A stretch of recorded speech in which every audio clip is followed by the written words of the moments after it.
Welcome back to the beautiful tournament venue here in Kazakhstan for the FIDE Women's Grand Prix. We are about to start round 4, where things have really been shaken up on the leaderboard as Tan Zhongyi has the sole lead with 2.5 points. Follow the broadcast along on our YouTube channel and let us know in the comments who you're rooting for.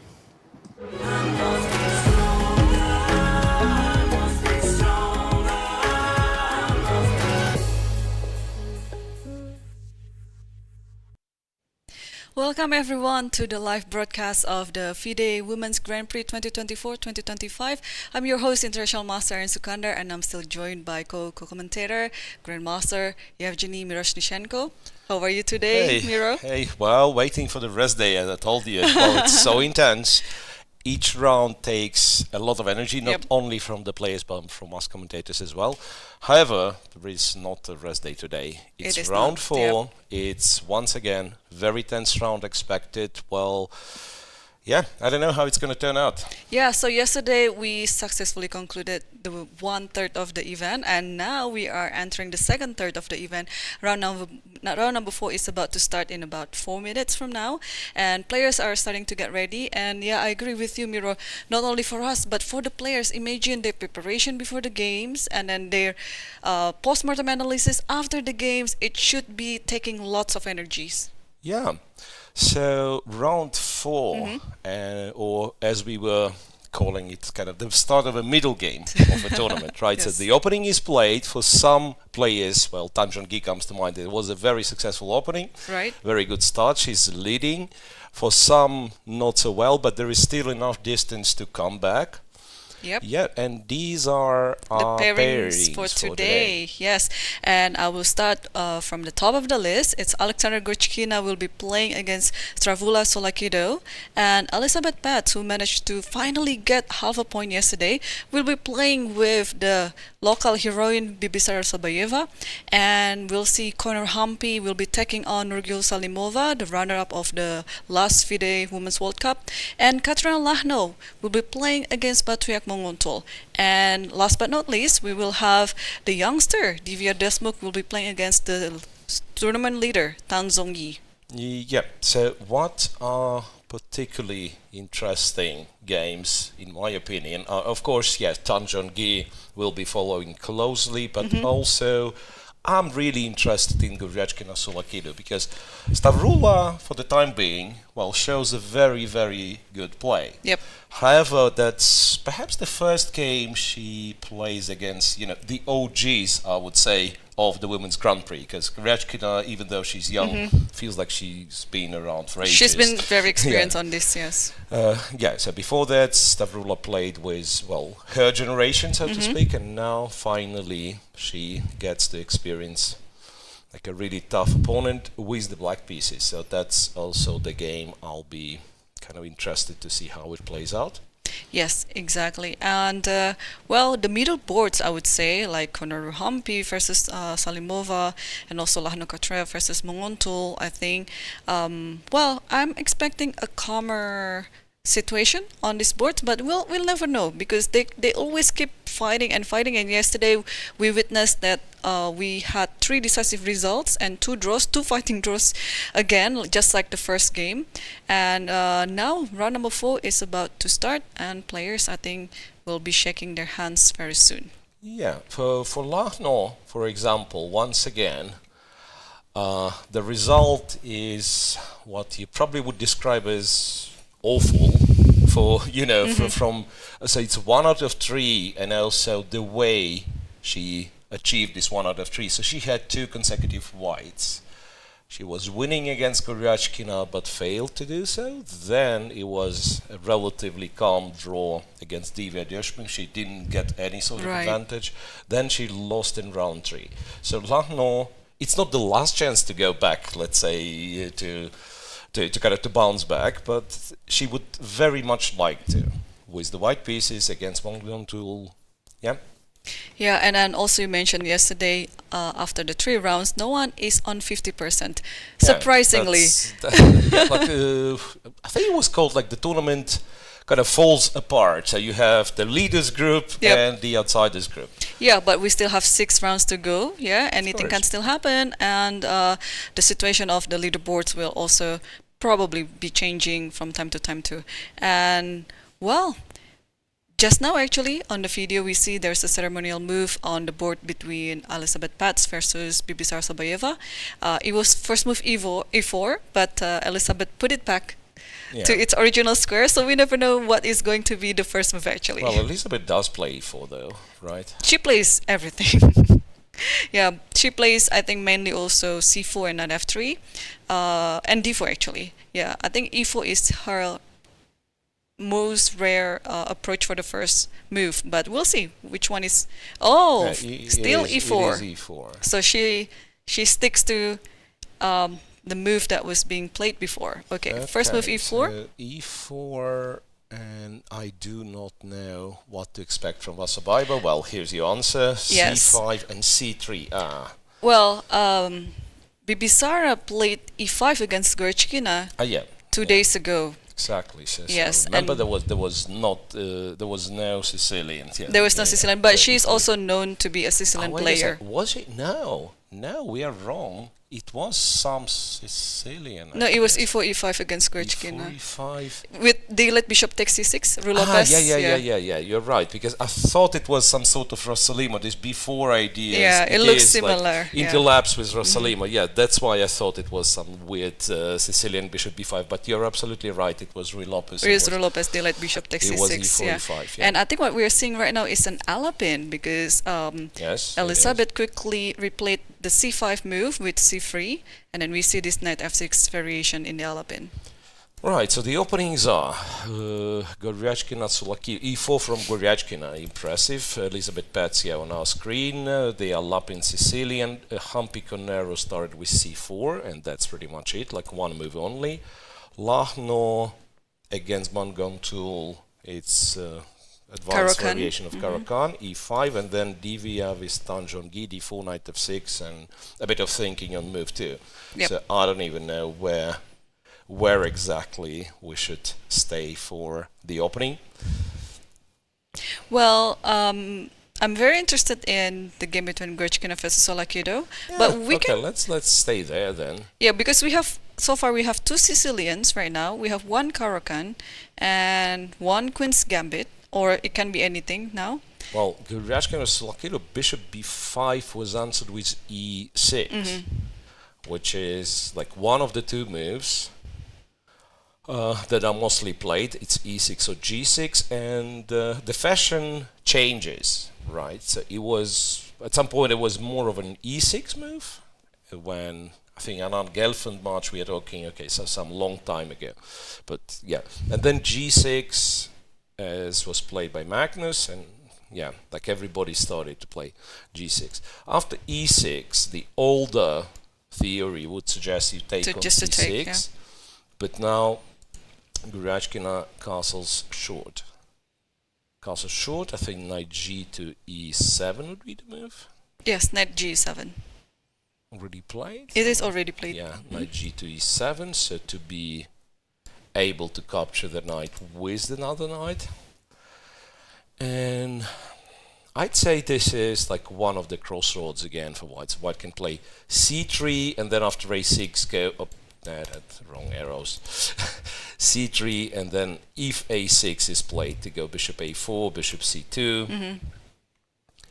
Or you go rook E1 and then after A6 you can hide the bishop on F1 even. And there is also D4. Right. That's a very kind of very modern, or relatively modern move, and I believe it was played maybe 50 years ago for the first time, but then like recently, because strangely, like you just played the Sicilian, bishop b5 is strange, of course, but also black plays the particular line of the Sicilian, so black didn't play the knight of black, didn't play maybe something a bit more solid, or the Sveshnikov. Goryachkina goes rook e1. Goryachkina goes yes. rook e1. So I guess A6, yeah, A6, and the bishop will. You can take, but yeah, the main move, of course, would be just to go to F1. Tsolakidou shown excellent preparation. Yeah. Last few, well, first 3 games, let's call it. Yes, so this could turn into something else, but instead of a6, actually, she played knight d4. Knight d4. Well, I guess it's possible. So there is this line which is considered to be not great. Knight d4, cd4, and if I'm not mistaken, white just castles, and later on goes d3 and possibly f4 even. Yes. But in this case, the rook is on f1, right? So now in our version, like if you take on d4, and you should probably still do it, like take on d4, d3, and so on. Apart from d3, it could be that you go c3, right? It could be that he goes c3 and try to exchange this pawn, and once again, if black cooperates and takes, you take with the knight, and you're ready to build the center. And you hope that this is... We might actually be seeing that variation that you just showed, Mira, because knight takes d4 happened. Knight d4, Yeah, c takes d4. And now it is a little crossroad for Aleksandra. Yeah, c3 is possible. Or so c3, it's immediately challenging the d4 pawn, or you can play d3, knight d2, knight f3, maybe provoke some pieces to defend d4, and then go c3. So it's a little bit kind of a delayed version of the same. Yeah. Once again, quite interesting to... I would be interested to know what Goryachkina has prepared, like till what extent she has prepared, because she's not an e4 player, right, but so in this tournament she already has played e4 before against Bibisara, and it was quite an original plan too that she did in the game. A little bit of theory, but mostly just her original maneuvers. And now she did c3. c3, yeah. c3. I guess for the time being you can even go knight c6.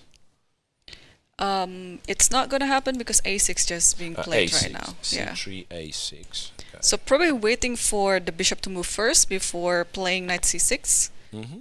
So let's see where the bishop moves. I think it's naturally to f1, or you can actually play bishop d3. Yeah, you want to be in this diagonal. You can put it on d3, or but a4. then black of course has all the incentives to not to take on c3, not to help white, but to go like knight c6.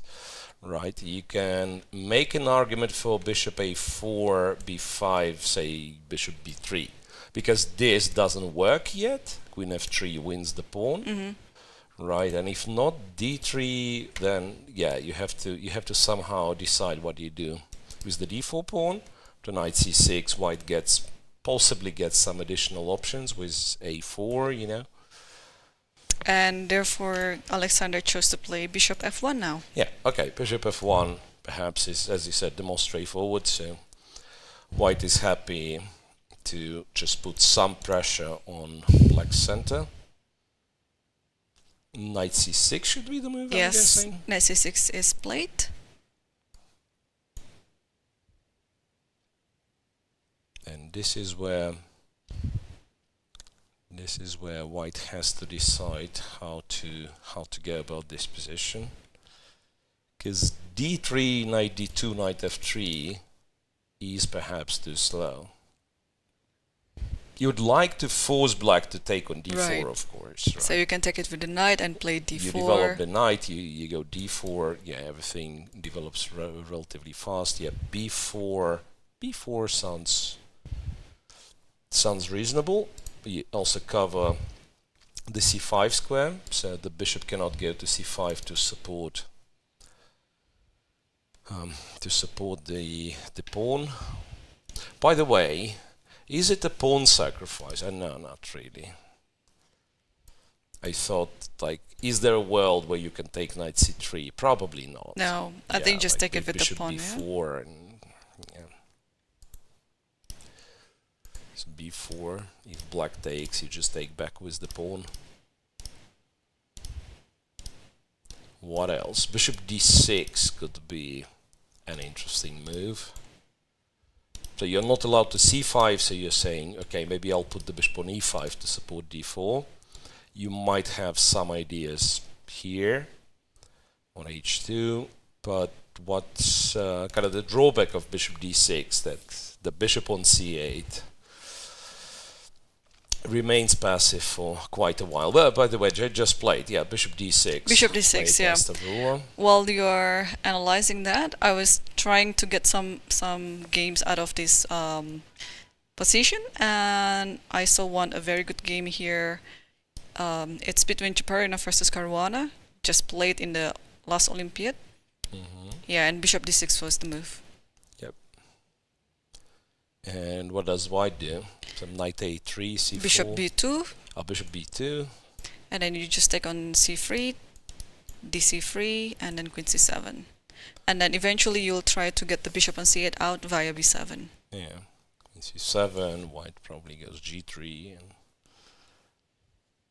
And tricky.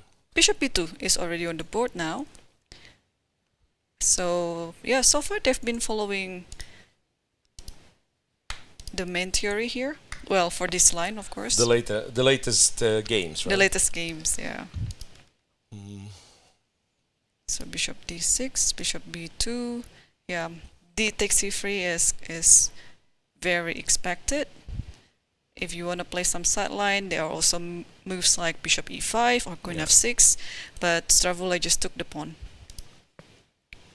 C takes. And d takes. D takes. Yeah, and queen c7 is almost certain. You can go bishop e5 as well, right? There is a difference. Bishop e5 was mentioned before, taking the d4 pawn. Here, maybe knight d2. And Knight d2, knight, yeah, because the knight can go to f3. So if you want to go bishop e5, probably you better do it before taking the c3 pawn.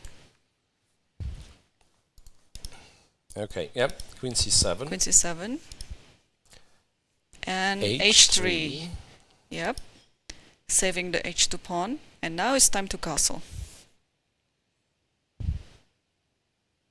And speaking of Stavroula second, I mentioned not yesterday, the first round, I guess, when she played against Munguntuul and playing this e4, e5, the unusual third move the unusual fourth move in the roll-up is when you play knight g7, knight g6.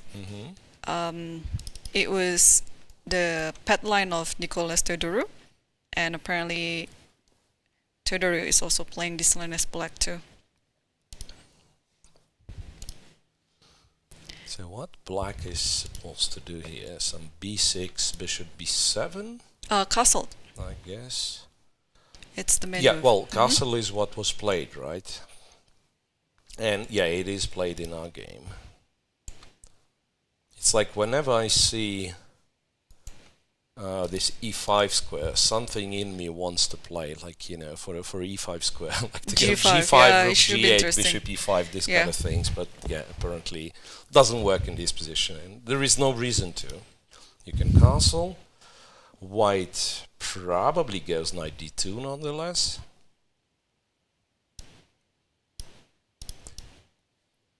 Yeah, like knight d2 is one thing. You can... Guess you can consider going like a3, c4, knight c3.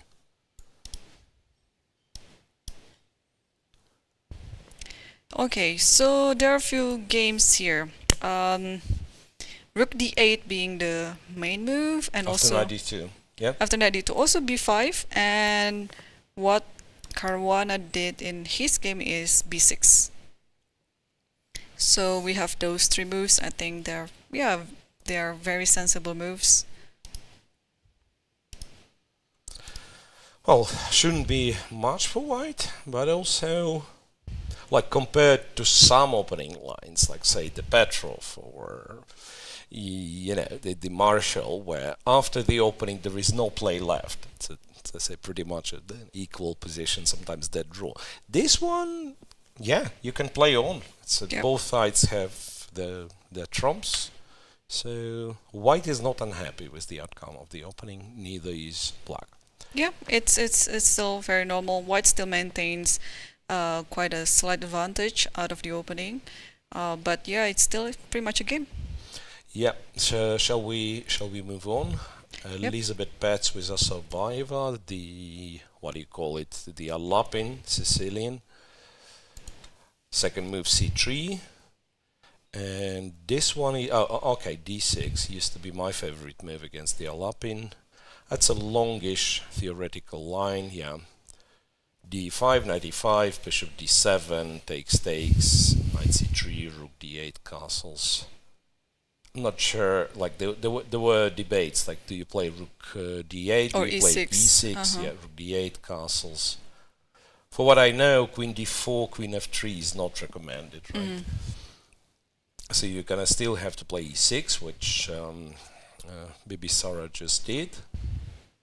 And all of those positions is tricky because it's like when you look at look with the computer, it's all equal, but white has quite a few tries, and then you have to remember exactly how to react to all of those. Like I remember something with a4. Maybe not here, maybe a move later, but there was something with a4. Like you could probably consider again queen f3, rook d1, and then a4 at some point. Yeah, but most of these, looks like it's a bit drawish. Yeah? Many of the games end up with drawn position here, and black will end up having a pawn on c6 or something like that. But yeah, like queen f3, and then when, let's say, when you are asked, you're just exchanging on c6. Yep. It's one of those lines, I guess, where white is not trying to get like as complex of a game as possible, but rather, tries to test opponent's knowledge. Right. So I go for some forcing line. If you remember everything, okay, good enough. We agree a draw, or rather we get like equal symmetrical position. If you don't, well, you're in trouble. So it's a way of testing your opponent's opening knowledge. Right. Yep, and I think we can also see the other games. Let's see Koneru versus Salimova, because we have a car spot there. Yes, this one is Koneru started with c4, but for the Queen's Gambit players, should I say Queen's Gambit declined. It doesn't matter if somebody plays c4, because there is this wonderful move e6, and you can't do much. Yes, so that's the most versatile the opening. Queen's Gambit decline, because against pretty much anything closed, you can play e6, d5, and they're gonna have to switch to. Okay, d4, knight f6, c takes, e takes. This allows knight e2 setup in the Carlsbad, right? So, which, by the way, white did not go for. Bishop d3, rook e8, knight f3, not knight e2. I'm very confused in this setup. So where you play queen c2, where you play after e3. By the way, could you play this? Bishop there. Yeah, like but too many things. Yeah, but bishop f6, queen b3, yeah. I guess.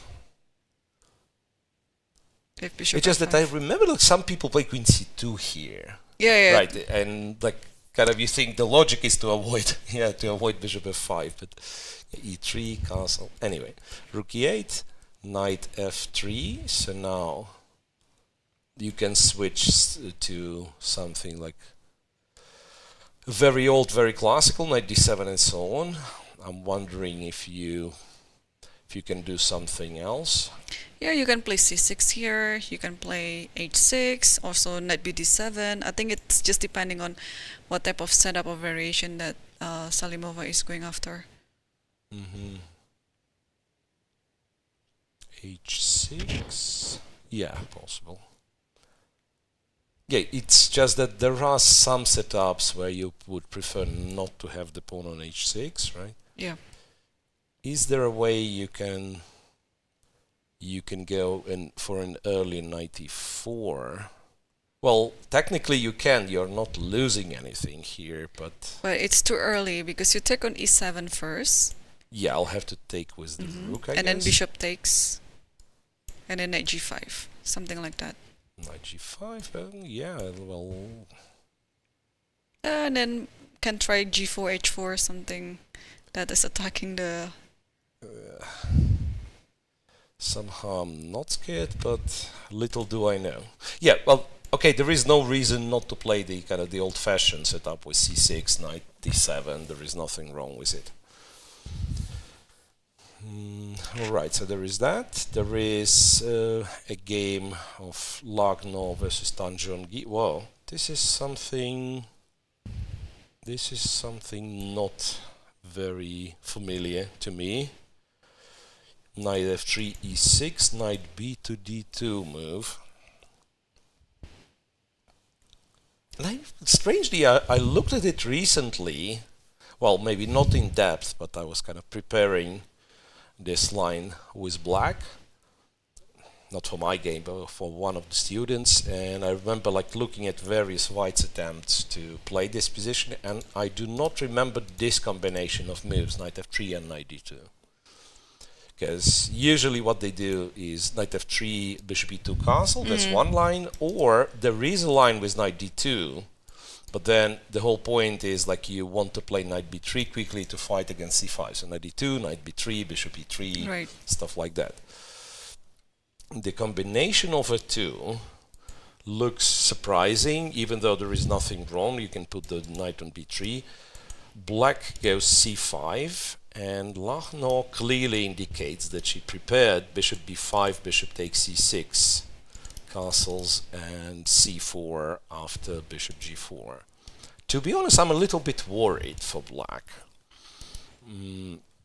Because this move queen a4 will be very, very annoying. How do you like properly resolve the tension in the center? It's not clear. So the usual problem for black in this line that you have two guys opting for the same square, and it's not clear if you're in time to develop all the king side and castle. So if black gets to play, say, knight e7, knight f5, bishop e7 and castle, even like loses the c6 pawn in the process, doesn't matter. But how to achieve that? Yeah, it feels like black is just behind in development, yeah? And it feels a bit uncomfortable. It is very serious, Yeah. It is very serious lag in development. And moreover, so white's next move is pretty much clear. It's queen a4. And how to react to queen a4 is yet to be seen. So Yeah. okay, let's go with the sample line. I don't know, some move, knight h6, knight e7. I guess queen a4 happens.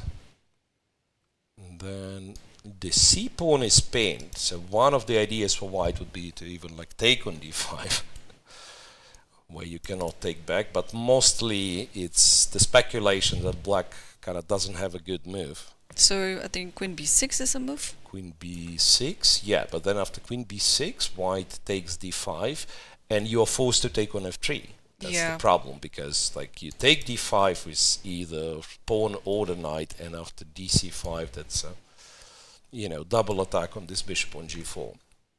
So that's why all of these bishop g4 moves should be done with care, because sometimes queen a4 happens, and not only queen disturbs this diagonal, but also indirectly attacks the bishop. But what's the idea? Why the bishop from f5 just voluntarily moved to g4? I guess to be able to take d4, maybe. Also vacating this square for the knight. So I'm guessing like knight h6, knight f5 becomes the idea. But it is somewhat artificial, yeah. It is somewhat artificial, and probably it's kind of a tempo that you could have spent on something more productive, so to speak. Yeah, I guess the problem is like if you take d4, this is where this bishop runs into a tempo. After knight e7, black holds for now, but not clear what his next move is. Or maybe it was possible to play like that, because c4 there will be some bishop d3. Yeah, I also doubt bishop g4 is the best move, or rather was the best move. Because now it does look quite annoying for black. I mean, you can take cd4 and for the split second you're up a pawn, but once again after queen a4, too many threats, right? Knight d4, and if white gets to take on d4 with the knight, then the bishop on g4 is left kind of out of the game. And this just loses to queen c6. Yeah, I think it is a surprise actually. I was just checking the variation of this line, that what Lagno did was surprising after bishop b5. Well, a move like you mentioned, knight bd2 itself is not one of It's a rare move. Yep. Yeah, it is not one of the main lines. I mean, it was being played before, but like a move like bishop e2, bishop d3, of course, they are the two main lines. So knight bd2, first of all, is not the main line, but Lagno played it, so it's like the sideline of the sideline. And after that, c5 was one of the main reaction to that. And then what Lagno did was bishop b5 check, knight c6, and here, instead of taking the knight on c6, most of the players played something else, like d takes c5, for example, or castle, or c3. But a move like bishop takes b5, I don't have any game in my database. Yeah, so bishop c6 is a novelty according to what we see, but on the other hand, it is very logical.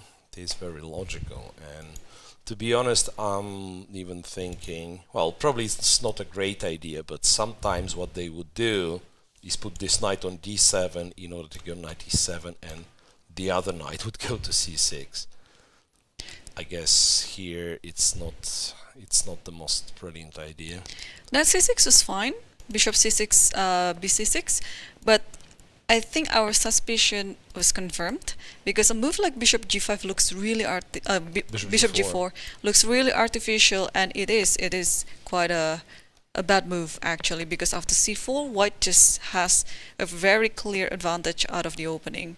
So instead of bishop g4, you can play any move like developing move, for example a5 or bishop e7. This is what one of the moves that we talk about, like you have to somehow get some development of your side. Oh, bishop e7 does not solve the problem with development of this knight, though. The knight goes to h6. Yeah. So, or you can also play c takes d4 or even bishop g6.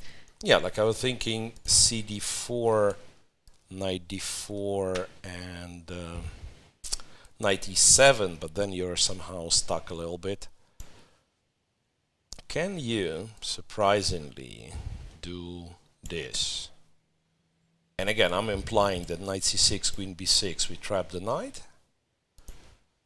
And if, let's say, knight f5, ef5, I have a feeling like black should not be too scared of this pawn structure, because at least he gets to develop fast.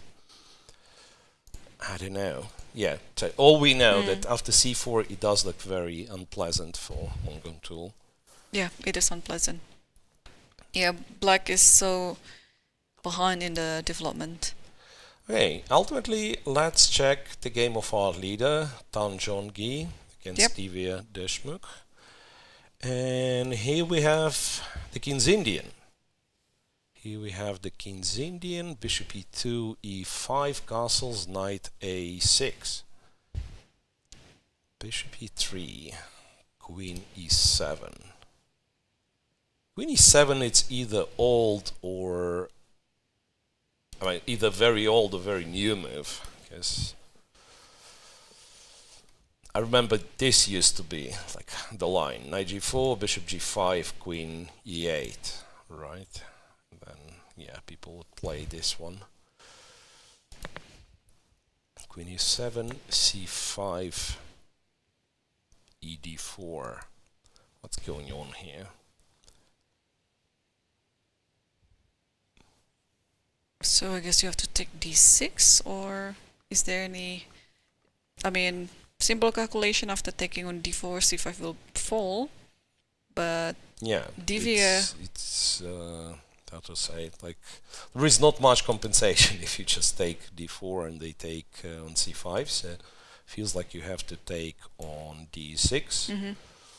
Then I assume cd4, cd6 and something on d4 is at least, this at least gives white decent compensation for the pawn. Maybe it's not possible to take the pawn, I'm not sure. Yeah, like this one's probably too much, right? Yep. cd6 has been played, and cd6 too. Black takes with the Yep. pawn, yeah? cd6, cd6. So I guess after bishop d4, what you do is knight c5, and you attack this pawn as many times as possible. But it still looks suspicious, to be honest. At the worst case, you can have e5 here, and saving it like that. Yeah, but I'm thinking it should be very dangerous to take this pawn after, say, rook e1. Because doesn't matter what you take it with. I guess a move would be something like bishop c4, and then the pin is quite unpleasant. So white's gonna have very serious initiative. So quite unusual, to be honest. Yeah, cd6 played. Yeah, cd6. Can you take it with something else? I think it was a knight. That's not a bad question to ask. Because knight e4 still looks like promising for white. Knight d5, maybe? Yeah, there is knight d5. There is knight takes e4, bishop f3 kind of thing. Knight d5, queen e5, I'm guessing. Yeah, looks good. Because like queen d8, there will be, among other things, there will be bishop a6, knight c6, queen e5, and this is where I question my previous move. Because Bishop c4, I think it's still fine. yeah, maybe bishop c4. And then Can I do knight f3? Look, knight f3 now. If black plays to any of the light squares, he's getting to some sort of a very nasty fork. So black has to go after b2 pawn and rook b8. You know, so rook b1. Such a messy position. Because there is a fork for black, there is bishop a6 followed by knight c7 for white. So all of this has to be calculated. I don't believe in white's position here. Okay, it's too much. I'm just showing how crazy it can get. Now white takes with the bishop, which is a safer and healthier approach, if you will. Bishop d4, and after that, yeah, you're right, e5 is an option, but then black, it seems like black has little to worry about. Like rook d8 with the tempo, develop the bishop to f5. So if white wants to play for an advantage, it probably has to be like connected rook e1, with like some yeah. rook e1, some sort of pawn sacrifice, rook e1, or start with bishop c4, whatever. Yeah, I think that might happen actually, because now knight c5 is on the board, rook e1 looks like a very good move. You're developing, but also you are inviting your opponent to make the position dangerous for herself. Right, and what you were saying about Tan Zhongyi, that she's a very practical player, so this opening choice as well, it's not the most solid line, right, against Indian, but also it puts, you know, this kind of pressure on your opponent. So it's either you want to be solid and you go, say, e5 in this position, do everything symmetrical, and then I have no problem, or you have to take some risks as well. Like rook e1, yes, white probably has enough compensation, strong initiative, but the pawn is a pawn, and some people, you know, enjoy a little bit of defense for material. What about after rook e1, bishop g4? Yeah, you are not forced to take this one. But I guess let's Just say h3, yeah? h3. If black takes, okay, black doesn't have to take, but I feel like if black takes, all of those are somewhat more pleasant for white. It's not much because the only weakness is d6, and it's not that easy to get to this. But yeah, it is something. And now even e5 in the right moment can be a bit of an advantage for white because 2 bishops. Okay, and yeah, What do we looks do? like looks like Divya is still thinking. So let's. Both Goryachkina, Tsolakidou, and Paehtz Assaubayeva made a lot of moves, so we might want to revisit those. Yep. Let's say Paehtz Assaubayeva, the most forcing line. After e6, bishop to g5 was played. Bishop e7, trade on e7, queen f3 castles, takes c6, goes rook d1. This one looks just, just a way to trade the pieces off. I don't know if white has any shot at an advantage. And I wonder if black can kind of try to get a little bit ambitious with queen b4, queen exactly. b4. Yeah, queen b4. They're attacking both b2 and d4, and after say queen takes c6, if we can, we would much prefer to take the b2 pawn, I'm guessing. Yes. Take the b2 pawn, and d4 remains sort of weak. Actually hanging.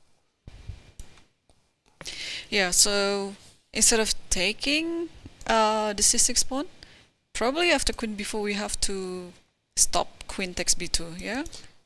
But then the other one... The other one is under attack as well.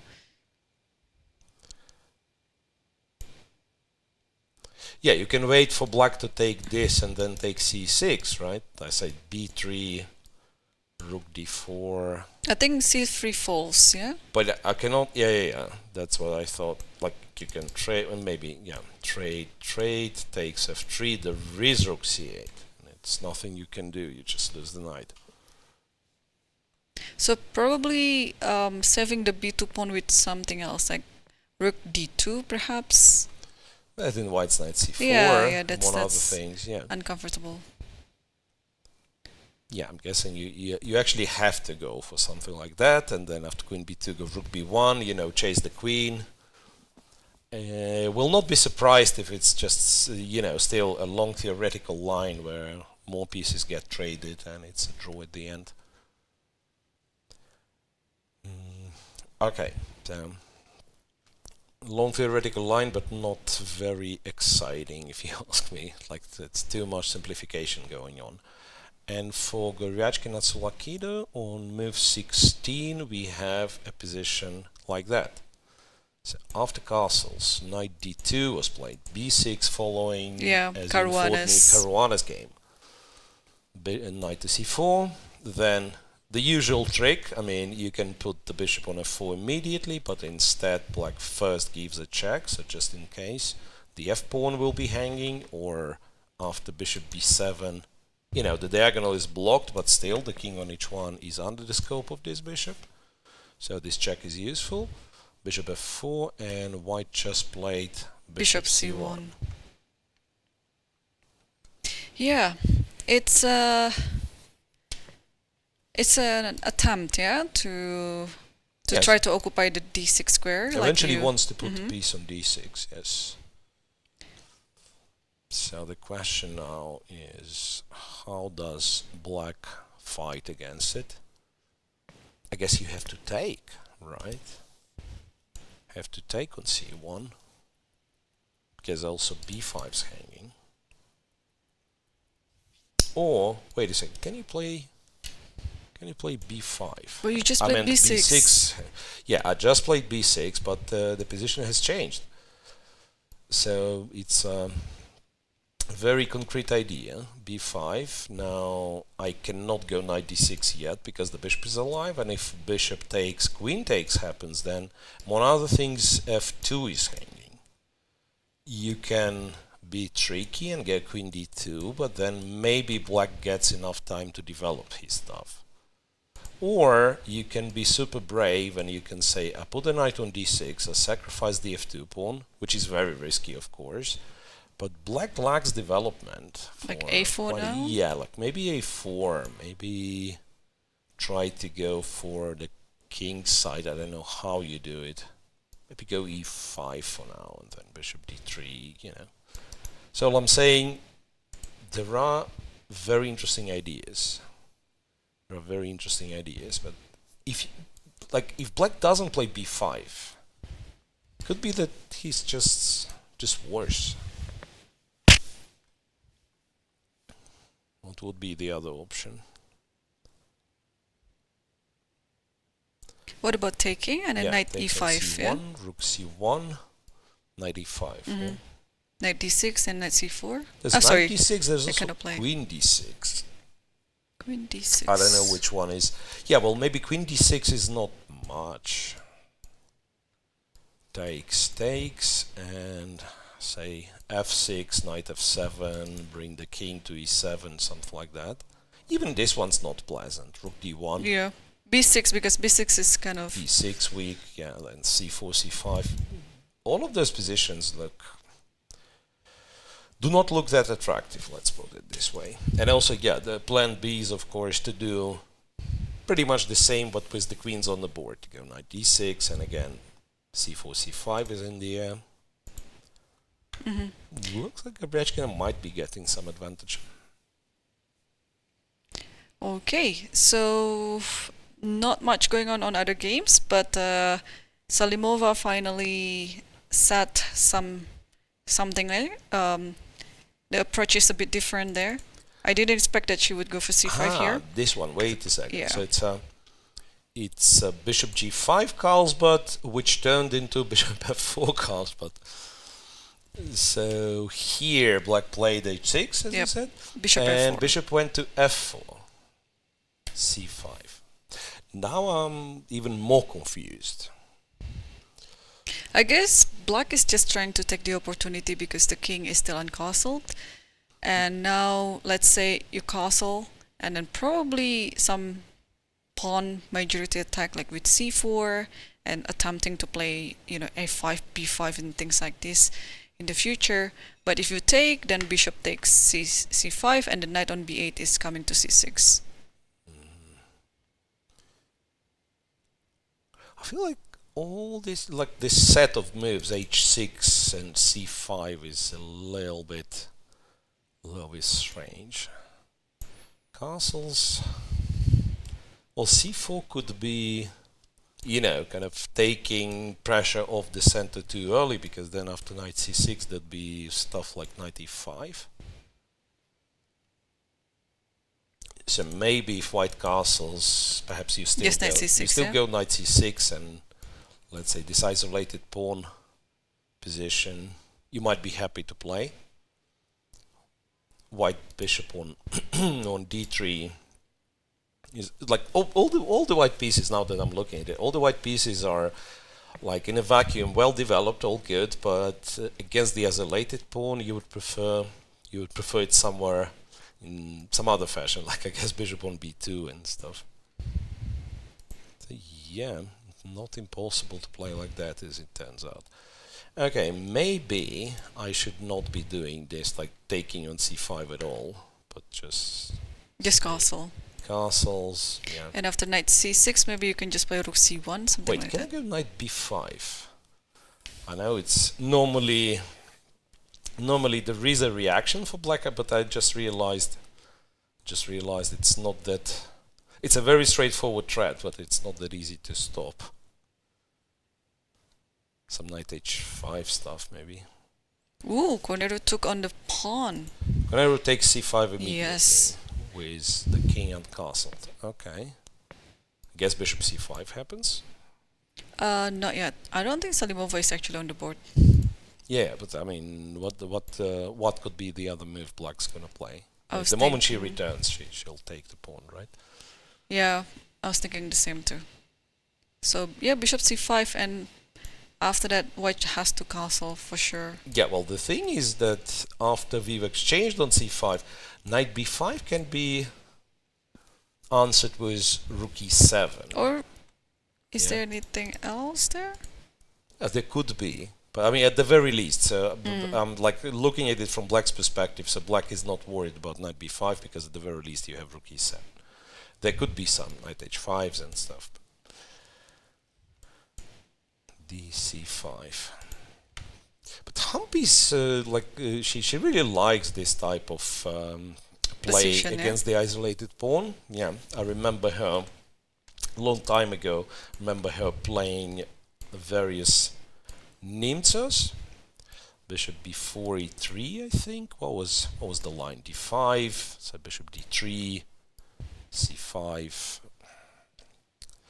f3, castles, knight to c6, and this is where like people play a3 and play, you know, with a lot of pawns, and she would go like cd5, ed5, dc5. Just try to And play clarify this this position. position. Yeah, the bishop yeah. on c1. Oh, sorry, the bishop would be on c1. But yeah, other than that, it's a very similar position. And so she's not unhappy with this structure in this turn of events. Yeah, I think Koneru has this tendency of not keeping the tension too much, especially in the center. She likes to clarify it and then moving on with her own ideas instead of letting her opponent to, you know, put the tension on and then making some more complications. So yeah, I think her approach is very simple here. Yeah, but she has, you know, she has the class for that, right? So some players, they need to, you know, to complicate, to muddy the waters in order to win. Humpy, on a good day, she would, as you said, like she would prefer the clear structure, so her positional understanding can tell. Yeah, we have a bit of a pause in pretty much every single game, right? Yeah, they are, I think, just finishing their opening stage, except I think Lagno versus Munguntuul, which we can come back now for a little bit, because after quite a long thought, I think close to 30 minutes of thinking, Yeah. Munguntuul finally decided to play queen d7. Queen to d7, anticipating queen a4, which, by the way, white can still do. Yes. So if I get it correctly, like white's task in this position is just to wait for black to run out of useful moves. Useful and waiting moves, yeah. And eventually decide what develops first. So queen a4 in this regard seems reasonable. I don't know if you want to start taking... That's probably too early, right? Guess you do deploy the queen to a4 and then you see... h3 is also, I think you can include h3. Is always useful. But after bishop h5, it's unlikely that you're gonna play g4, so it's more of a like, let's include h3 just in case. And I'm thinking in this position, you probably start with queen a4, because remember, in some variations, the fact that the bishop was on g4 was actually helping white. So there were some tactical tricks connected with this. If we push the bishop away, it will no longer be hanging on g4. Yeah, I think queen a4 is always the idea, yeah? Queen a4 seems like a nice move. As pretty much anything you are planning to do, like queen a4 doesn't spoil it. Like you can go queen a4 and think of b3, bishop a3, even, Yeah. like exchanging the dark square bishops. Right. Okay, so while everyone is still pausing right now, because again, you also have to be very careful when you just finish the opening and then getting on to the middle game, because this is also the critical moment of the game, yeah? Transition. The transition, yeah. From the stuff you knew to the stuff that looks familiar but maybe has some, you know, some new plans, some new tricks. Right, and the players, most of the players actually should be on their own right now, just out of the preparations. So I think it's the perfect time to take our first break, and then we'll come back and then show how the middle games for the players are. So stay tuned. We will be back in a few minutes.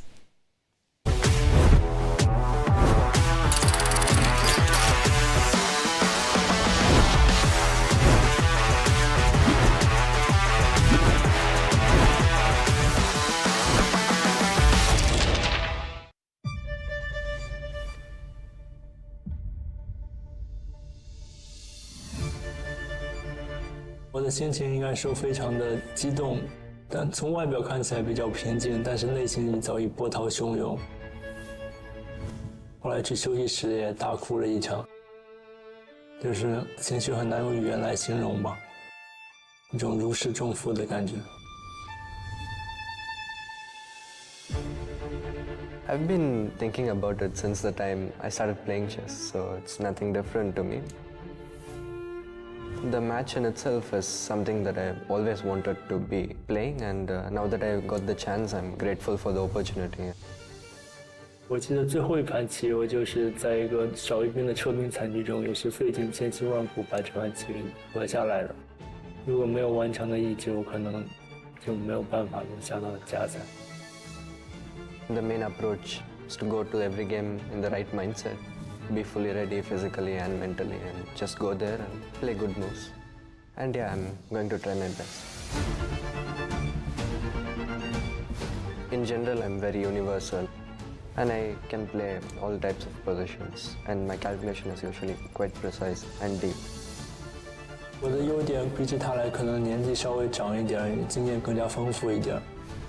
然后在棋上面，我可能比较擅长一些子力调动的类型的局面，然后我可能技术处理上比较细腻吧。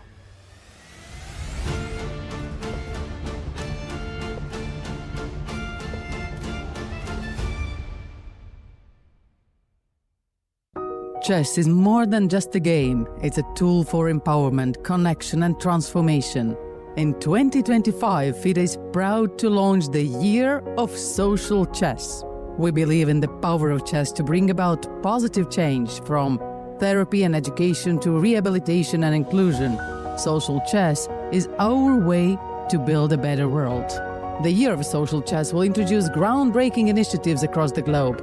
Monthly themes will address critical social challenges: chess for protection in refugee camps, chess for cognitive health among the elderly, and even chess for addiction recovery. Through this initiative, we are mobilizing communities, conducting research, and creating opportunities for all to experience the joy and impact of chess. Join us for online chess events, global conferences, and even a documentary film festival that will showcase the power of social chess. Let's make 2025 a year to remember. The Year of Social Chess is here. Let's change the world, one move at a time.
Hello, welcome back everyone. And now we are entering the middle games of round 4, where everyone just left their opening stage and now probably they're already on their own thinking what to do, what is the best strategy for the next few moves. And while we are going to one of the games, I think this is one of the most interesting one of the days. Yeah, it's Goryachkina versus Tsolakidou. There have been some developments in this game. There have been some move after Bishop C1. I think Bishop C1 was the last move that we saw. Move we've seen. Yeah, so usually, and I think like it wasn't the case in previous rounds, but usually the second hour is the slowest one. Because, people know their stuff. So Yes. first hour, like 15 moves, you're guaranteed to be played. Then at some point during the third hour, some of them are already in a time trouble, or a time deficit, and they speed up. But the second hour usually, it can be we sit there for 1 hour and a couple of moves played Yes. in each game. So in this case, after Bishop C1, Black went with Rook B8, defending B6. And Goryachkina did not force matters. She just played A4, which makes perfect sense. So now B5 would be even more problematic to play, because after AB, this pawn is a real target, right? So Bishop F4 followed by Queen D2, or even simply going back to A3 and targeting B5 is quite unpleasant. So Right. just A4, keeping the tension, expanding on the queen side a little bit.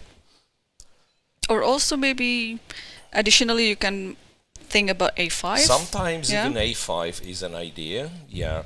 And the main kind of motif, the main problem for Black is the development, or rather lack thereof, for the bishop on C8.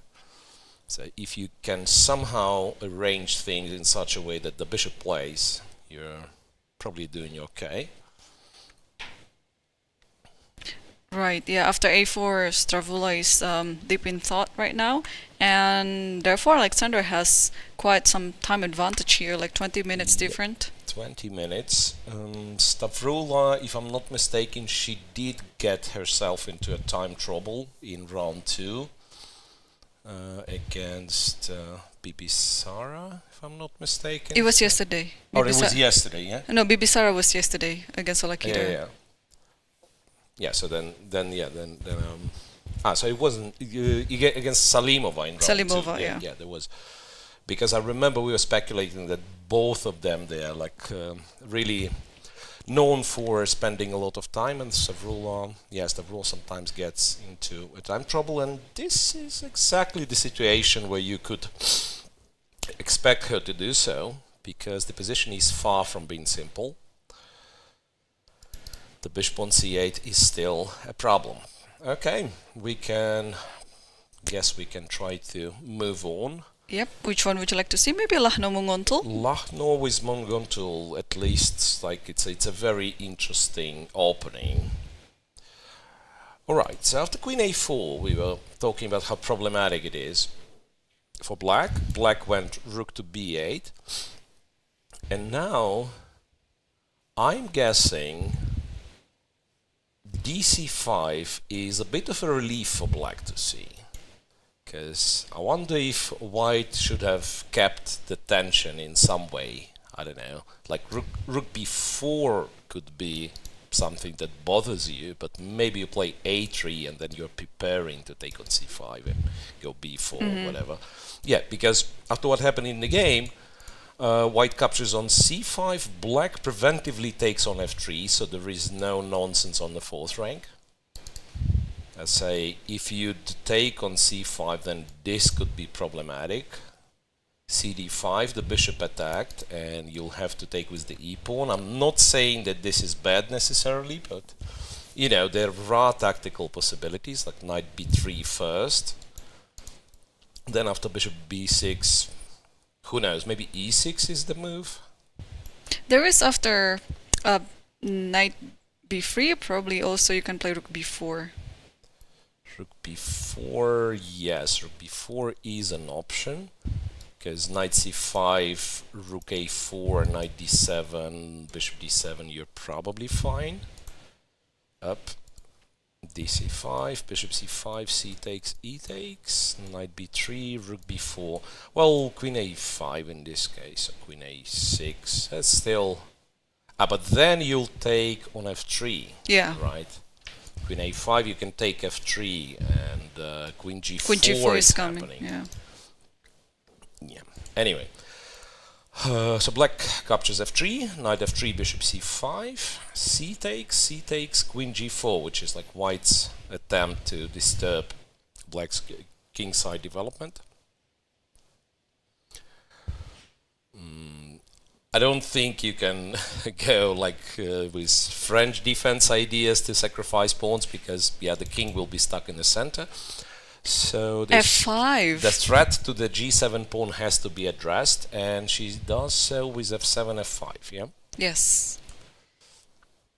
f5, again a move with the tempo. Now, what are the options for white? Like option A, to simply take on f6, which helps black develop, but also creates weaknesses. Right, so knight f6. It's like it's weaknesses for black, but at the same time there's like some initiative, right? Knight e4 potentially, like okay, black and the will rook is castle. on f8 later Black on. will castle short next move, but then yeah, so that's tricky. Like queen h3 or g3. That's the choice. Black castles nonetheless. Knight e4 is coming. I feel like black is a bit comfortable now. Yeah, like the feeling is black developed everything. Yeah, so the big question is what do you do after f5? You could go queen g3 and say, you know what, you still cannot develop the g8 knight, but then the center is blocked, and maybe black gets some time to prepare. It's not clear how do you prepare this knight's development though. Maybe queen g3 is the move, in fact. And she did it. Yeah, queen g3 just happened on the board. Yeah, because you're right, the knight still cannot be developed. You cannot go to e7. If h6, I think you can just simply take it, right? Yep. So I think eventually black has to play a move like maybe queen f7. I don't know. I'm not sure actually. Something to do with the g6. G5s, yeah. Yeah, something to do with the the g7 pawn. Well, one thing you can do with black, you can play some rook b4, intending rook g4, and then if h3 happens, I don't know. I had some theory here, but I'm not sure if it works. Like to put the rook on e4. No, doesn't look so attractive. Queen g3. But you're right. I think white is losing the advantage a little bit compared to the initial position. Yeah, kind of slows down. Yes. Yeah, there is a feeling that white slows down, still plays for some inefficiencies in black's development, but say after queen a4, it looked like almost white's gonna crush. Like if black plays makes one more mistake, white could win a miniature game. Now it's some like longer game, and yeah, God knows how long it's gonna take. But black has to find a clever move here in order to finish the development. It could be, you know, I'm not a big fan of, but g6, knight e7, castle, because yeah, it's still very hard. Like when f5 played and not captured en passant, it's very hard to create a real attack on the king side, especially with this limited amount of pieces on the board. So yes, of course, ideally I would prefer to go knight e7, and somehow queen g7 is too dangerous, but it's not. Yeah, white's gonna just take, and then let's say if in this position your king is on b8 and rook is on e8, then you have like a real compensation, maybe more than that. But like with king on e8, it's a very speculative pawn sacrifice, or rather two pawn sacrifice. Right. Okay, so Munguntuul is still thinking after queen g3. She still has some homework to do with the knight on g8, and I think we can move on to Koneru's game for a bit. Yeah, Koneru with Salimova. So here, dc5, bishop c5 happened. White castles, black went knight c6. h3 stopping bishop g4. a6 stopping knight b5, and this kind of moves. Rook c1, knight bishop a7, sorry, and knight e2 to control d4. Salimova replied with knight e4.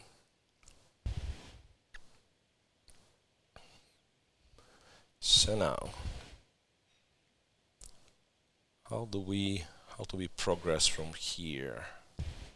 Like, one way to play would be to go bishop b1 to put the knight on d4 and be able to take with the, let's say, to maintain the blockade on d4 and not to capture with the pawn, because an immediate knight d4, while possible, I'm not sure if it gives much. Well, maybe it does give something. It's hard to tell. For what? For who? For white still, no? Like Rook c7 coming. And stuff, yeah. But seriously, it's hard to tell. Like, all I know, like, give black a couple of moves, black will be super safe. Like queen h4, maybe. What do you think about queen h4? Just trying to attack the king side, if possible. Yeah, not bad at all. Where does the bishop go? Or maybe... Exactly. There's a problem with this bishop, yeah. There's a problem with this bishop. And yeah, I guess queen h4 works, yeah. So, all I'm saying, that's why perhaps white doesn't want to put the knight on e4. Or she actually did it, just... She actually did, yeah. Knight e2, d4. e2 to d4. Well, what I've realized that black has to be careful, because after knight d4, I'm actually taking with the pawn, I guess. I mean, I can take with the pawn and make an argument, you know what, the bishop on a7 is not great. So we have kind of similar pieces, symmetrical structure, but white is a bit more active, a bit better developed. And now the knight on f3 controls h4, so I don't have to worry about that. So if black decides to trade, could it be that it has to be bishop there? But no, but then I take with the pawn, right? We'll see. Knight e4, at least if we trust the evaluation bar, it was leaning towards position being in white's favor before this knight e to d4 move. It was like 0.2, 0.3 in white's favor, like the usual evaluation that you get in isolated queen pawns positions. But and now it's now just after 0, knight 0. d4 it says zeros, which probably means black can somehow like trade on d4 comfortably and equalize. Yeah, so far I'm yet to find something which looks like really exciting. Lagno's game was promising, but I don't know if it still is. There is some action currently happening in the game between Divya versus Tan Zhongyi, because there's some pawn sacrifice that Divya did, which was accepted. Well, they started moving, because for me it was frozen in this position. So it's like in half hour only one move was played, knight c2 e4. Eventually Divya decided that she goes bishop c4, knight c3 from Tan Zhongyi, relatively fast. Okay, I mean, you take back on c3, that much wait a second. You can take the queen as well. You can take on e7. And you have to take the queen. Knight d1. And moreover, you're not even forced to take d1. You probably still do, but technically you can show off and say, you know what, the knight is trapped, and like a move like knight g5, but it's not very serious. Yeah. Like black's gonna have d5 or something. I think you have to take it. So I guess you just take, and like looking at this position, I have a feeling that white has to have enough compensation almost for sure, because, you know, black's extra pawn is the d pawn, so it's on an open file, it's weak and so on, and also the rook on the 7th rank attacking f7, b7 and so on looks very promising. However, all that being said, you also are not forced to take the queen, yeah? Let's see other moves, like for example take the knight on c3 instead of the queen. Yeah, that's option B for white, of course. Say queen c7. But then the question is, do we like really win more tempi on this queen, or maybe we are actually slowing down? Because I liked in the other line, I really liked our rook on the seventh it looks rank. good. It looks And good. here it's like the bishop's hanging, so I have to spend time, defending the bishop, or moving it away. Like queen b3, I'm guessing d5 is something that black is not unhappy with. Just return the pawn, but simplify.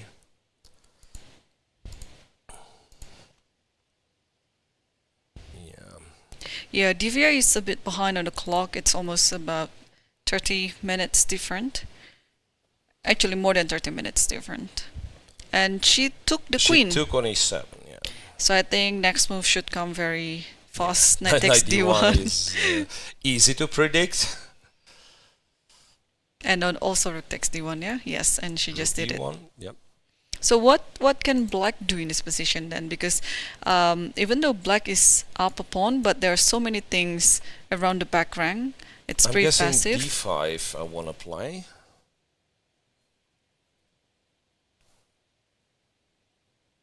And then probably bishop b3.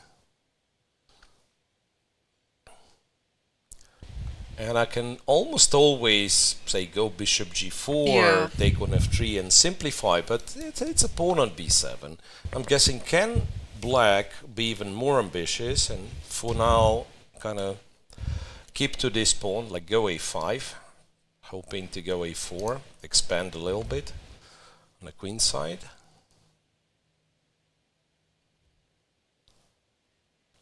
So I'm starting to question myself. I said like white has to have like full compensation. Maybe there isn't even full compensation for the pawn, which I'm very surprised with. But I don't see a comfortable way of getting the pawn back. At least a4 is Yeah, a4 is quite just a annoying, yeah. quite a threat there. After a5. After a4 for white. Maybe now you go bishop g4. And after rook b7? Rook d7, rook b7. I was thinking, can you do this? Like takes over here, go rook b8, so that the white has to trade, right? Then maybe rook b5 though. Yeah, rook b5 looks good. Yeah, I was hoping like if you have to trade and move the bishop, then some knight h5 and b2 would be hanging. But yeah, but maybe after rook b8 there is rook b5.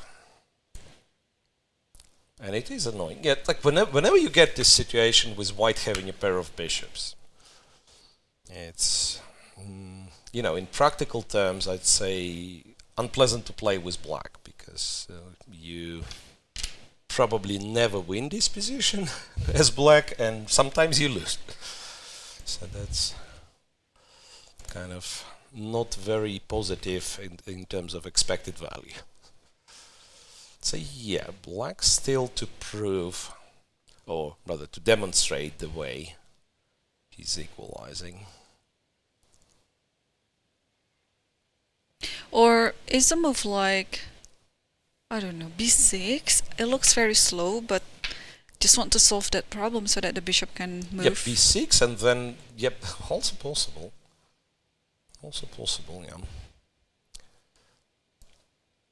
Knight g5. No d5. You gotta play d5 anyway. Bishop moves, and now you can even play h6 if you want. Ah no, wait. Why? h6 there is a trick. Knight f7. And after rook f7, white captures on f6. And now with bishop f6, it's rook to f7 and bishop to d5. So you have to play rook takes e7, perhaps bishop e7, then so like this, bishop e6. This. 6, knight takes, rook takes this one. Rook e7. Wait a second. Bishop d5 still. Then bishop e6 also. Bishop b6. And yeah, this one works for black. And if I take on e7, then Bishop e6 e6 still. Yeah, and b2 is hanging. Yeah, this one is acceptable for black. Yes, it has to be one of the lines like this. I'm not saying that black is in trouble, but he has to be careful and find. And b6 is on the b6 on the board. is on the board. Yeah. Yeah. b6 is on the board. If not knight g5, what else can white do? What about a move like h3, just stopping bishop g4? Because that bishop on c8 also still cannot go. Oh wait, but you can do Now you can play d5, yeah? d5, and if this, like bishop e6 is the thing, and also bishop a6 is the thing.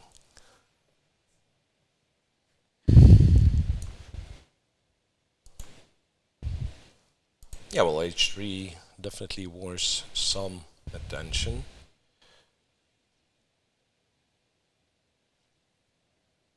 What I would like to do is somehow trade on f6, keep the rook on the 7th, so like f7 is constantly hanging, but it doesn't work. Like when I start looking into these lines, it doesn't work. Like, you know, it's already 2 pawns. How can black possibly be worse? Or Maybe you can there's go bishop e6. there's knight g5 as well. Like if I take If bishop there is b2, knight g5. yeah. So I think Maybe you have I to still stop have it. to go bishop g4 like that, but then you take Yeah. b6. Bishop f3, rook f6. Bishop f3 almost loses to rook f6, right?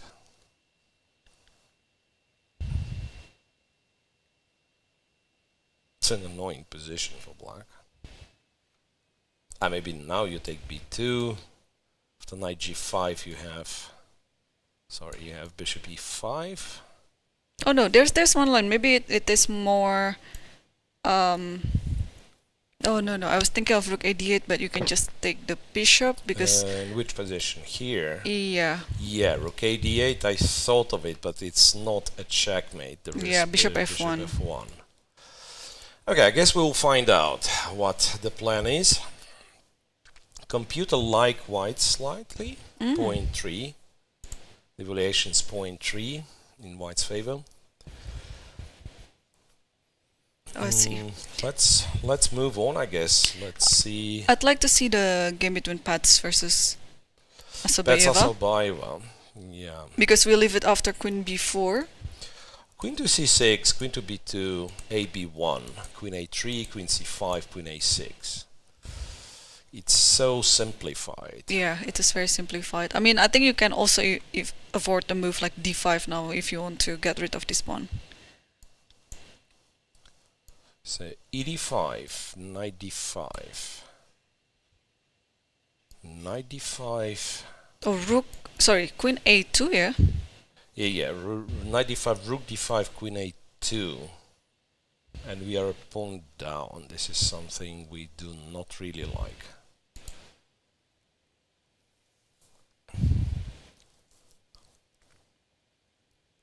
But many moves could be equal here. What about?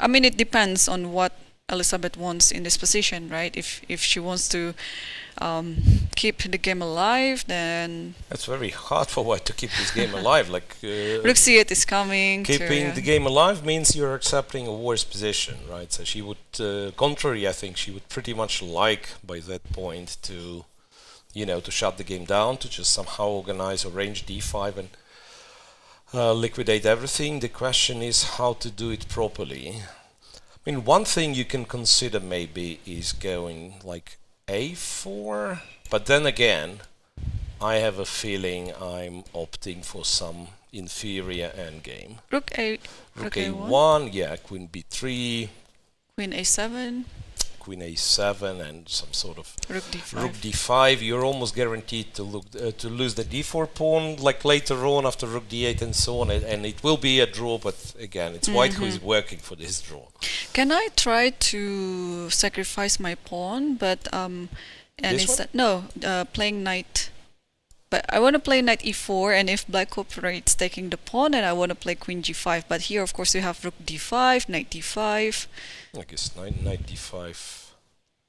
Or rook d5 and double up the rook. Yeah. Make sure that everything is super safe. Yeah, yeah. Rook d5 is not bad.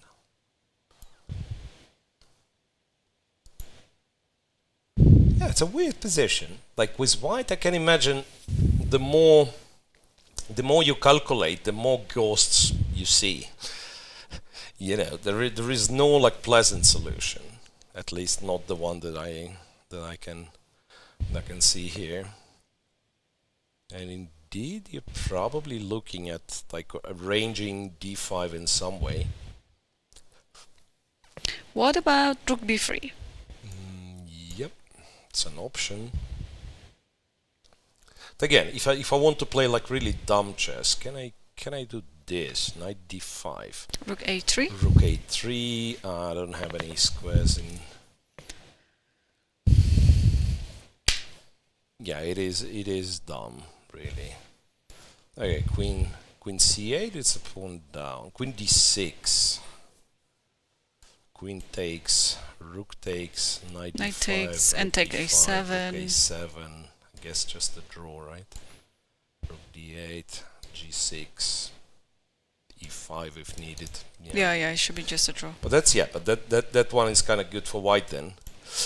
If we were saying that white wants a draw, yeah, after rook b3, maybe rook c8 is the move, like to disturb a little bit. And queen g5. Like if you go that way. I understand what you want. Yep. But also there will be queen e2 maybe. Not now though. No.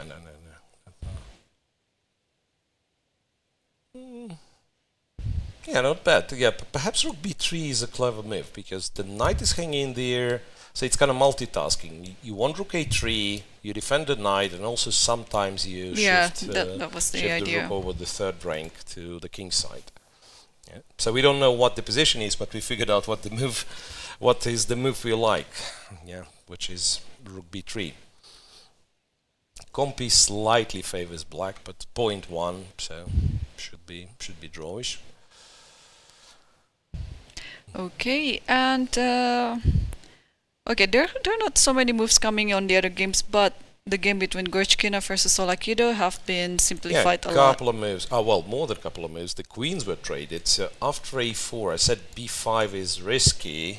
But she did it anyway. Immediately it was played. b5, bishop takes, queen d2. Black exchanges on d2, goes d6. This one is a weak pawn. This one is a weak pawn.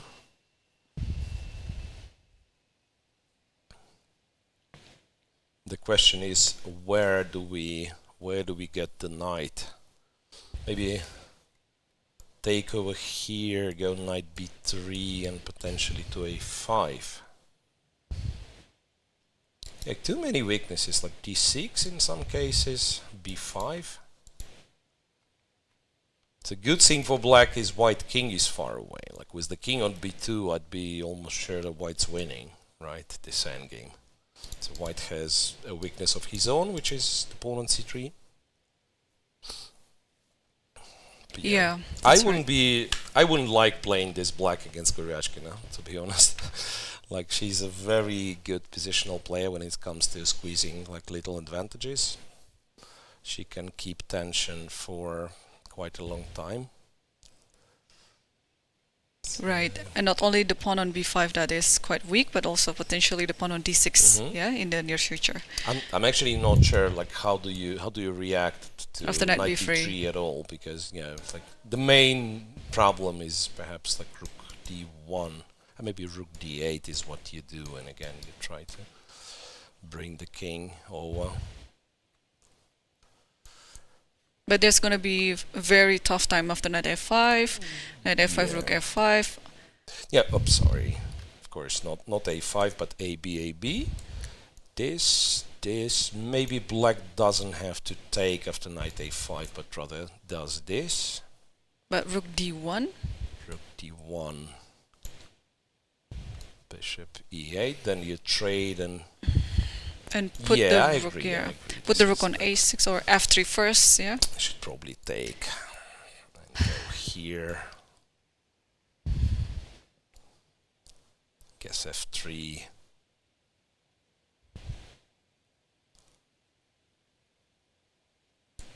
Still unpleasant. Like black is not in time, yeah. Goryachkina did rook d1. Rook d1 first. Yeah, rook which d1 first. Makes a lot of sense. So keeps the tension here. The rook is already on the d file. Because it's needed. also probably the knight will go to b1 to a3 maybe. That's possible. Yeah, but this is what surprises me, because I've originally thought that the whole plan was to take and to go to a3, but I guess she wanted to trade the queens as well. So that's why she took and went queen d2. So rook e d1, ab, knight b1, knight a3 is, yeah, it's definitely something to consider. Rook d1, rook d8. Stavroula for now just plays kind of reasonable moves. Yeah, rook d8 and like what you said, king f8, king e7, it could be on the way. And so it's already an endgame here. Shall we look at something a bit more complex? let's go Lagno Munguntuul. So look, we have two endgames already, right? The Divya with Tan Zhongyi. Queens were exchanged very early. And Paehtz Assaubayeva almost in the end game if the Yeah. queens are exchanged. Lagno with Munguntuul. After H6. queen g3, black played h6. Yep. I'm not sure if she intends g5. It's more of a covering the g5 square, right? I don't think anything's bad about g5. I think it's such a good idea. Yeah, white stops it anyway. White stops it. So, And now maybe the move like rook b4. well, now after h4 played, yeah, rook b4 kind of makes a lot of sense. Intending to put the rook on the g4 square. Yeah. And the funny thing is, if you play queen g6, king can just go to f8. And then the queen on g6 might be a bit uncomfortable there. Yeah, rook g4 is threatened. Also, there's knight Knight e7, e7, yeah. followed by g6. Yeah, what to do after rook b4 then? I guess you play bishop f4, because knight e7 is still not possible. So you develop the pieces, and you are planning to go like rook c1 or something. But it is already very tense, right? Even rook takes b2 is not entirely impossible. Yeah. Rook b2, because the original plan was rook b1. And it does involve a blunder, but now after some consideration, I'm thinking it could be a good blunder, because, yeah, originally, of course, I've blundered bishop f2, but queen f2, rook b8, I don't know what it is. King f7. King f7 and say rook f2, because it's very hard for black to unpin his things, and rook b2 is coming. Maybe king g6 to h7 and this way defend the rook. Yes, it's very, very tricky. It's very tricky, but I do support rook b4. After bishop f4, you don't have to take b2. Like if it doesn't work somehow, if it's too scary, you don't have to do it. Don't have to do it. Like one of the things to do would be just to go king f7, knight e7, and then move the rook.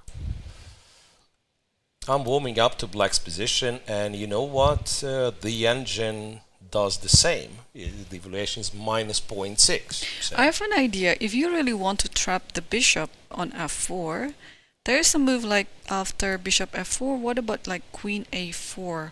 Oh, okay, there's Wow. b3, yeah? Queen a4. Wait a second. G7. Oh, sorry, G7 is do hanging. Do not forget. Yeah. G7 is still there.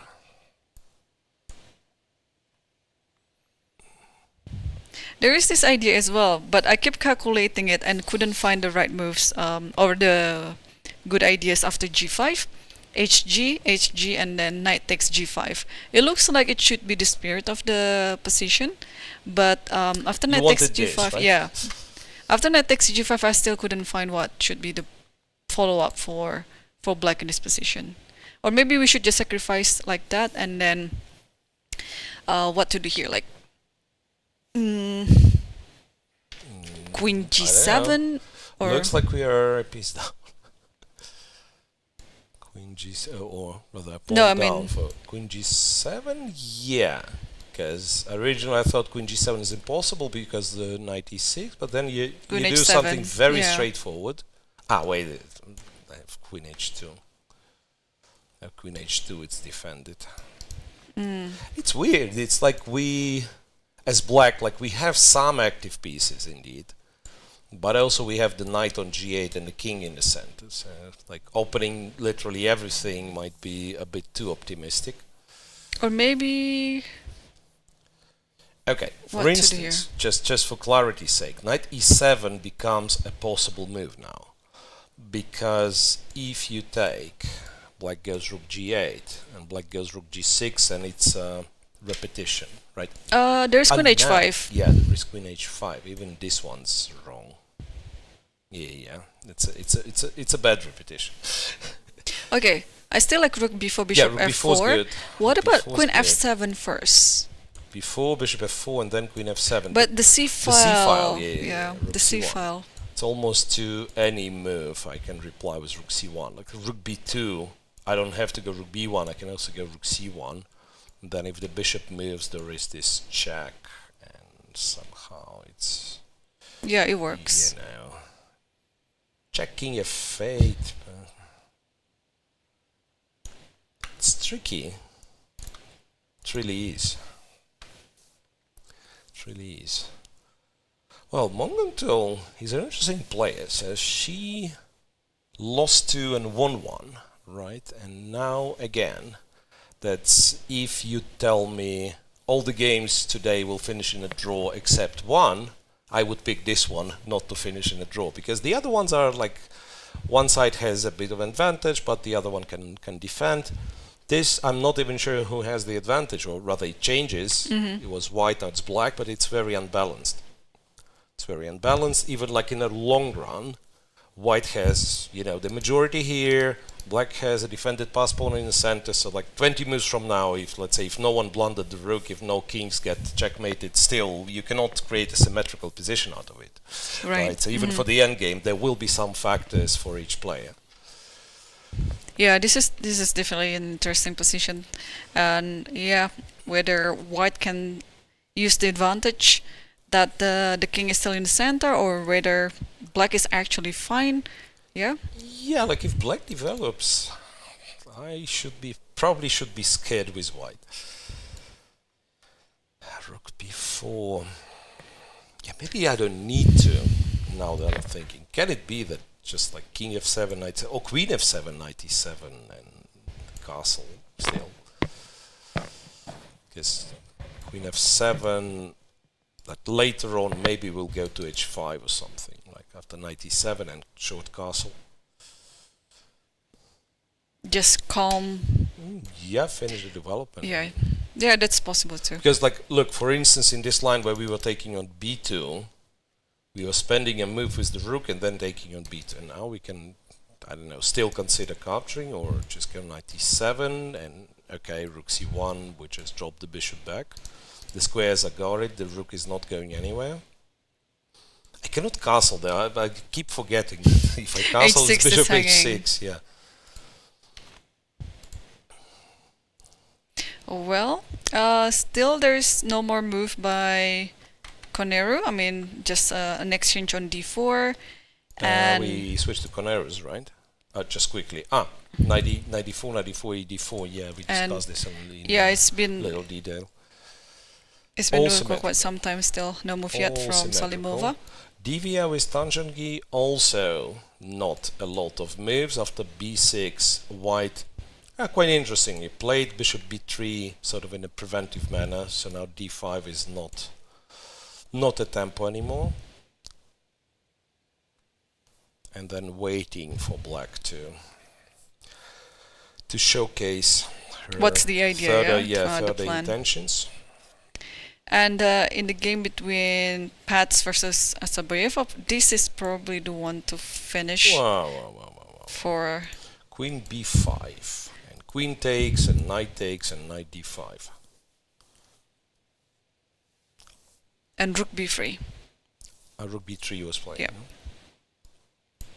Preparing to take on a7, but also, well, just to exchange everything, I guess. Yeah, this one is going to be likely a draw. And probably the first one to finish. Depends. Depends, yeah? Depends on what material we get, right? Because I can, kind of see if, let's say, both A pawns are coming off, but the knights stay somehow. I don't know.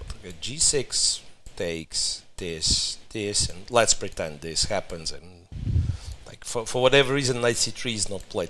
But still, it's like black can torture almost better, forever, yes, right? Like, I mean, this pawn is weak. If you ever lose this pawn, then 4 versus 3 with knights on the board is not very pleasant. Or if after knight a7, there's also rook a3. Like say you play g6, knight takes, and then rook a3, or rook b7, I don't know which one. Yeah, like rook b7 is probably what you want to do. Yeah, I shouldn't be giving the pawn for free on a7. I should probably like go a6, but then you'd play knight c3. I guess it's just a draw. Okay. And let's take a look at Goryachkina's game again, because she finally does the maneuver for the knight. Yeah, you were right. So she does go knight b1, rook e1, rook d8, knight to b1. So it's clear the knight is aiming at a3.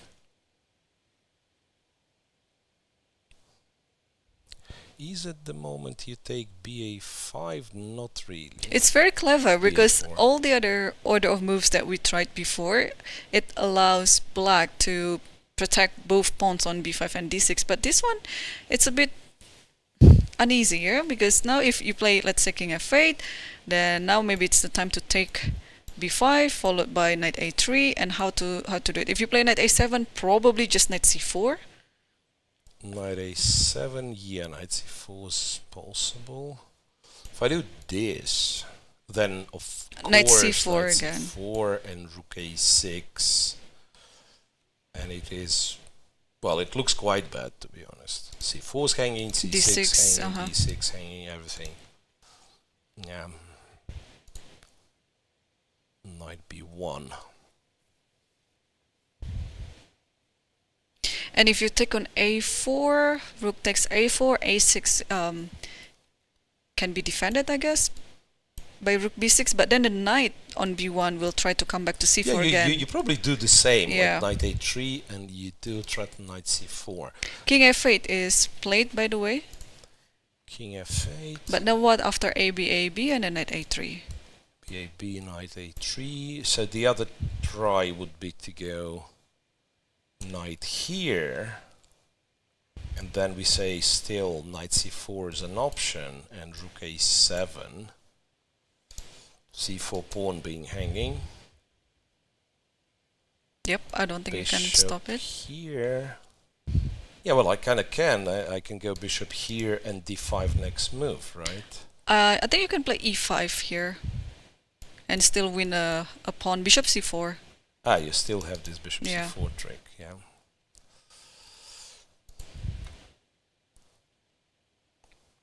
Well, in reality, this is the move that I have, and take c3. And it might still be better for white because you get this pawn on b5, right? Yeah, I think so. But okay, there wait. should be better ways. This is possible. Yeah, and then So just a pawn up. tactics all the time. Rook f8, king f8. In that case, we can use the other rook then. Oh, but still... I feel like I mean, in most cases, white is still standing better. white is better. Like you can stop right here, to be honest, because yes, knight c4 is one option, but if you don't play knight c4, still black does not solve all the problems, right? Maybe you play it like contrary, like in a super slow way. Like you play f3, you bring the king to the center. Like you have one weakness, which is c3, which should be easier to defend, and black has two, right? d6 and b5. Yep. But it's not impossible that knight c4 just like kind of almost wins. All right. Will there be something that we're gonna say, oh wow, this is sharp? Because for now, like everything is so quiet. 3 endgames, by the way. We are getting close to the end of the second hour. In 3 games, the queens are traded. Right. The game between Paehtz versus Assaubayeva, I think it should be ending, well, depending on the coming moves, but it should be pretty equal for now. While the game of Lagno versus Munguntuul, Munguntuul chose the approach that you mentioned, just calmly play king f7, and possibly planning to play knight e7. Oh, wait, so no. She went rook b4. Rook b4 first, after bishop f4, king f7. So this gives white a bit of like active moves, maybe rook c1, but you can play bishop b6 indeed. Yeah, white kind of got stuck with all this kingside attack, because usually with the setup like this, what you do, like you have to sacrifice something, go e6, you know, like get squares, get like new trajectories for your pieces, and you don't have this piece to sacrifice. Like it should be like bishop on d3 takes f5, you know, or g4. You have to play g4 somehow to attack this type of structure, and otherwise, like black will do this, do maybe like this or this, and it's not impossible that rook b2 is already a threat. Yeah, looks like black is consolidating now. Yeah. Black's overtaking, and the engine likes black as well. The evaluation bar then is. Yeah, looks like Kateryna just completely lost all her advantage in this game, and black is firing back. And today's a slower round. It is very slow. 16 moves in 2 games in 2 hours. Yeah, they will have to speed up, you know. We have time controls here. It's a serious tournament. It is.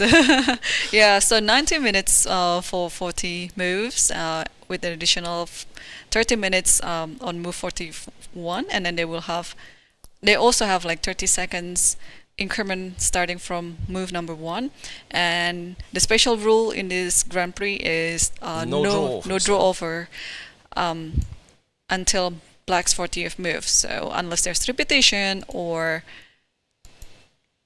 what else is there, like a perpetual, you trade everything. Can it be a stalemate before move 40? Well, I doubt it. I don't think it ever cured in a tournament situation. Even in any move, actually. Yeah, it's very hard to get a stalemate in a tournament games. Usually you just have to, well... Yeah, there've been examples. There've been examples, and I've witnessed one. So I would guess it's... Okay, if we don't look at, you know, like when it's one pawn, the H pawn, and you play till the very end, like so your king is checkmated in the corner. It was Men's Grand Prix, like 2016 or something. It was a fantastic game, Yakovenko vs Gelfand, where Yakovenko completely outplayed Gelfand, and Gelfand escaped because of some stupid stalemate idea.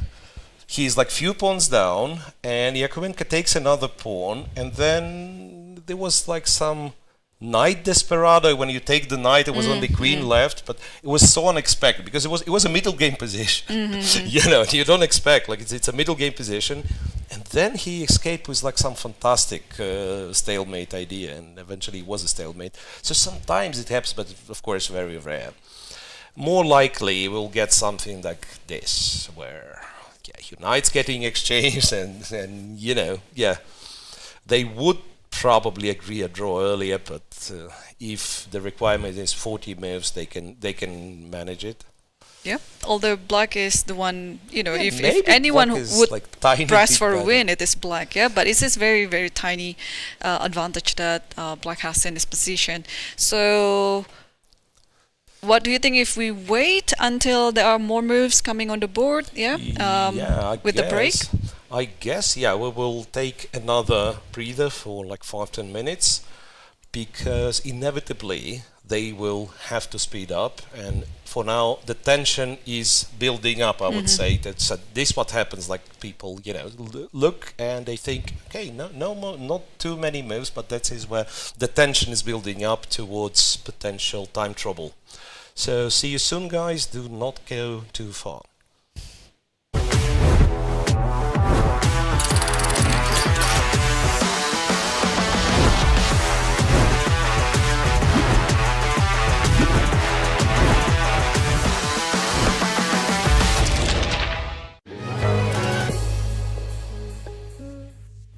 We're here with Nurgyul Salimova, who just drew her game against Elisabeth Paehtz. Nurgyul, how has your tournament been so far after the first 3 rounds?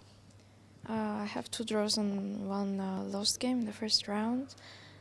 Could be better, could be worse. It's my first Grand Prix, so the first day was very exciting for me, and I did not perform well.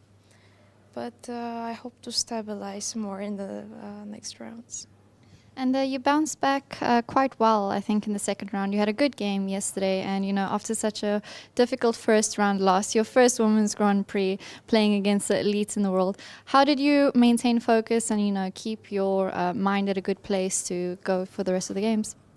Yes, yesterday was a good game for me. I actually had good advantage that I didn't manage to convert, but it was good. It was black, and yes, as you said, after first lost game, it was good. Well, it's a long tournament, and there are also more Grand Prix. Yeah, it's the first one for me, and I'm gonna play 2 more.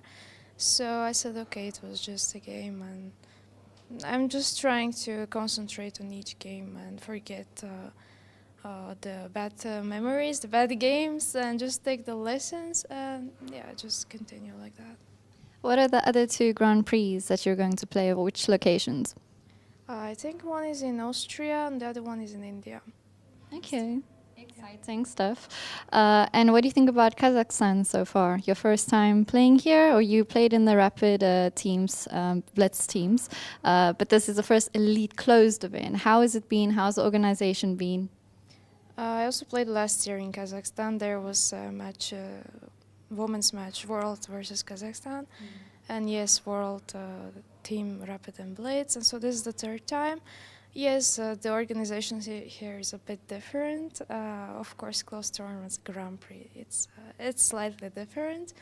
I like everything so far. It's a bit cold for me, and I don't enjoy the cold much, but I brought warm clothes, so it's all good so far. I like the playing hall, the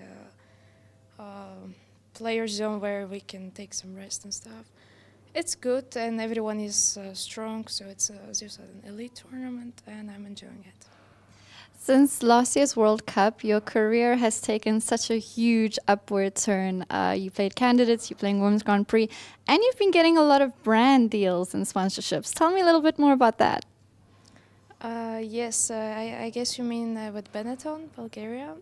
Yes. And also right now the dress that I'm wearing is from MDO Group, which is their partners. And yes, I'm very thankful for their support. I really like the way our work is progressing, let's call it that way. They're very colorful brands, and I'm usually more of a black and white person, so they are trying to change my mindset about it.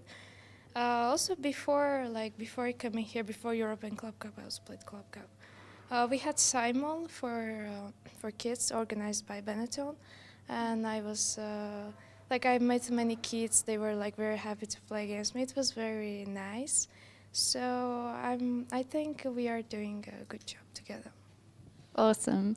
Final question to you. How has it been in the women's elite? You're, of course, still very young, and you've come in just as a storm entering this whole new world. How has it been? It's different. Well, I was also telling my coach yesterday that I was, imagining about these moments when I was a kid my entire childhood, and it's good, but of course it has very tough sides. That this first lost game, and I'm gonna lose many more games, I guess, in my career, and I'm gonna win many more. And I'm just trying to take lessons so far. I don't know what's gonna happen. As you said, I'm young, but okay, we never know what happens. And I really hope that I will stabilize my spot in this elite. Well, it's a very positive mindset, and you're such a good representative for women's chess, Nurgyul. Good luck with the rest of your tournament. Thank you very much.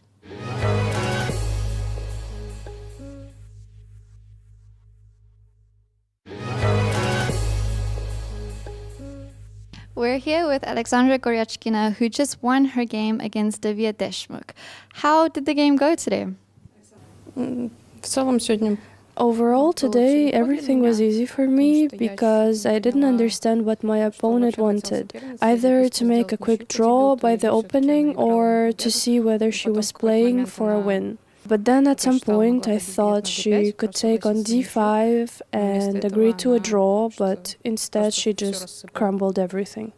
One of the interesting things about this Women's Grand Prix is that we have players like you who've been in the game for a while, and newer, younger players coming in like Salimova and Divya, who you just played.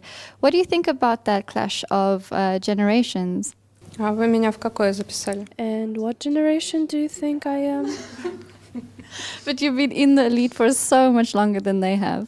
Okay, so I'm old, got it. Then there is a clash. Like the previous Grand Prix series and in the one before, there weren't any young players, at least younger than me. So it was easier for me to play the older ones. Here, of course, everyone is motivated and prepared. So again, the situation is a little bit more complicated for me. And you're one of the best players in these long tournaments, right? You won the World Cup, arguably one of the longest events in chess. And although this isn't as long, it's still quite lengthy, 9 rounds. How do you stay motivated throughout? Well, the tournament isn't that long. Therefore, I want to play a good game for now because the first round failed and the second round was half good and half bad. That's why I had a motivation like this. Later, we will find some more.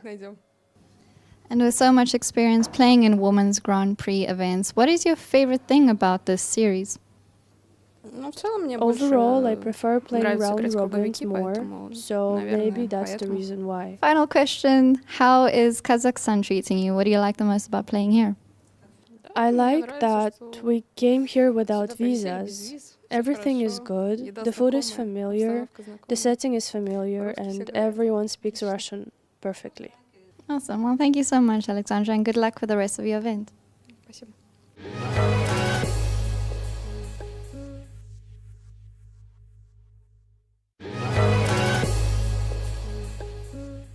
We're here with Humpy Koneru, who just won her game with the black pieces against Munguntuul. How has your Grand Prix been so far, Humpy? Yeah, yesterday I missed a lot of winning chances. So today I played much better and it was a very convincing victory. I think her Queen E2 was like a very bad plan. Like she probably might have missed this FE4 and Bishop G4 idea. At least she should have played Queen E1 when I went for Queen B6. More precise would be to go to Knight B4 instead of Knight E3.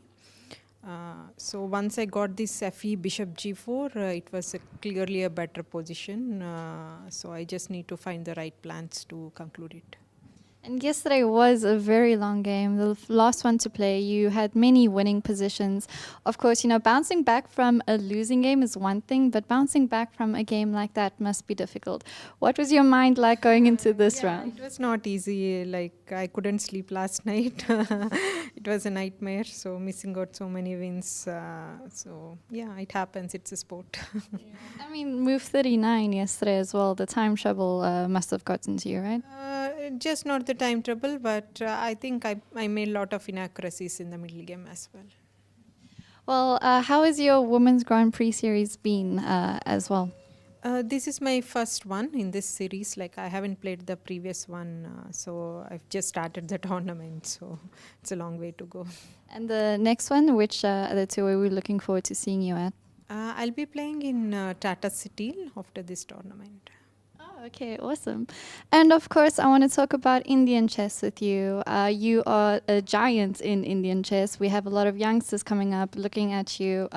How was it watching your country win the Olympiad this year? Yeah, it was amazing. Like winning the double gold is a historic moment for the complete nation, and I think all the youngsters did very well.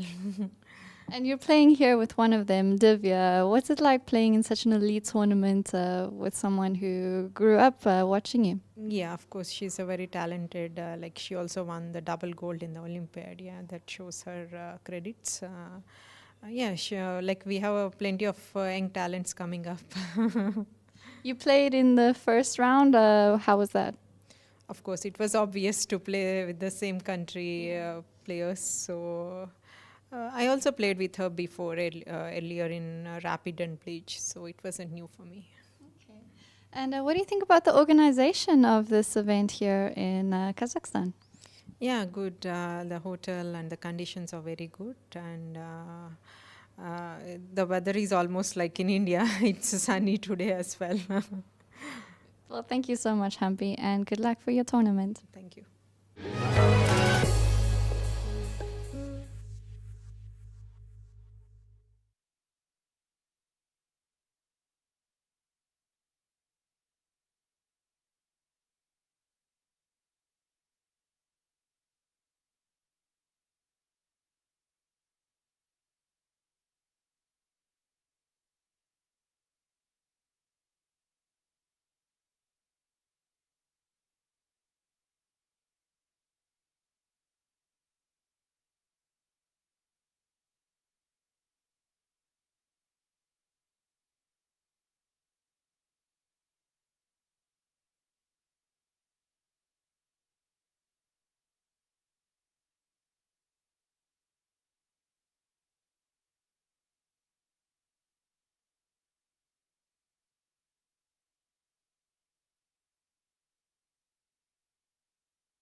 Hello everyone, welcome back. It's a relatively slow day here at the office, but I think as Miro mentioned earlier, the players have to start picking up their pace because time trouble is probably coming up soon in the next hour. So they are quite far away from the second time control move 40.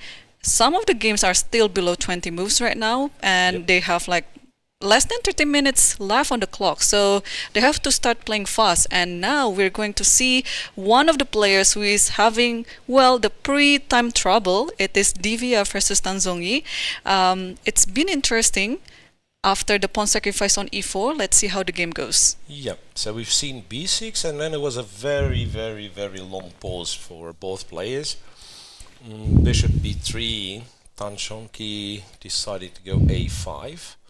Which is surprising, because you allow yourself to be weak on b6. Yeah, well, I don't know what would happen if White immediately took on b6, but White decided to go a4, and then it means you won't be able to take on b6 because later of rook on b8. because rook b8 and some pin on the b file. At least that's I think what Tan Zhongyi implies by going bishop g4. Right, because one could think, okay, I take this, after rook b8 I take this. I don't know, like, does it hold? Does it fall apart? I'm not sure. Because if White is given some time to, say, play bishop c4, b3, it's White who is a pawn up. So bishop g4, computer kind of liked it for black at first. Now it's around zeros again. Now it's around zeros. It's weird with this rook on the 7th rank. It's like White cannot make progress, but also Black cannot easily kick the rook out or exchange the rook. Is it the time for White to try to get the pawn back? Like, for example, rook b7, although of course a move like... No, actually you cannot play rook b8, right? I mean rook a b8 because there's always bishop f7. So... probably. Yeah, you can go rook b7 or... No, seriously, I just would take on consider b6, this yeah? one. Like, if it works, it works. Ah, wait a second. Could it be other rook to b8? And it's hard to tell. No, just ab is fine.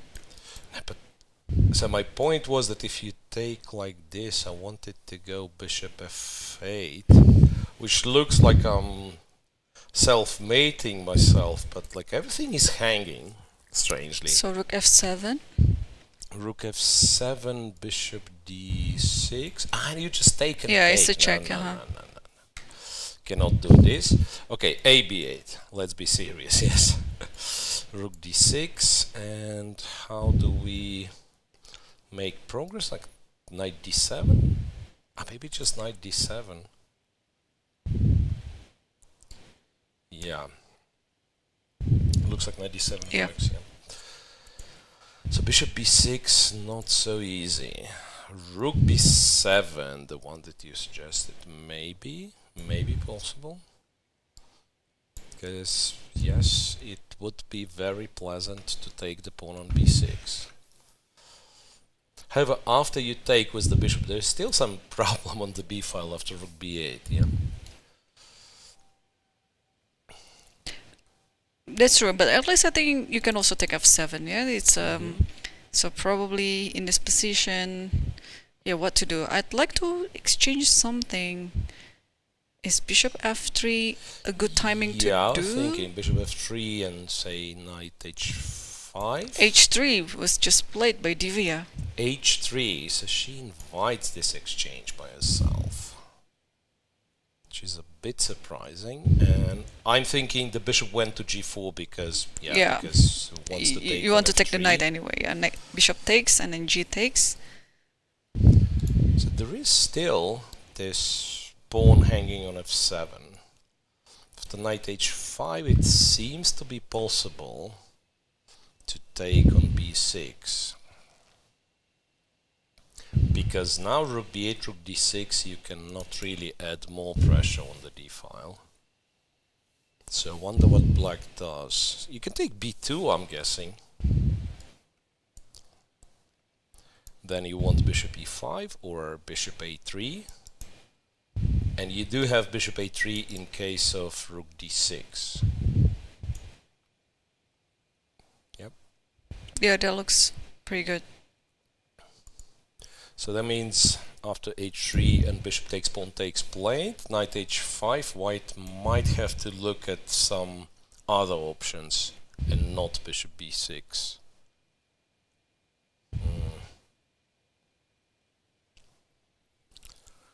I feel like it's harder and harder for white to hope for, let's say, for more than just a compensation. But what about if I just take on g7 and then you take it with the knight, or Not sure, maybe the king. if the king, then I'll take b6. Taking d6. Yeah, I have to take. Sorry, have to take with the Uh-huh. knight. And now in order to rook b7 first. rook b7. I guess one thing to do would be to put the knight on f5, so defend this, and whenever And- you take yeah. b6, I want to go rook b8. And rook b5. It's kind of, yeah, maybe. Because bishop should be better against knight in this type of endgame. Takes. Then just bishop c4, yeah? Bishop c4. Yeah, like bishop, you can say bishop's better than a knight, but at the same time, don't know. Black's position is also like very compact, and white's pawns are not great. But my idea is just to play rook a1 and Yeah, get the pawn. Understand. And king f8, but you'd allow knight to jump here. Right. Yeah, rook a1. Rook a1, knight d4. Takes. Takes on a5. I guess I might want to go d5.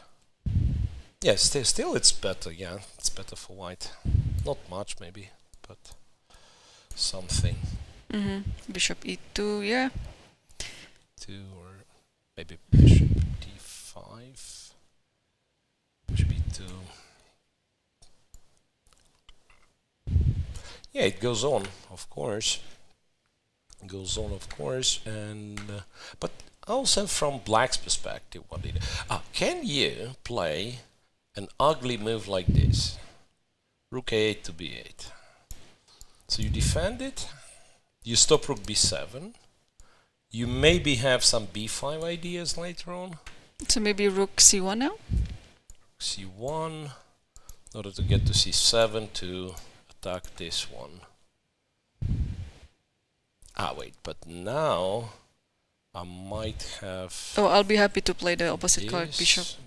Takes, and then rook c7. This. But it's like... Bishop f7. Bishop, so you have bishop f7. Yeah, I completely blank on this one. Yeah, you actually threaten just bishop f7, bishop back checkmate. Yeah. So it's super tricky.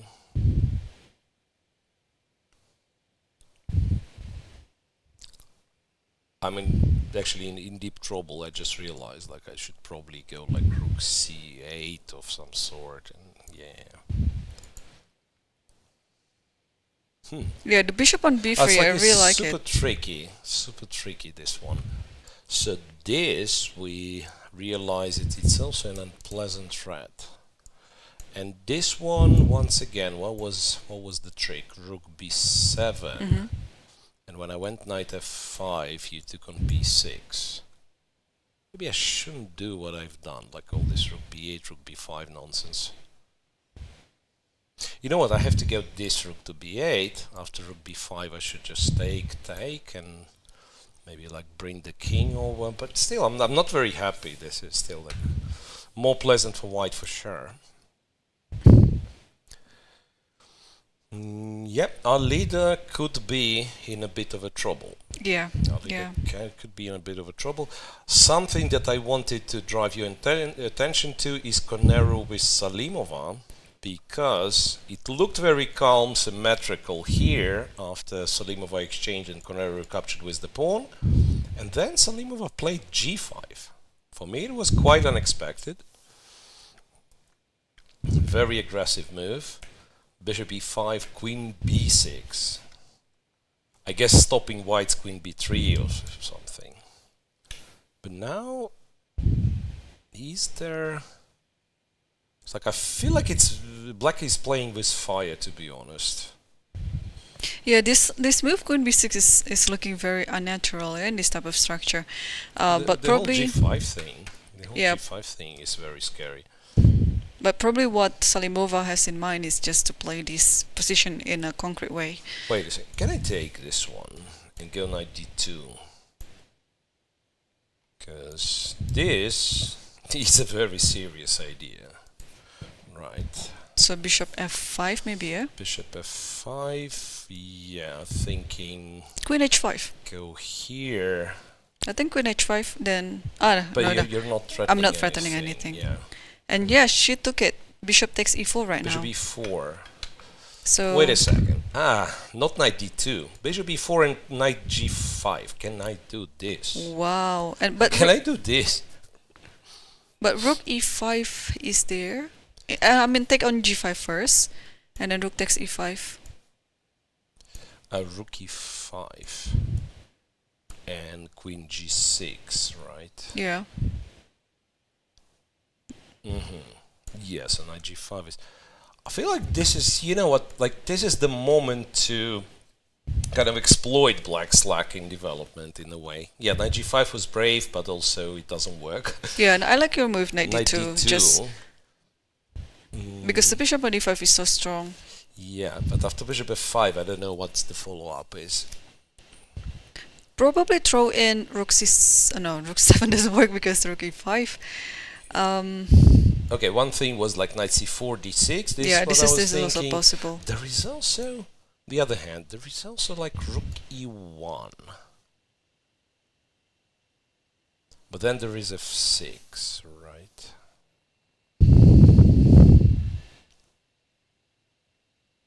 Rook e1, f6, super sharp. Okay. I think it has to be knight c4. Knight c4, queen g6, I'm guessing. Knight d6. Knight d6. Rook d8 we can take on b7 at the very least, right? It's very concrete, right? Like white might be winning or it could be nothing. For Also, after knight d2, what about...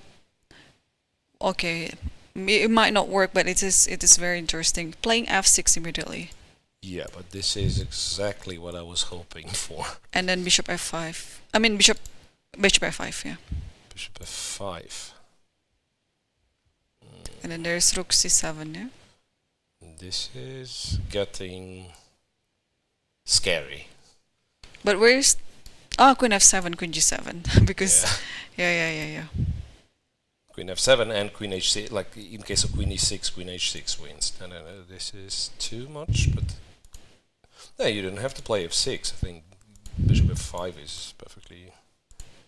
Bishop f5 is perfectly fine. Knight d2 is already on the board, okay. So at least this one is getting exciting. And I'm getting excited along with it. Maybe queen g6 returning the queen is sort of in the same vein. Queen g6. Yeah, why not? Queen g6 covering h5 and then maybe preparing like f7, f6. So it's not as simple. Like originally I thought like white's close to winning, but now looking at the evaluation bar and computer evaluation is 0.3, which doesn't make sense to me. So white is slightly better. And from the looks of it, the position, it's either white is like fast with his initiative and it gets somewhere, and then it's not 0.3 but +3, yep. right? Or black develops and then black potentially can get better position. Okay, I guess we can switch to Goryachkina versus Tsolakidou because you guessed the entire line correctly. Except the last move, because we didn't see this rook d4. Knight a7, knight c4, rook takes, and rook d4. But is it a good move? It's a big question. Rook d4. Black still kind of has to play d5, yeah? And now after d5, black can... Okay, if we take, of course, black can take it with the bishop. Oh, can it? Oh, it still takes c4, right? Yeah. Still takes c4. I have a feeling that there should be some way for black to get like decent winning chance, decent drawing chances, but I don't see it yet. d5, if ed5, ed5. I guess it's just so Bishop c4. bad. We saw this. Yeah, bishop c4 is one thing, but also, like, even if not bishop c4, but bishop e2, bishop f3, you know, it's positionally. So if you get bishop c4, like, my problem with bishop c4 was some, like, rook c8, but then rook again, b7. rook b7, and this time it's like, it's, well, still. Maybe rook d3, right? But rook d3... This one's likely a draw. But rook d3, d4 takes on rook c4, yeah? Rook d3, d4. No, wait. In this case, I have a rook behind the passed pawn, right? So this one, I guess I should be winning? Question mark. King e7. b5. Ah, so you're running like this. Yeah, could be. Could be. So I think I like your idea. Instead of taking c4, just be patient and play bishop e2, bishop f3. It's kind of a plan B, you know. So what you do, in fact, in this position, you calculate if you're satisfied, if this is winning, then you go for it. By the way, I took on b7, but there is another option, of course, to take on d5 and then rook d7 and to go rook d7. This is like this is okay. This is game over. Winning. Yeah. This is yeah. This should be everything. This should be the solution. Yes. Yeah, like I originally thought, for whatever reason, that it's rook f5, f6, b5, which probably is also like strong, but rook to d7 just wins. Yeah, so Goryachkina might be on track for her second consecutive victory. Yes, it looks yeah, well, she's really much good better. for her. Yes, she's much better. For sure. And let's move on to Lagno versus Munguntuul, because is white suffering here? Well, king f7, bishop b6, b3, 97, h5, rook to g8. What does it mean, rook g8? You want to play g5. Is she planning to go g5? Yes, g5 takes and rook takes g6. Or I think it's knight g6 also can be thinking, yeah, whichever. Yeah, that's one tricky position. Yeah, white's problem is like there is pretty much zero how to say it, like zero constructive ideas for white. Like what do you do? How do you make any sort of how do you create a threat? Like you can double on the c file and both rooks will be doing nothing. There's no rook c7, right? You can't really open up Queen h2. Queen h2, sort of a prophylactical move, moving the rook away from the g file. But black's also not forced to go for like g5 or something. It could be that black just kind of scared white a little bit and then, well, oh wait a second. Not forced to, but if she will, g5, pawn takes, knight takes. Because this guy is hanging. If you take, then rook g4 is coming, yeah? I thought, yeah, like there is rook g4, there is also rook h8, and it could be, long term, could be like a very annoying pin. How do you unpin I'm a bit this worried thing? of queen h5 here. Queen h5 with knight g5 idea, you mean? Although, I mean, if you want to defend g5, you can always play bishop d8, but because after rook g4, still knight g5 is there. Yeah, yeah. But then rook g4 looks really strong. Now in case of queen h5, what do we do? I've moved the king. Yeah, the spin is annoying. Maybe we shouldn't allow it, and therefore shouldn't. But it's only for temporary, so just king e8, I guess. Is double check better than the regular check? Because this is the combination I'm thinking about, and because it's double check, white has to react and not allowed to take the king on f7. Yeah. There've been instances where people were planning to, to give a fork with a pinned piece, even on high levels. I have an excuse for blundering this one. Queen h2.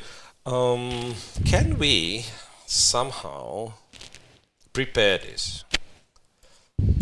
Can we somehow prepare this? Rook e4. I don't know if it helps. d4, d3.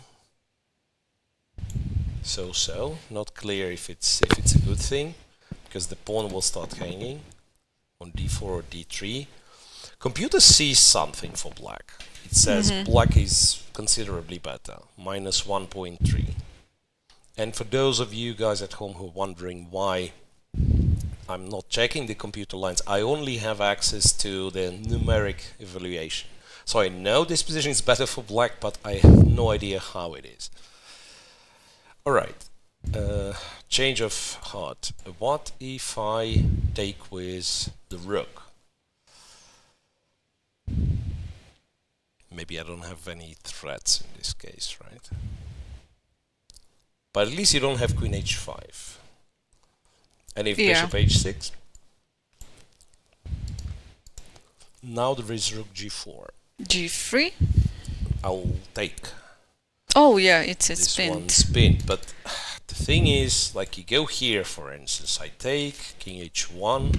There's knight g5. And it's still something's happening. Yeah, like knight g5, knight h4. Chess is hard. Well, if you ask me, I would probably not find the courage to go g5 and to look for some other move. Again, ideally, now that we developed the knight, maybe should take some time to play king e8 now? To move the king somewhere. Yeah, like ideally to b7, but how do you get there? How do you cross the c file? There is no way,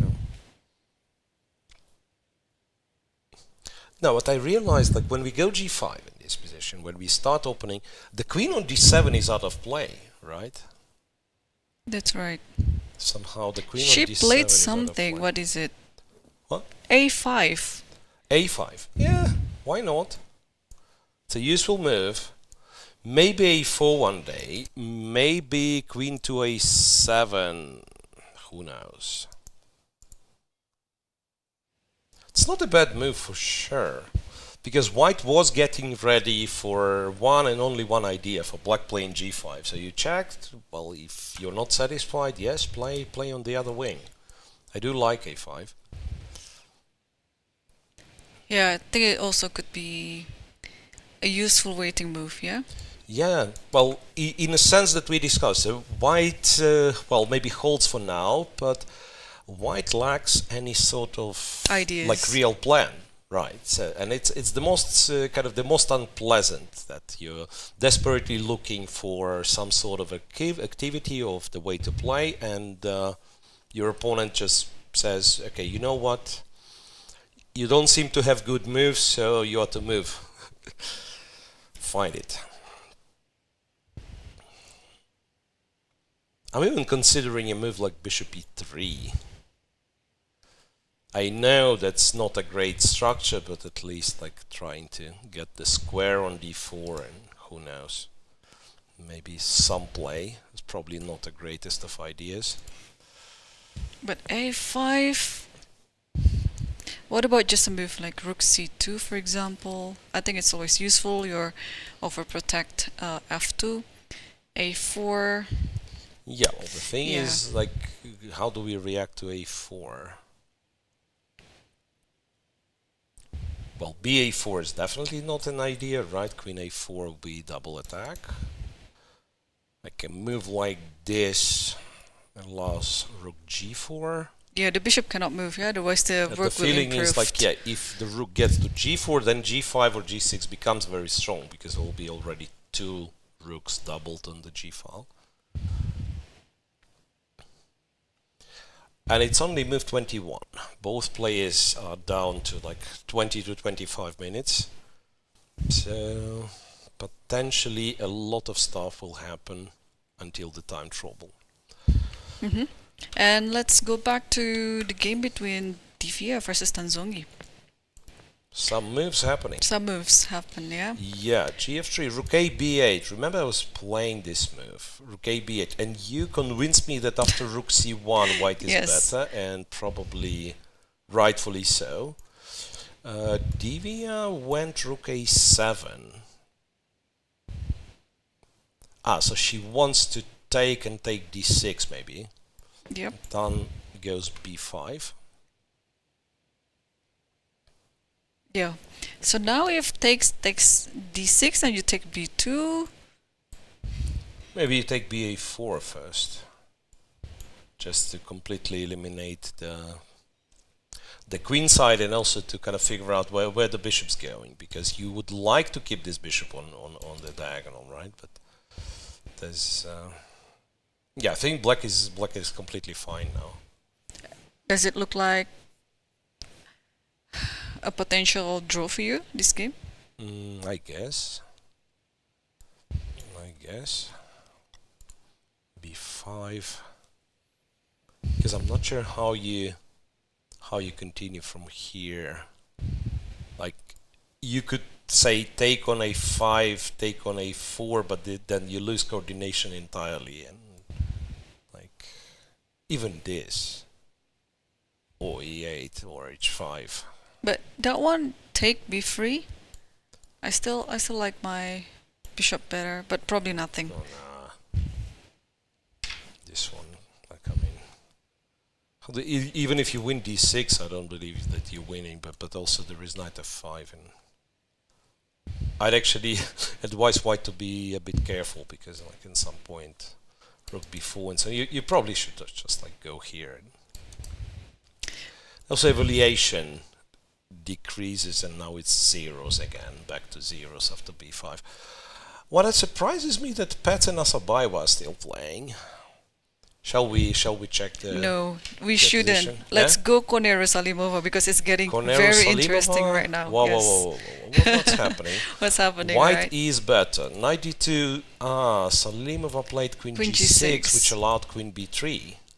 Now to queen b3, you're gonna have to react, because rook c7 is there, rook e1 potentially there to collect the e4 pawns. Salimova goes bishop e6, queen to b7, and f7, f6. Yeah, so now, okay, if white just moved the bishop, yeah, d4 will hang. I guess the plan is bishop d4. Yeah, exactly. So white has to find some, I would say, brilliant move. Yeah, extraordinary move, allowing some sacrifice on e5 maybe. First thing comes to mind was rook c6. It might be just bad, because the idea is if you take the bishop on e5, then I might go d5. That was originally my plan. But also there's bishop d5. There's also bishop d5 there.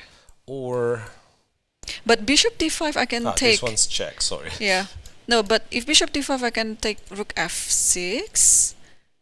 It might be some, and then queen f6, queen d5, queen d5, queen f7, and then just take on queen e4. f7, and you take on e4. I think it's enough compensation, and you get, what, 3 pawns? This looks very promising, of course.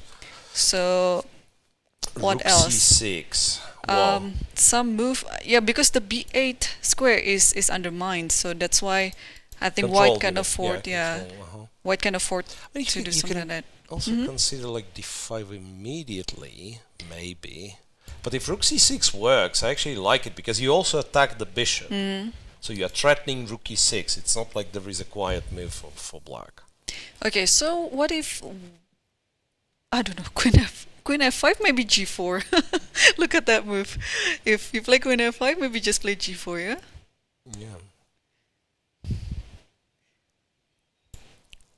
Yeah, so how to Queen defend? f7, Queen- there's, at the very least, there is rook c7, which is also super threatening. Rook c7 looks really killing there. And again, if I take, you go here. And you threaten rook e6 once. Yeah, I was thinking something with b8 now since the bishop on e5 is gone. Is it possible? But it has to be with the rook on e8 then. But if rook e8, then I think You just take? queen. Oh, that's true. That's true. Yeah. Take, and I think come you're into winning check. because this one hangs with a check. After queen e6, you can actually take this guy. Yeah. Right, rook 8, take e6. Well, there is e3. There's e3. I mean, it's No, I still would. not the end. I think it would be just better to keep the queen and let's say play queen e7 after rook b8 because the bishop is pinned anyway. But it's kind of the same trick, right? You But can do now queen I think f7. you can have some control. Wait a second. Yeah? Why do we go rook b8? Can we go queen f7 immediately? And rook c7, and then you take on d5. Yeah. Rook c7 takes on d5. Yeah, take rook f7, take f7 b7, takes b7, and rook e3 in the e7, end. e3, knight e4. I mean, it's still not the end. There is Yeah. a check threatening. After this check, you go. It's tricky. Like you can maybe take f2, but then it's equal material. And after rook f8, black's also kind of getting a bit active. Yeah, I think black is better in this position. G4. Yeah. I think nobody's better, maybe. G3, king g2. Probably no one's better. But originally, it seems that white's gonna get somewhere. So we should just like find how to. Yeah, wait. So what's after d5? Did we find a move after d5? Rook f7, bishop f7. There's bishop f7. There is e3. No, e3. You're just kind of helping maybe. Okay, play the moves. I don't know. Chicken move first. Bishop f7. Bishop f7. There's still this trick, for example. And bishop d5. So again, maybe we should show the pawn is pinned on the 6th rank, right? This rook is the rook is overloaded. Rook e5, queen a8 check. So that's why bishop d5, and then a move like rook f6. Yeah, and then probably bishop takes b7 now. But it's rook g6, no?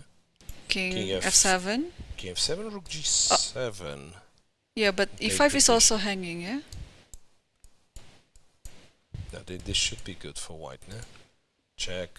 Maybe you go to yeah, f8. f8, going to f8. But still, it's pawn up. It's pawn up and the king on the 7th rank. No, this one I'm very optimistic for white. Like, should be like close to winning. I think you had a better version here. Maybe you go to f8 because the bishop's still hanging, and e3 is the no e3 fe3 with a check. Now you just go bishop c3. You go bishop c3. There is no e3, right? This hanging and knight c4 next. Yeah. Looks good white for is white. better. Yeah. So Humpy has to decide. So rook c6 we thought was interesting. Well, d5 could be the move. Rook c7. No, bishop c7. Bishop c7. Wow. Bishop c7 somehow doesn't give this impression of being super strong move, but who knows. So what's the plan after bishop d4, I'm wondering? Knight e4. You can take. You know what, I'm blind. I didn't see this. Yeah, you can. But do you have any discovery maybe with the bishop on e6? Is there any discovery there? Like bishop h3 or something? Something like that? Or keep the bishop on that diagonal because you need queen d5. You need to prevent queen d5. So okay, I don't know. Take a2, let's say. 96 then. 96, yeah. And like the problem, the rooks are connected in kind of funny way that this rook will have to go to like f8 or something. White controls so many squares. No, this like white's just winning. Like after that you play b3. You switch this off. You get queen d5. Nah, that's like. Okay, so bishop c7. Maybe queen f7. Can I go queen f7? She took the pawn. On d4. So now 94. We are optimistic for white, yeah? There is also rook a7. But rook a7, queen c6 maybe, yeah? But I mean it doesn't really attack anything. Yeah, takes oh yeah, looks good actually for black after that. Queen. And also the evaluation changed. Yeah, so yeah, rook yeah. a7 was blundered. Yeah, yeah. 94. I felt like 94 didn't work. Hang on, rook a7 was a blunder? No. White blundered rook a7. Rook a7 I think is a good move. Okay. Unless there is something that we don't see. There's always something we don't see, but what exactly it is in this case remains to be. If you want to counter-attack, then maybe queen b4. Hang on, e4 is hanging. Yeah. That cannot be it. I thought you were planning for something like Yeah, this. but there's rook d7. That's bishop d5. Bishop d5. It's bishop d5. It just made in the next move. Yeah, it's literally like mate in two. Well, so Salimova is getting a chance. So you see, I mean, she played this whole g5 business, which of course was very risky, but also put pressure on Humpy.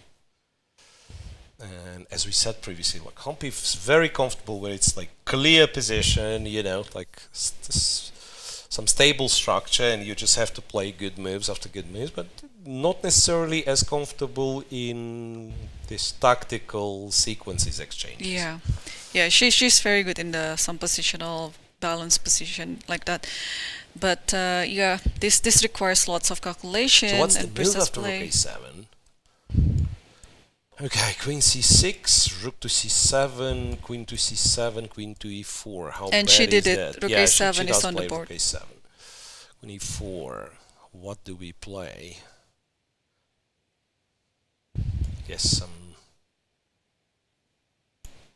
Yeah, black will consolidate, and it's a very, very tough task for white then. There's all these bishop d5 threats. Okay, 7. But on the other hand, queen c6 perhaps is the only move. Yeah, we have to keep protecting the knight on e4. Probably, yeah. Alright, so Humpy will have to spend some time here. Let's do a quick overview what's happening. Goryachkina with Tsolakidou. Goryachkina is winning. d5, bishop c4 immediately. She did not take on d5 first. Bishop to c6, ed5, ed5, and now I guess you can do different things. Well, maybe rook c7 is a nice move to include. I like that move. Yes, you're right. Bishop e2, bishop f3 should be winning as well. Yeah. Like it's a Any combination move, of positional advantage and material an extra pawn. advantage Yeah, too. so this should be relatively easy to convert. Koneru is this crazy game where she probably gave And her opponent a chance. Munguntuul gathered her courage to play g5. Okay, but after a5, Lagno went knight e1, so that okay, she's opting for d3, but now after g5, what do? You probably take here, right? And then I guess in this case, knight takes. Yeah, whenever there is knight d3, black always has this rook e4, and still pawn cannot be pushed. Rook e4. At the very least, maybe you can also insert rook d4 at some point, if not rook e4. But yeah, this position looks pretty good for black. Well, and the evaluation bar confirms by claiming that black is better.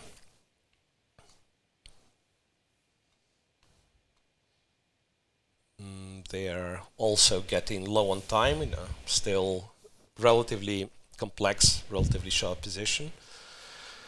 So yeah, I guess once again we might see one of those quicker rounds today once again. I mean, it started slow, but then now I'm looking at every game pretty much passes, you know, the critical stage. You have Paehtz with Assaubayeva, which is I think drawish, and it's been drawish and probably still is. However, Paehtz got into a bit of a time trouble, and honestly, wait a second, there was a moment, rook a3, rook c8. This is something I don't necessarily agree with. Could Elisabeth There is take a6? yeah. There is rook d4. And then rook d2. And say rook d2. So you're saying I want to play rook c2. She would lose the pawn. Yeah, right? g5 or whatever, and then rook c2. Black will play with the initiative, so I think that's what she doesn't like in that position, and she played. What did she play? But even the position which is on the like after rook c8, she played g3 logically, a5, rook b1, g6, rook b2, rook e2. Yeah, that was exactly the position where I was thinking. Possibly it's good to just play rook b7 instead of rook b2. Miro, can you put it on the board? What about just rook b7? No. You want this, right? I just want to keep, the idea like that. And also rook a7. I mean, at some point if... Yeah, probably this one's... And rook a4 first, actually. Rook a4 first and then rook a7. I just want to have like an active defense. Because what she is doing in the game, it looks like she's just waiting, while black could, gather all the initiatives. So rook e2. Yeah, I guess rook e5 is what she... Because rook c4 is about to win a pawn, right? Well, you can technically do this. Because rook e5... Yeah, like rook e5 works. Rook e5 works. But then takes... Yeah, I was thinking this would be like better for black, but after f4... g5 and then king g6. But yeah, but like it's equal number of pawns, and I'm not that passive, right? I mean, king f2, well, h4, king f2. Black is better, but ever slightly, right? It's not like... If it's like your rook attacks my pawn on a... Let's say my pawn is on a5, your pawn is on a6, so I'm also tied down with the rook, then maybe it's another story. But this one, I believe, should be closer to a draw. Anyway, this is potentially a long rook endgame. Koneru with Salimova did reach this position that we were talking about.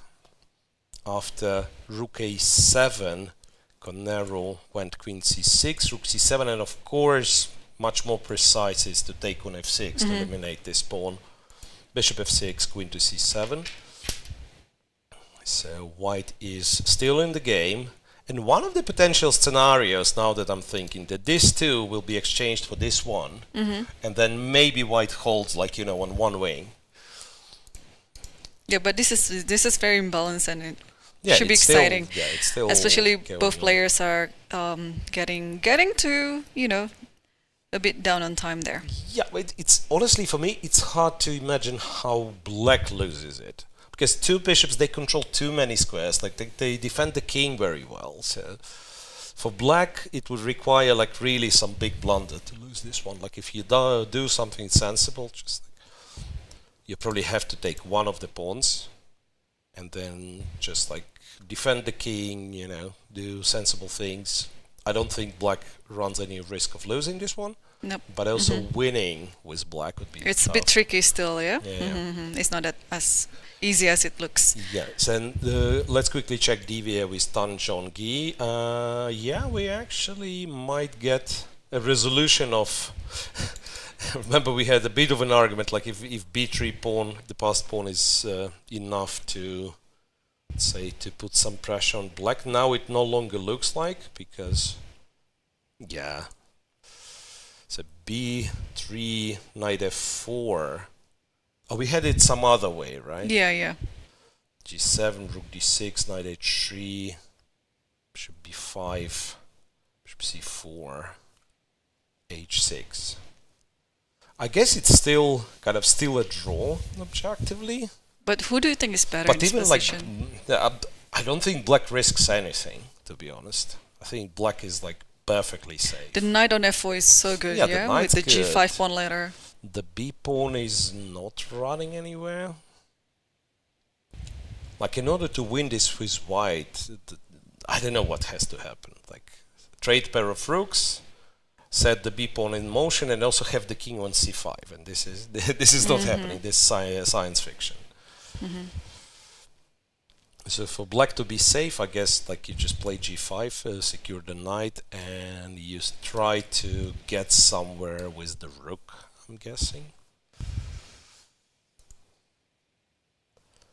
Because, yeah, like, imagine black plays g5, which Maybe you he can do play right now. rook a6, maybe? Provoking the pawns to come forward. Then after h5, then rook a5. f6. Yeah, f6, then... What I wanted to say, that at some point black can even consider going rook b8 and taking on b3, and still it will be very hard for white. Yeah, like, you have to make sure that f6 is not lost. Okay. If you do this, then maybe you relocate this guy to e5. I can see potential for white to kind of not make a draw in this position. Yeah, black is pressing, yeah? Black is, yeah, like, maybe not even pressing at the moment, but, you know, it's the best position black had in this game for sure. Risk-free, and maybe some chances. All right.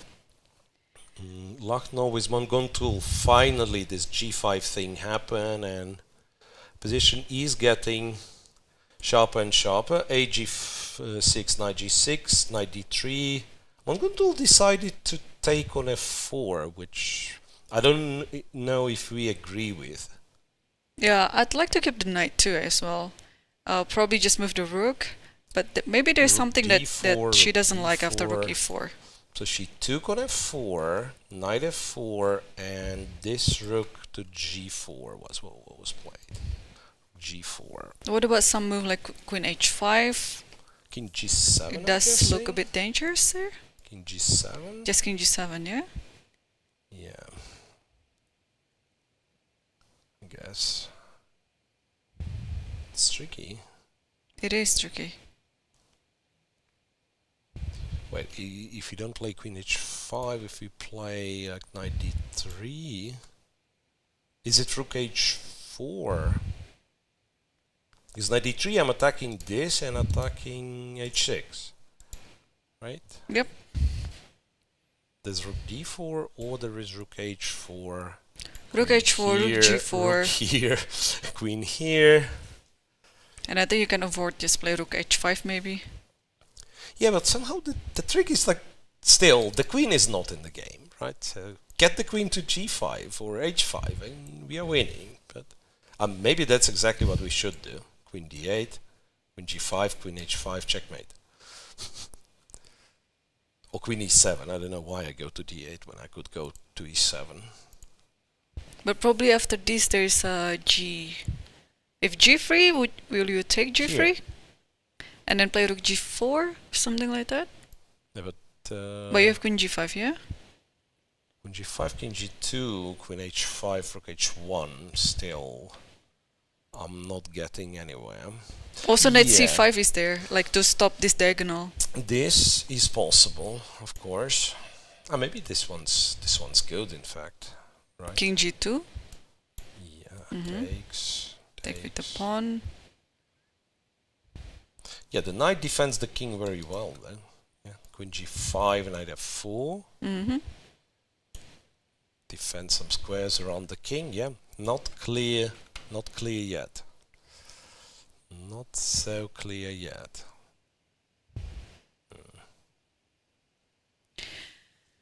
All right, I think it's a good time to take a very quick breather. Let's take another one. Yes, because and it's going to return be to the time troubles. Yes, because the time travel is coming up soon, guys. So stay tuned because all the actions will continue after the break.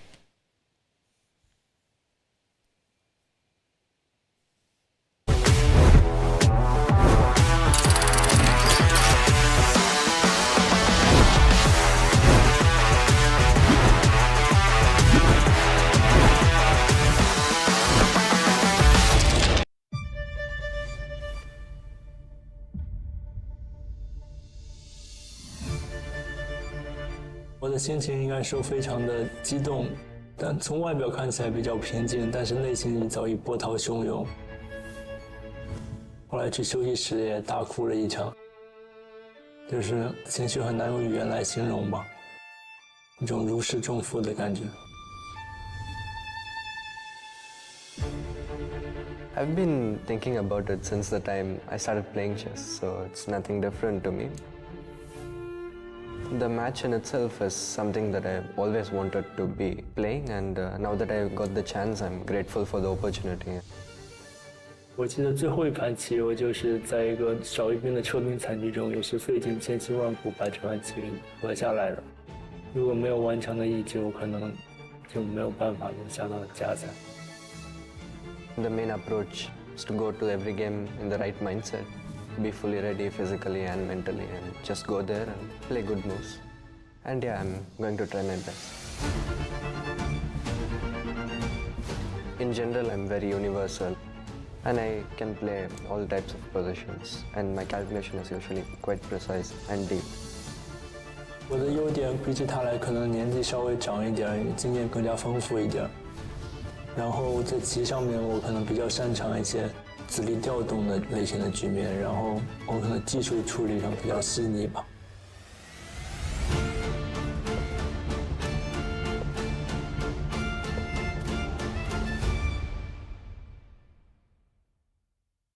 Chess is more than just a game. It's a tool for empowerment, connection and transformation.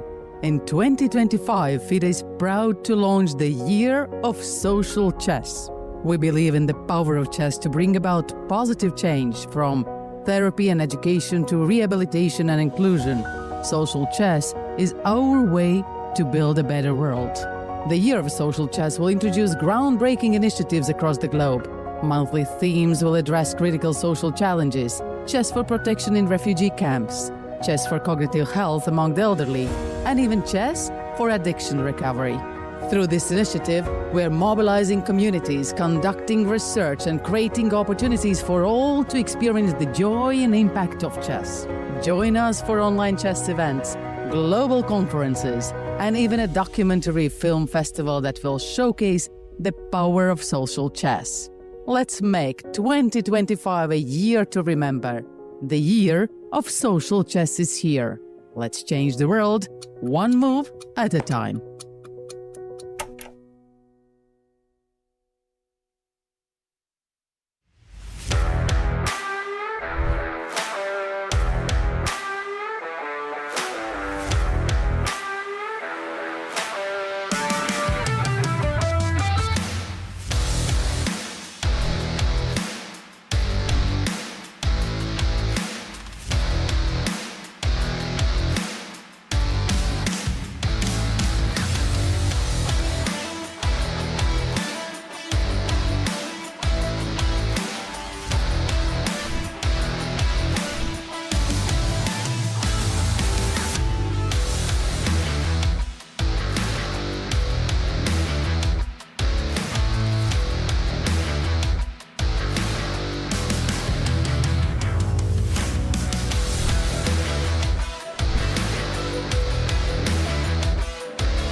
Welcome back, everyone. And I guess what we are going to see soon is the time travel time for most of the players, and especially those who are currently having worse position. It's going to be very tough to overcome the situation. But let's take a look one of the games. Which one would you like to see first? Let's Miro? go to Lagno and Munguntuul, because I think something has happened. At least the evaluation dropped in, or rather changed in Munguntuul's favor after this move, queen h5 check.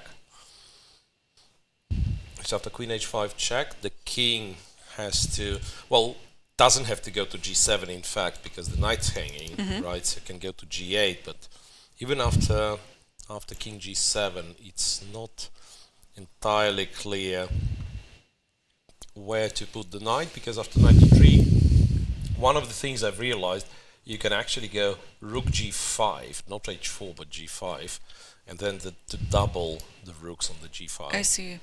Yeah, I think that is also why I was thinking maybe king g8 is possible, because you also want to give the g7 square for the queen at some point. There's a check on c8, but there's king h7. I mean, it's something to consider. Yeah, like here, well, I guess you cannot go queen g7 yet, because it's not a checkmate. But then, yeah, how do you continue? Because rook g5, there will be queen h6. It's okay. I think just rook g5, queen h6, and then rook g4. You're winning the pawn, right? Maybe. I mean, I won one, and I'm planning to win the other one. If we are talking about white, knight f4, we cannot take back. No, but why would we? Why would we be so inventive if king g7 is just good? Yeah, I agree. Like, in an ideal world, I also want queen to go to g7, but it doesn't seem to work tactically. Okay, Munguntuul thinking. Move 26, very sharp position. Better for black, as we know. For now. But the time is ticking. Time's ticking. Anything's possible. And I was just looking at the time situation of all the players. Divya is apparently in time trouble. Divya against Tan Zhongyi. Yeah, Divya's down to 2 minutes. She pushed the pawn a lot. Now the pawn is on b6, but it seems that the pawn is not going any further. Can black somehow attack this pawn? Not really. Maybe it's some strange, standoff situation that white cannot make any progress, but also black cannot, say, go after the pawns because the b pawn is dangerous, right? So white will just shuffle rook c6, rook d6 or something, and because for black it's also hard to make any sign of any. Because whenever you push f6, maybe white can do not rook a7, but rook c6, rook c7, rook because c6, rook c7. Because if rook a7, then just take on b6, Yeah, and no, also your chances of winning would be go rook e7, e1, and checkmate, right? Right. Rook e7, rook e1, and checkmate. But wait, can I actually try to do it? Rook e7. Oh, if no, then it's actually rook a7, yeah. Rook b6. Rook e7, rook f7. e7 takes rook f7, yeah, and it should be a draw, even though black is the one who's maybe slightly better. I want to ask you this position, in the case of rook takes f4, gf4 in that time, in that position, is it a fortress or? With the h pawn? Yeah, but the king just stays on the h file. Oh, yeah, you just or bishop. No, put the bishop on the diagonal. What is the winning idea in that position? Check on the g file. Where do you go? Okay, let me get you. You want the bishop here, right? Yeah. Mm-hmm. Say you go here, and I go to g8, and where the king's going. It's not. I think the answer is not a fortress. Oh, and then you just go yeah, to... if you go here, the king, h pawn starts moving. If you go otherwise it's here, king king e2. goes to f2. Okay, I'll move up then. Oh, but it doesn't matter still. King f2 and then f3 is lost too, yeah? Of course. Yeah. And just put rook on g5. Yeah, okay. Rook is 5 pawns and the knight is 3. Yeah. No, I don't think you have to take it. Just And we have the first result of the fourth round. Finally, Elisabeth Paehtz drew against Bibisara Assaubayeva. So it is a draw. It is a draw, yes.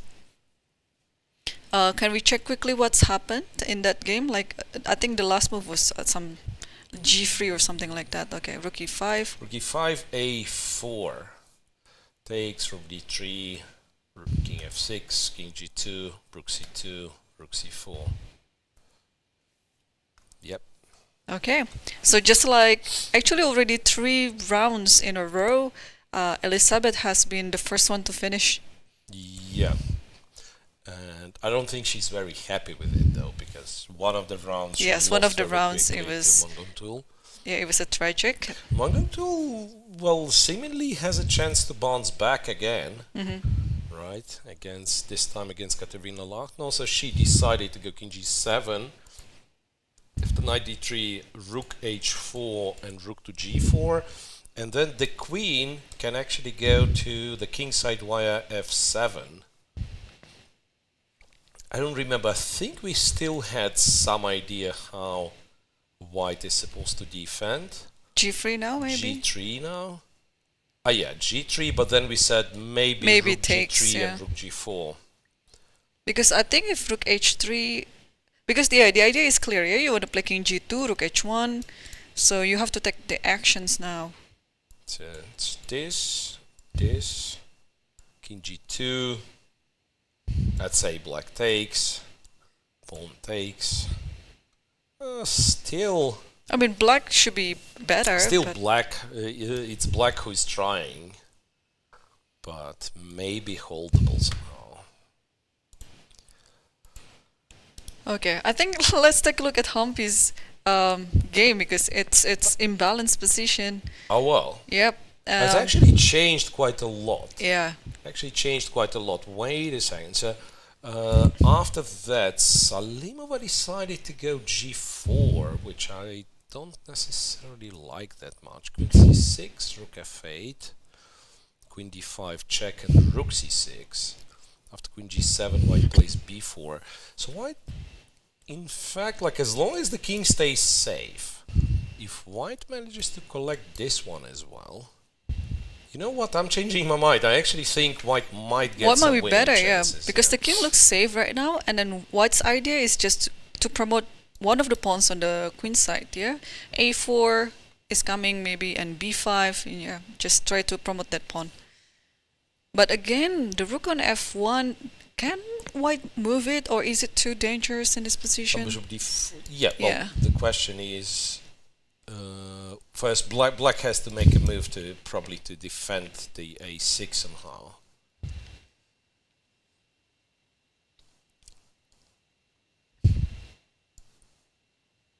This is, well, possible, in fact. Bishop c8 was the idea to play bishop b7. What's the move for white? Because computer says white's slightly better. But how do we react to bishop c8? I mean, I understand there is rook b6, but it's a strange looking move. Maybe you have to do it. b6, and then if, say, bishop d4, you can go rook b8, maybe. I thought there is rook h6, queen d4, and probably white's not risking much. So I give checks all the time. Bishop h4. Very... Bishop h4, yeah. Very forward, targeting f2. And she probably had... Wait a second, can I take the pawn? I'm very interested in taking this pawn. What's the big plan? Because... you cannot really take on f2. If you go here... Ah, wait, bishop f3. Ah, there's bishop f3. Hang on a second. Black is threatening bishop f3 after bishop h4.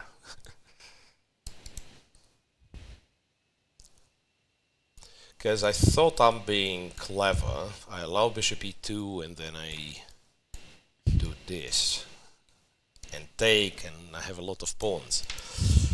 But that'll be an unlucky blunder, because rook a6, bishop f3, I would have to resign.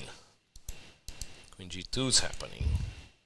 However, it seems that there is a move for white. Computer now is very happy. Says white has +1. The valuation is +1, so white apparently has something. Could be some. Probably queen e4. Queen e4, but there's still bishop. But there's still bishop. Like queen d6 maybe. Hit this. Yeah, I like it. Hit this, and moreover, king h7. There is rook c7. And she did it. She does. Queen d6 is on the board. How to defend? Yeah, if king h7, then you go here. Yeah. Rook f7, then you trade, then you take a6. And the kind of less pieces on the board, the more exposed the black king becomes as well. That's true. Yeah. Queen d6. Anything's possible. And also, I don't like the way Salimova spent a lot of time and couldn't find like a. I mean, it's not an easy position. Of course, yeah. Her king is more exposed. Yeah, but king h7, there's this rook c7. Are you going to play bishop g5? Maybe she has to. Maybe she has to go back. Maybe. Or a move like rook f6. If you give a check down there, then king h7. But still, there's rook c7. Yeah. Seems like, yeah, rook c7. Now it's just wins because rook f7. Yeah, h4 hangs. So. Oh wait, it doesn't really win. Take f7. Take the queen. Bishop d8. Rook takes. King takes. But it's white who's like better, I guess. a4. a4, b5. These kind of things. Also very hard to play. Very hard to play for Salimova. I'm almost sure she blundered queen d6 because bishop h4 is like a very aggressive move, and now to admit the mistake and to go back bishop f6 is not something you do. And she still has to make another 7 moves to go to the time control with 2 minutes left on the clock in such a complicated position too. Yeah, it is a tough situation for Salimova right now. Right, so potentially if Koneru wins, that means she's on +2, right? Yes, she's currently 2 out of 3. Tan Zhongyi, we think, very likely will make a draw.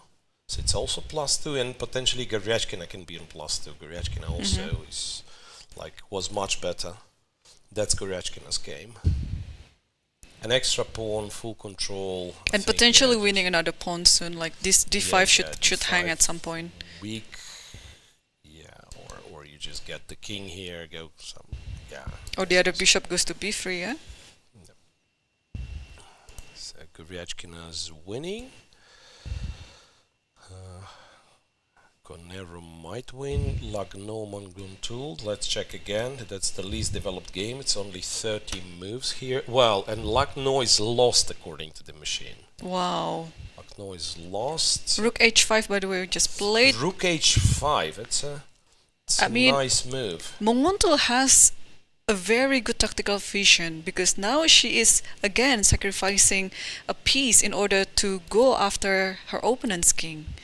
Now let's see the variation of the knight takes b6 just to show it. But it's not like there's nothing much here. Not much, yeah. I think what might have happened, because it also I thought it could be the case, that Lagno was kind of calculating this, and there is of course rook g2, rook g4, and it's probably not more than a draw, or if not rook g2 but queen h5, white surprisingly has g3.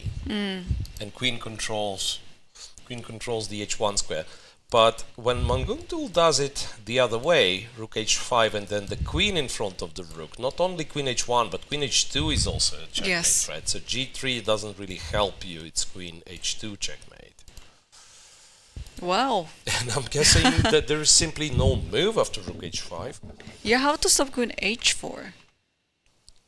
And also the bishop is so good there. You need it, you need to eliminate it in order to play g3, but you just simply don't have time to do everything. It's like you one tempo short in all of those variations. So knight c5, queen e7.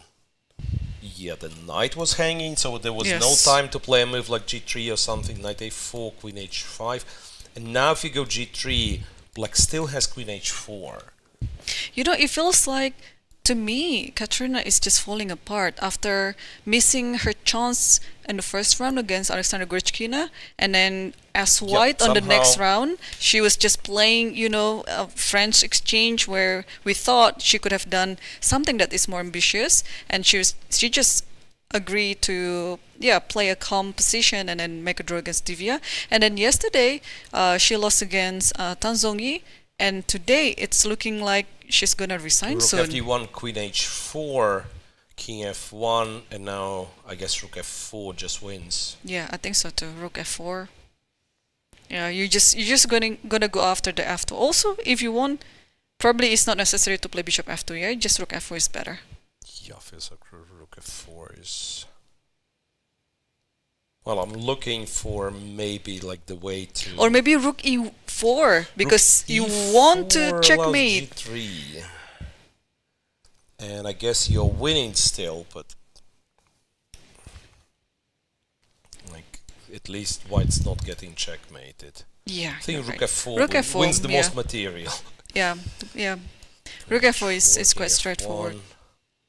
Bishop f2, yes, you might make an argument for bishop f2. Yeah, maybe bishop f2 is stronger, like it's arbitrary, but so like after rook f4 I'm thinking maybe knight b6 kind of prolongs the game a little bit, because at least for a little bit the king survives, right? Yeah. Still winning, of course. Okay, let's see bishop f2. Is there any important check on the 7 rank, like rook c7, king g6, you can give one check. And she played rook f4, so maybe we'll see the prolonged version of the game. Yeah, rook f4, this. Rook takes, pawn takes. You just have to find some way of queen f4 maybe attacking these pawns twice.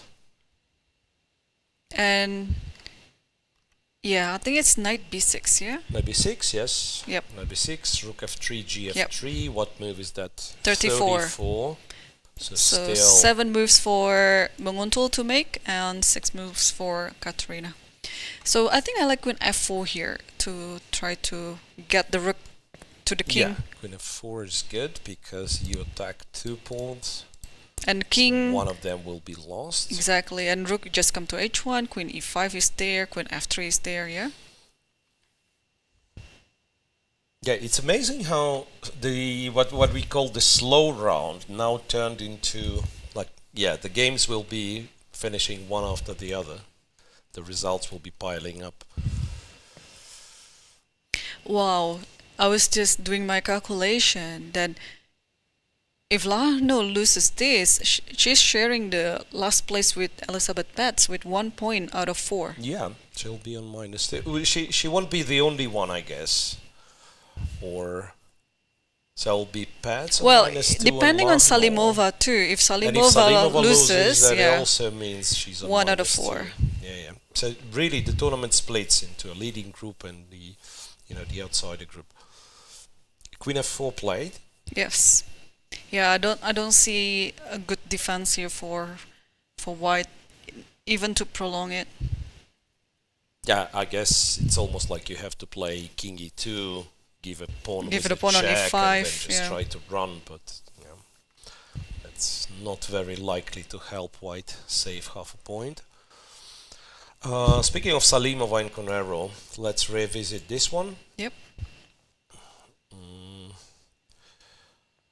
Well, so after queen to d6, where's queen d6, black has played h5. All right. So that means if you take, the plan is to go bishop e2. Mm-hmm. But there is rook a7, yeah? Rook a7. Yeah, you could go rook a7. I guess you could also go rook a5, maybe. Point being, if black takes, there's a check followed by check. It's a weird position. Because if rook blocks, I was hoping to take here. Well, there's queen a1. It's still very sharp and probably, yeah. No, your rook a7 is better. So it takes. Can we switch to Divya because we are seeing the end of the game because Divya it's a draw. And Tan Zhongyi, yeah, agreed a draw. So let's just quickly go through the last moves. Rook a6, h5 was played, rook a5, f6, rook b5, c8, bishop d5, and yeah, 4. Traded everything, rook f4, a draw. So Tan Zhongyi remains in a lead, but yes, very likely will be caught by Goryachkina, Koneru. Yeah, Goryachkina and Koneru. So 2 draws so far, 3 games in progress, and in all 3 we have the time trouble. Goryachkina is closest to the time control, but also the clearest in terms of evaluation. Yeah, Goryachkina is winning. It's, you know, a winning endgame, unlikely to change. So let's stay with the other 2. Lagno and Munguntuul. Yeah. Rook check, king g6, knight d7. What's that? Well, there is this idea with knight f8, but the king can always escape to g5, h4, and so on if necessary. So yeah, give a check. And probably just simply king e2 trade everything and capture there. all the pawns, yeah. And take there, right? Because knight f8, you go to h5, and you're safe there. There's no check. Yeah, there's no check. So it looks a bit tricky because the king is like in sort of in a mating net. Wait, does queen f3 win? Knight check, king here. Knight e6. Knight e6, king h4. But rook d4, knight f4, right? Yeah. It's a bit that's risky. Something that you don't want to do. No, of course, like you play rook h1, rook d1 100% of the time to simplify. And it was played rook d1, king d1, queen f3. And they're almost reaching number 39. 38. King e1 now. King e1. And I guess f4 is not bad. Creating new squares for the king, and the king will be going to e4, yeah? The king will be quite safe. Yeah. Also, you want to activate the f pawn because something like queen d3 and f3 potentially is your quickest way of winning this game. I mean, alternatively, you could start moving the d pawn, which also should win. After queen f3, that I think d4 check here takes d3 should be game over as well. Yeah, so many ways to win that one. Let's stick to Koneru versus Salimova because they are in the time trouble right now. Something's happening. f3. Bishop to f6, rook to c7, and bishop to d4. Yeah. What is going on? Who's playing for win now? Yeah, okay, the strictly only move, which is king h1, right? Yep. And then... And now bishop e5 just played. King h1's played, and bishop e5. Wow. This is... Okay, you have to... This is sharp. You have to take the queen. Take the queen. Bishop d6. And I guess you can like play rook g6 and take a6, so white is not risking anything. But this is the best outcome that black can get, yeah? Because now it's pretty much safe. I guess so. I wasn't sure. Could it be that there was like some other move for black? Because I was looking at some crazy move like this, but then no, then you just take on f3 with the rook, and the queen is still hanging. Yeah. Not to calculate anything. Yeah, so rook takes g7 already happened, bishop takes d6, and now it's Koneru's turn to play with 3 moves to go to the thumb control. Now the rook on g7 has to go, and then what about rook b7? You're trying to defend the g pawn. Try to defend that pawn. Try to keep all the pawns. I'm guessing what black can try to do is put the bishop on g3. Oh, what's that? Rook g6. Oh, so she goes for the other pawn. Yeah, this is her characteristic. Like she likes to clarify the position. Okay, let's get play the clear positions, right? Let's get over this pawn, and then you just focus on the other side of the board. So bishop b4, rook b1 doesn't really work, right? There is bishop f5. Yeah, rook h6, king g7. That's all. Yeah, I think just bishop takes b4. Bishop b4, rook a6, and it should be a draw, I'm guessing, but still black has to be careful. Yeah, because when the rook on f1 goes, the bishop on g4 has to go, and rook h6 is there, h5 is hanging. So maybe black has to prepare for that initiative.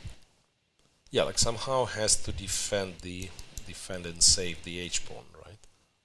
Because if you also lose the h-pawn, maybe it's still holdable, but it's a big problem.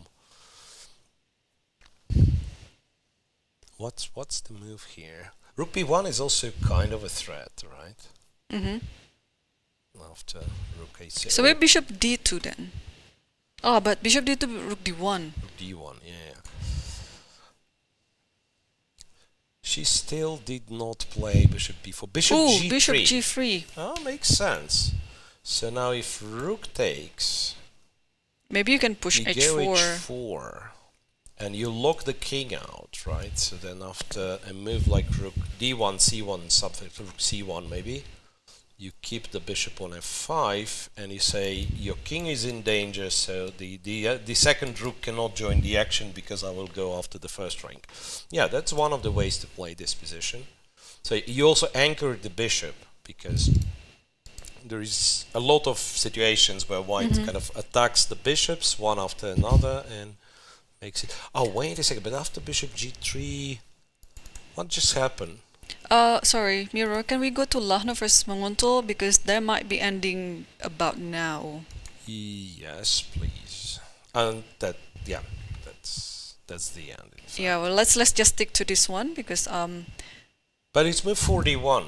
yeah, so I mean, queen e2 is coming. You don't have any move but knight d4, but then there's queen e4. But you have half an hour to reflect on what happened. No, I don't think she's gonna take. And yeah, as I mentioned, Kateryna resigned, and therefore this is the second victory by Munguntuul Batkhuyag against higher rated opponents in this tournament. First, she beat Elisabeth Paehtz, and now she beat Kateryna Lagno. Same with the black pieces, by the way. Same with the black pieces as well. Yeah, so she's on 50% right now. She's having a good run. So she's back to 50%. And it's a disaster tournament for Lagno, indeed, like after what could have been a very good start. Yes. But not converting this winning position against Goryachkina kind of ruined Lagno's tournament. Alright, so we are left with 2 games. Let's go back to Koneru and Salimova, because I think Salimova in fact blundered. Rook takes a6. Well, she did play rook a6. I just realized that these bishops were under a pin, right? So, could it be that white could somehow win one of the bishops? Oh, I think she just did another blunder. She just played bishop f5. Rook a6. Probably bishop forgetting f5. Forgetting rook h6 maybe. Ah, you can go rook h6. Or probably not. Wait a second. The king. Oh yeah, the rook is Salimova trapped. tricky. Right, Salimova was tricky. King g6, rook is trapped. White, of course, doesn't lose this. White goes rook h2. And when you take and white takes, it's pretty unique material. Rook and 4 pawns versus rook and bishop. I think this one has to be a draw, but yeah, still, you'd prefer not to have it on the board. Bishop f5. The engine is ecstatic in white's favor. I don't know why. Well, it might very well be that you just like somehow don't blunder bishop d3 and just start pushing the pawns. There you go. Rook c1, for instance, and then just like pawns go forward and decide the game. Move 39. So they're about to reach the time control. Computer evaluates it's like very high in white's favor, plus 2.3, which somewhat, surprises me. Yeah, just move the rook, yeah, which I guess rook d1 or something. rook d1 looks good. But then black anchors the bishop, and it still takes you quite some time to win. Yeah, push the pawn. Maybe you just push the pawns. And Koneru is now under a minute actually on the Whoa, clock. whoa. But she just need to make one more move. Yeah, that's a last move, move 40. Oh no, it might be, but it's very hard to blunder in this position. No, it's yeah? not. You go rook h6 and you calculate something and you go rook h6. Because we remember against Tan Zhongyi, she made the blunder on move 40 as well. Yeah, she was winning, and on move 40 she let her advantage slip. Okay, so let's stick to this one because she's gonna make her move in the next 20 seconds. Yeah, she realizes that the time is ticking now. Okay, and there Rook you go, D1. rook d1. Yeah. And Practical just past the solution. 40th move, and now it's Salimova's turn. She has 45 seconds left on the clock.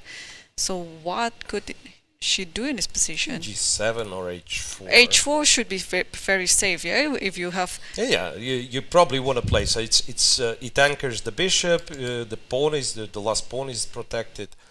But by the way, computer evaluation dropped after rook d1. So I'm wondering if she had to actually go after that. And could it be that there was some move? Maybe she. No, I don't believe this is like a winning position. King G7. Rook d1? Yeah, King g7 is another way of playing this one, so that your king is not getting cut off on the 7th rank. Okay, so the remaining games, they already passed the time control. The other game, we can take a look actually, Goryachkina versus Tsolakidou.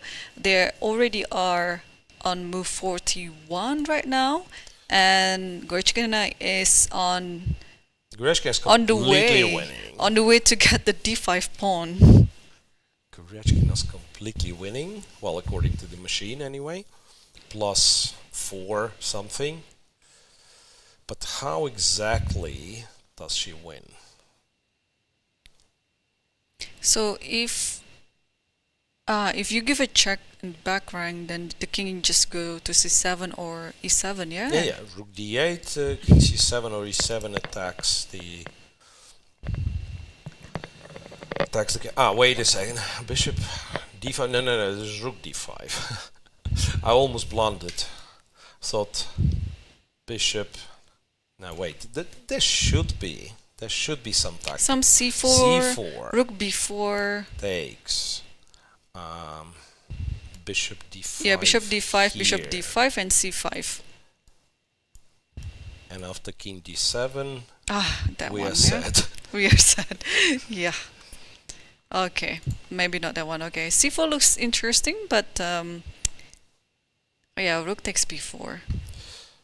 So what were the last couple of moves? Rook c8, king d6, bishop e4, rook b5.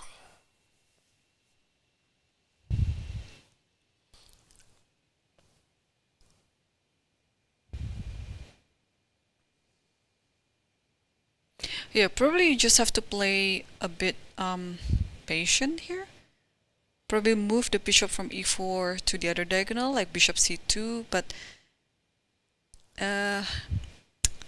yeah. What confuses me is this evaluation +5. Plus And I 5? immediately start plus 4.8. I'm immediately starting to believe there is a tactic, but maybe maybe you don't need a tactic. Maybe indeed you play like bishop c2 or bishop d3, and it's +4 simply because like every aspect of the position is better for you.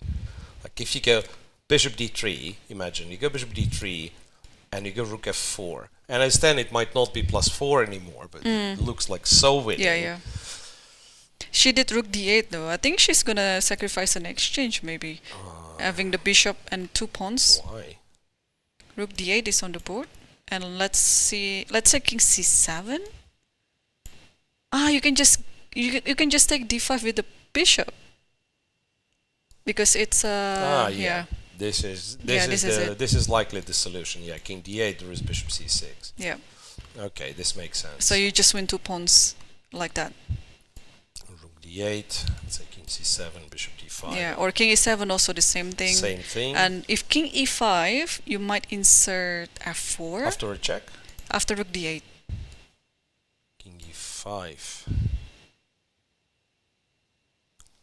I guess you take, right? And rook takes. And whatever takes, you go f4. King e6. Wait. I just like blundered that there is a square. No, wait a second. Check, king e5.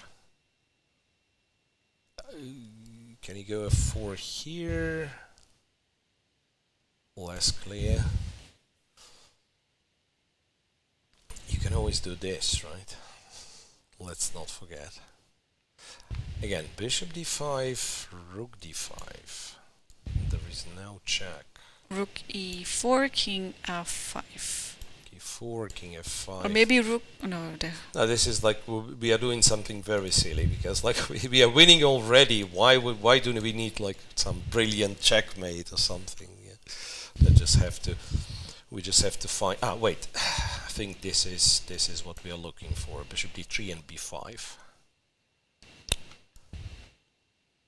Rook b7, there is just b5 and takes d5, right? After rook b6, maybe still b5.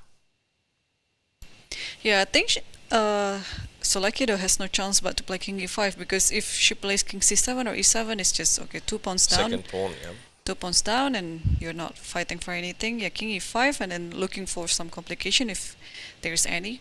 But of course, Goryachkina has so many things here, like so many options. Seriously, I like this one. Rook b6, b5, bishop b7, then f4, king e6. And still I didn't win. It's annoying. c4. Let's go c4. c4 threatening this, right? So yeah, has if you to take, it's checkmate, no? Almost. Check. Hang on, it's mate in 1, rook e8. Instead of taking c4. Yeah. It's not bad, yeah. Checkmate in 1 works. Yeah.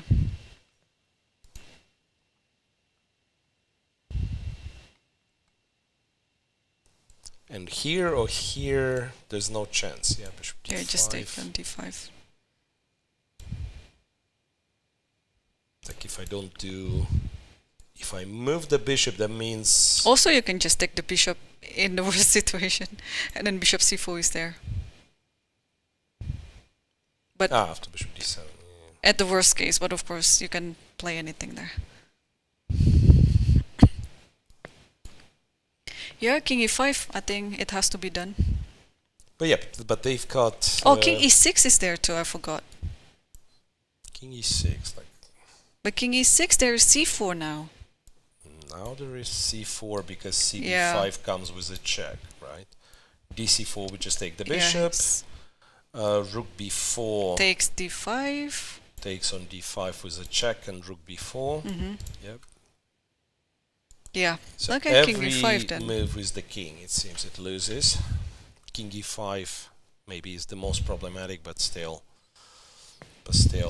yeah, little doubt that Goryachkina is gonna win. Koneru. king g7, went b5. This is like this is still a game. Yeah. Okay, so we have 2 draws so far and 1 win. For Munguntuul against Lagno, Yes. 2 games in progress. Goryachkina is winning. Koneru better, but not guaranteed to win. And shall we take another break, maybe? Because, you know, after the time control, what usually ends up happening, they get the time increment. And they will take, You know, they will take spend longer. quite Yeah? some time. Yeah, that especially, like, you know, during the time trouble, you have this sequence of like forced moves, a lot of action. After, maybe there is still, like, there are still some tricks. Rook e8, opting here, so the rook's not moving. That was clever to play king g7 for Salimova. So now her king is safe. So she can get like rook e2, put the rook behind the passed pawns. I'm not sure if Yeah, white will have enough She's still resources. posing problems to Koneru. It's still not too easy, even though the evaluation bar is citing Koneru a lot. But with this imbalanced position, it's still not easy. So yes, I guess we'll take another break for now while waiting for the players to come up with their moves, because they just passed the time control with an additional 30 minutes on the clock. We are sure that they're going to think a bit longer. Yep. So hopefully you won't miss much, and we will be back shortly.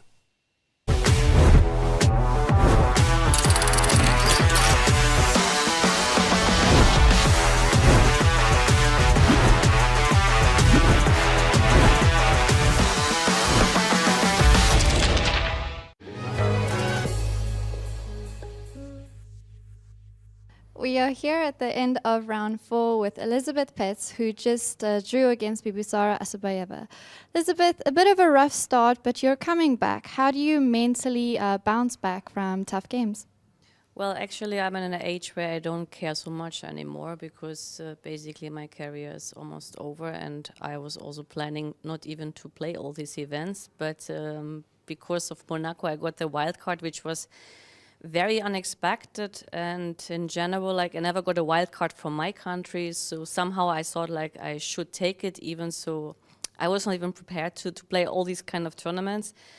And obviously I lack a lot of energy, because there was a global chess league, the European Club Cup, and I'm not 25, I'm 39, so it actually does matter. Of course, the second game, even the first game was unnecessary, but I had such a kind of blackout already last year in the second round, so there must be something spooky about that round. But yeah, I mean, blackouts in my age now, it sounds funny, it actually happens more often than it used to happen like many years ago, but I guess this is normal. But in general, like, I take it easy, because I know this is this tournament, and the other 2 Grand Prix left are basically my last ones. It's interesting that you're saying your career is basically over. First of all, after having such a busy year, but also just getting the grandmaster title a few years ago. I think that's such an inspiration. You're the first German woman to do so as well. So thoughts about that? Or are you not going to take it any further? No, actually, like, you know, I mean, like, since already like 2 years, I basically wanted to stop, and it never like happened. But next year I want to go for a certain surgery, and I hope this is going to work out. And then, well, if it works out, then I guess I won't have much time. So playing will decrease, but of course your passion for chess still seems to be very prevalent.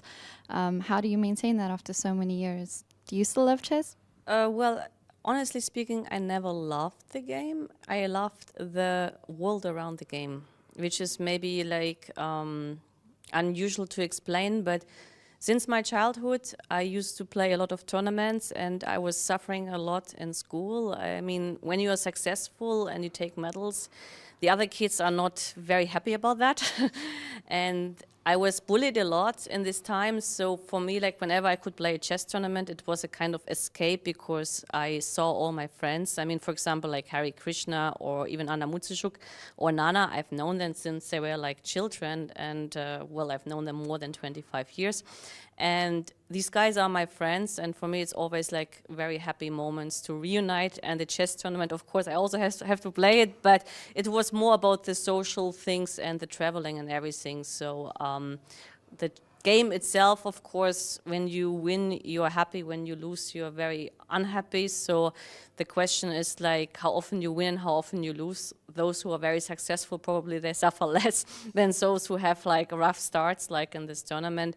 But in general, I see myself in the future to, well, maybe give lessons, but for sure, like concentrate on a family and maybe even like doing something about management, because okay, I already like went to a couple of banks and other kind of companies to explain the kind of decision-making process in terms of psychology connected to chess, and I can imagine that I could see myself also there. I mean, so many benefits in chess, and you want to transfer those skills into something else? Well, actually, like when you're a chess player, the good part is, at least I think so, you think twice before you take a decision. And sometimes, you know, like when people tell you something is very good and you just blindfoldly take it, this is not typical for chess players. So when like something is like offered to you as a kind of decision, well, I start to analyze it. Maybe this is sometimes for like the people around who are not from the chess world a little bit tiring, but I believe it's very good to have some kind of suspicion in general, like, and then to start analyzing things, and you take your decisions much more carefully. And I think in this way, chess helps a lot. And about the Women's Grand Prix tournaments and series, you are not a newcomer. You've done very well before, having won it as well. Other than the chess, you've mentioned the social aspect. What's your favorite thing about the series? Well, honestly speaking, when there was a poll 1.5 years ago and the poll was about the time control, I was hoping very much it would get shorter because my rapid results are a lot better. But unfortunately, the poll was decided to keep everything as it is, even though I like the KO system, because once you have a bad start, after four rounds, it's over and you can go home. I mean, for now, I mean, after my first 2 rounds, I would have loved to have this KO system, you know. I could have shortened the process a lot. But in general, of course, the system is very good to gain experience. It's not like that I need experience, but especially like for young girls, I mean, here, for example, like we have Stavroula, she's doing very well, but it's like one of her first or second Grand Prix, I'm not sure. Maybe it's her, well, first or second, I'm not sure, like first, yes.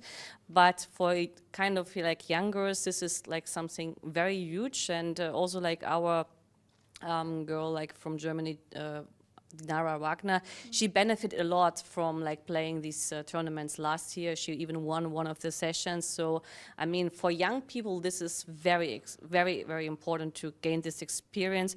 For old people, like, you know, it's a fun event, but it's not like that my life will be over when I'm not doing well. And what message do you have for young girls, not just about the Women's Grand Prix, but in chess, looking up to you? Well, actually, like if I could turn back the time, I would have fought for equality and equal pay much earlier. Like in 2019, I went out of the national team because of, well, equal pay issues. I mean, like, for example, when we went for European Championships, like men got like a full budget and women got like 500 euros budget. And I didn't see the point why, like, in the one section it was fully paid and the other section, like, we had to contribute ourselves. And at some point I was so upset that I decided to do this step, and then everything actually improved. Now, actually, like in the women's national team, we have equal coaches, equal training camps and everything. But I seriously regret I didn't fight for it much earlier. And of course, I would recommend everybody who's #1 of a country in the women's section to fight for equality, especially when this person is like very successful in terms of medals, because medals actually also like mean you contribute a lot to your country, and the country has benefits from this. I mean, reputation-wise, but also like federation-wise.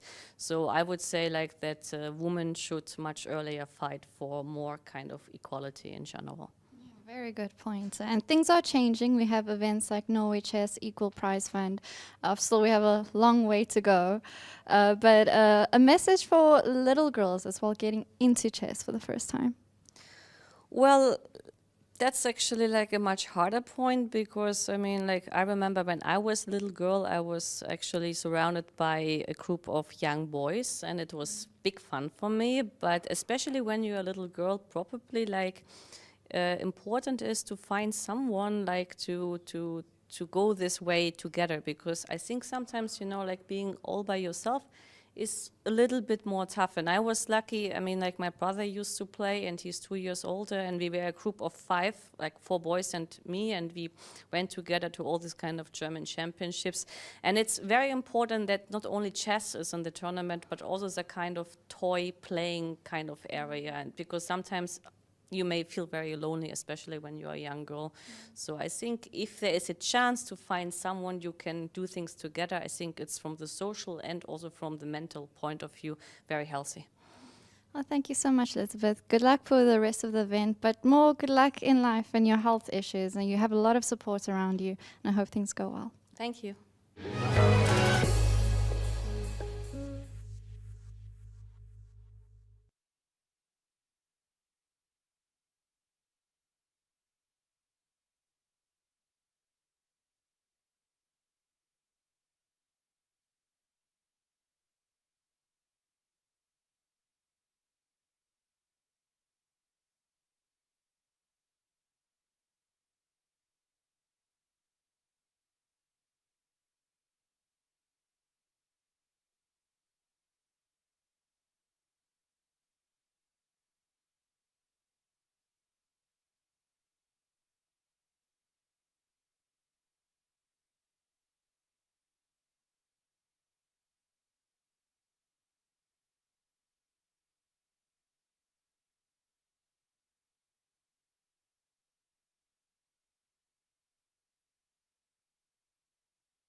Welcome back, everyone. 2 games are still ongoing right now, and things are looking like it's almost the end for Stavroula. So let's get into it, Miro.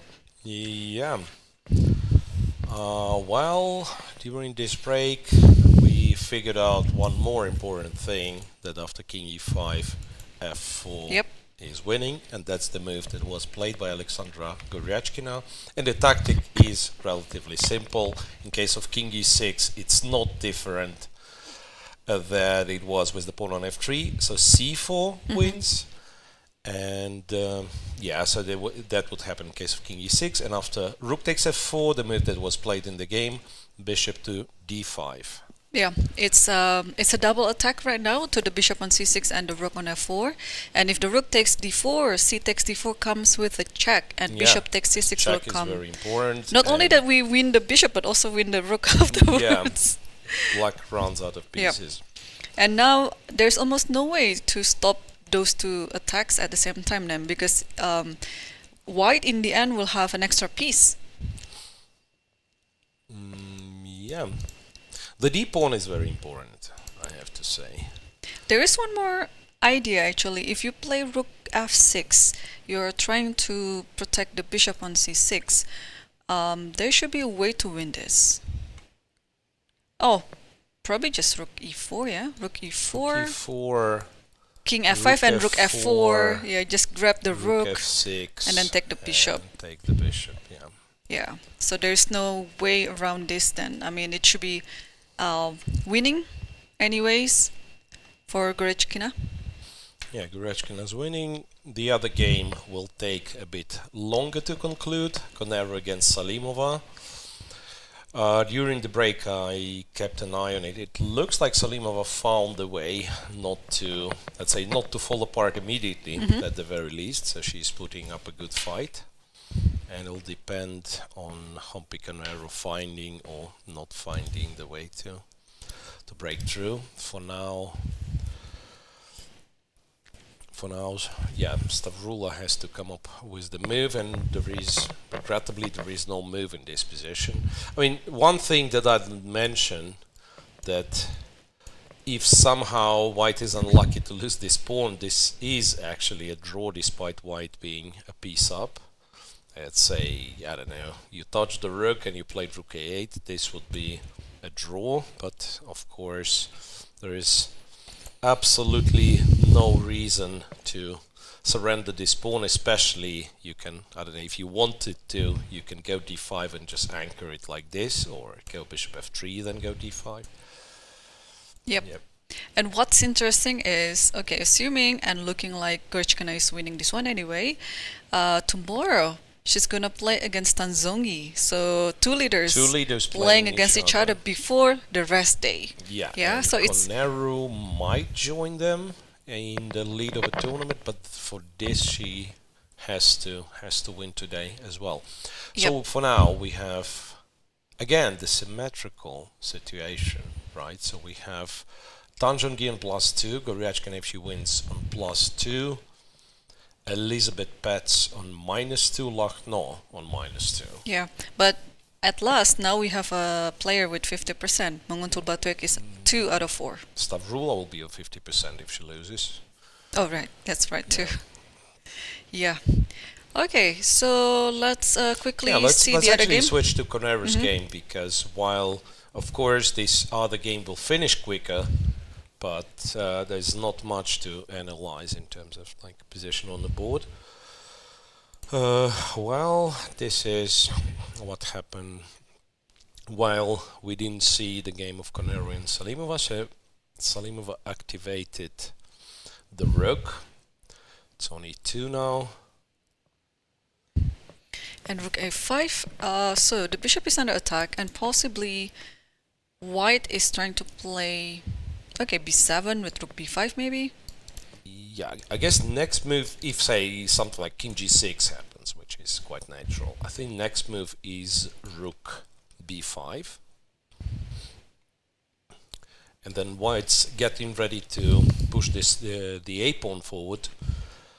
But you know what, like rook a2, b7, bishop b8. bishop b8 might still be not the end, right? Because you have to somehow disturb this bishop. One rook has to guard the first rank, the other rook has to guard the b file, because let's say you go rook c5, rook b2, and that's it, right? So black is perfectly fine, I guess, if the rook is behind the pass pawn.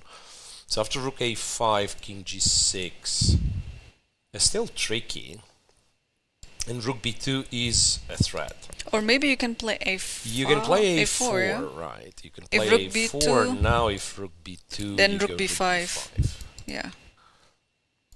Now I'm wondering if black is ever in time with, you know, sort of a counterplay like that. h3.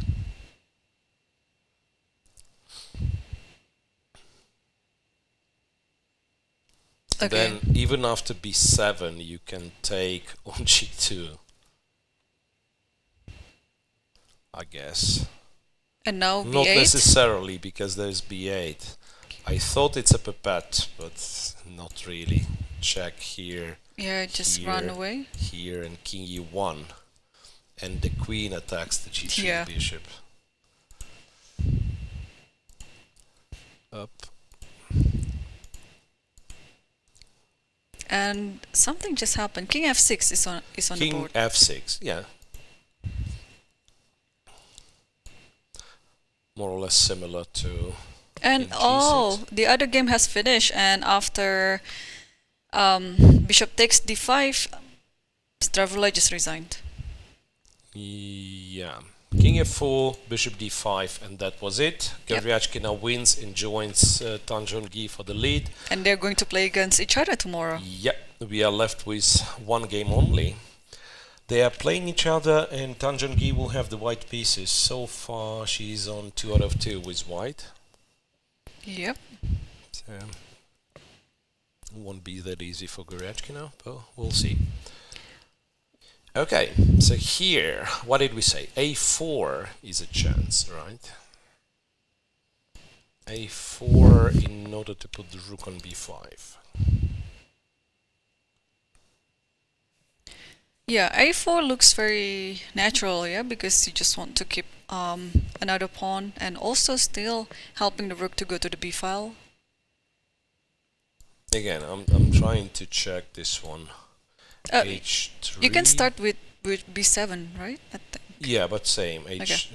Yeah, maybe not rook b5. Okay, b7, h3.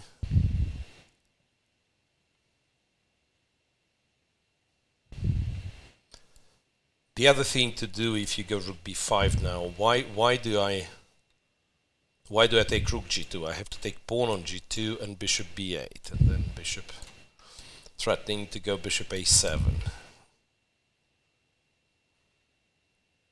No, black is fine. To bishop a7 is a big threat, right? Mm-hmm. Yeah, I guess so too. So okay, that has to be calculated then. You have a check. King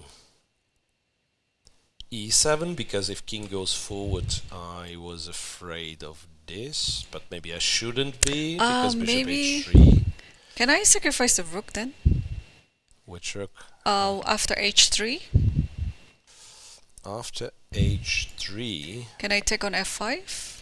Yeah, king and take takes. h3. Take h3, but then rook b2, right? I mean, I understand it's 4 pawns, but with such a king, I mean, how can white possibly win? Yeah, that's just... You probably start like giving away the pawns not to get checkmated. Yeah, I think like so that's a bit of a counterplay that black potentially has. And again, and what was the other line? We were going here, and then we said rook a2 and bishop b8. Yeah, that's hard to get to this bishop. Yeah, the fact that white king is cut off in the corner. Also, after rook takes a2, I think you can also play a move like f4. Because if you take rook, f1 is there. So we are threatening this, right? And bishop f4, rook f1. This actually wins. And if you play rook a4, just take the bishop and push the pawn. And b7, and the pawn promotes. Fair enough. So that means what? That means rook b5, if rook a2, f4. As there's also rook d6 threat, right? Okay, not like a threat, but yeah, but that is possible. Oh, she played a4. bishop e4, maybe. That's annoying, eh? But okay, keep pushing the pawn. Bishop takes. Oh, bishop takes everything. Bishop g2, bishop b7, bishop f4. Yeah. No, that's not. No, wait, but bishop b7, rook b7, right? Yeah, and then bishop f4. Bishop f4. You mean like it's a draw, yeah? Yeah. Probably. Okay, so a4 is now on the board. So we were talking about the counter-attack that black can... play with h4, yeah, h3. with h4, h3. And anyway, what is the alternative? Because if we have to block the b-pawn with the bishop, let's say white's next move is rook b5 no matter what, pretty much, right? If we have to block the b4 pawn with the bishop, and then white also pushes the a-pawn, this is where it gets dangerous. So, in a way, I feel like pushing the h-pawn is, like, does it work or not remains to be seen, but maybe that's the only, the only sensible option. Coming back with the rook is probably not something you want to be doing. Yeah, I think it would be sad if that's what happened. No.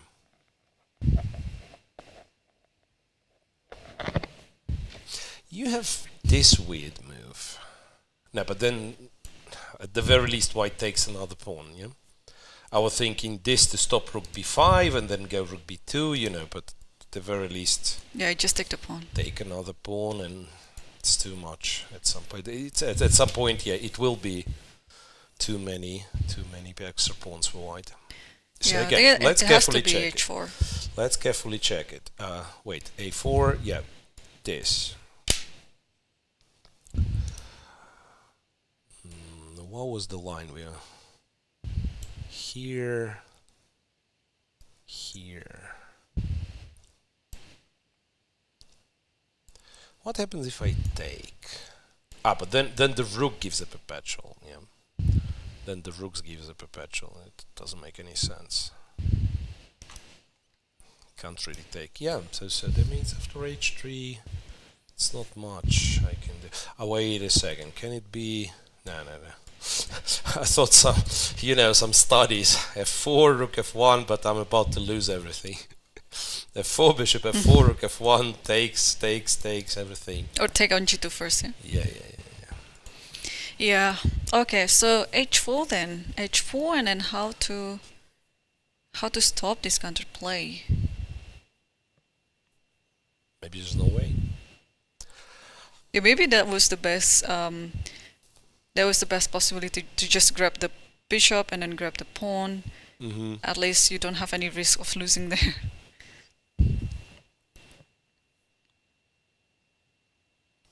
Let's see. Well, it's not on the board yet, yeah? Salimova is still thinking. She's got 15 minutes.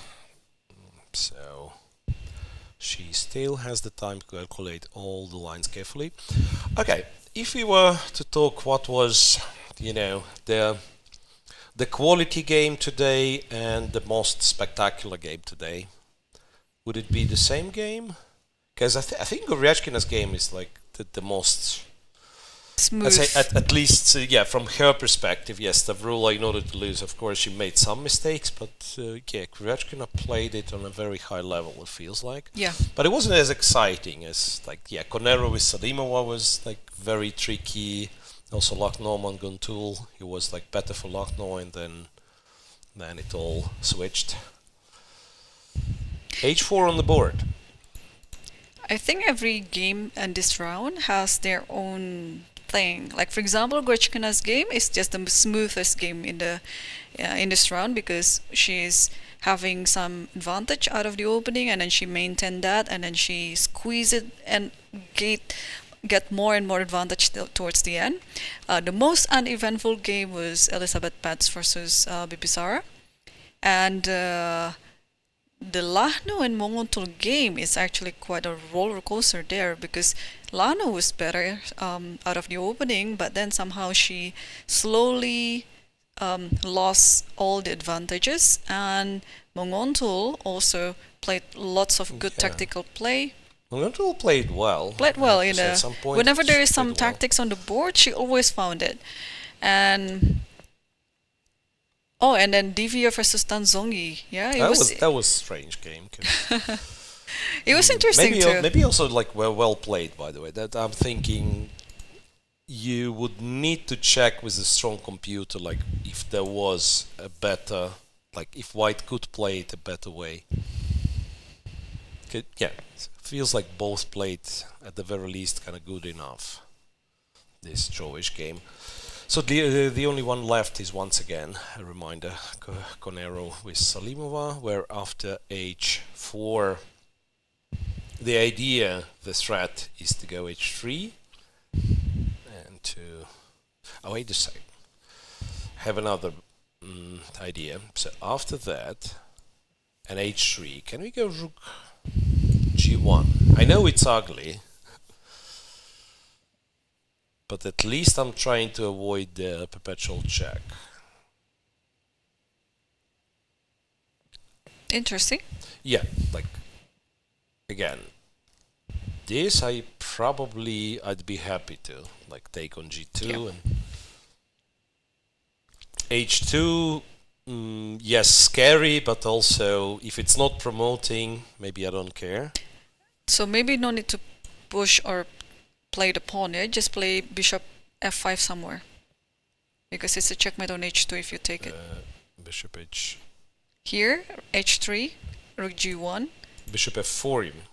No, the bishop on f5, just move it somewhere. Move the bishop on f5 somewhere, because the pawn is not. Yeah, but.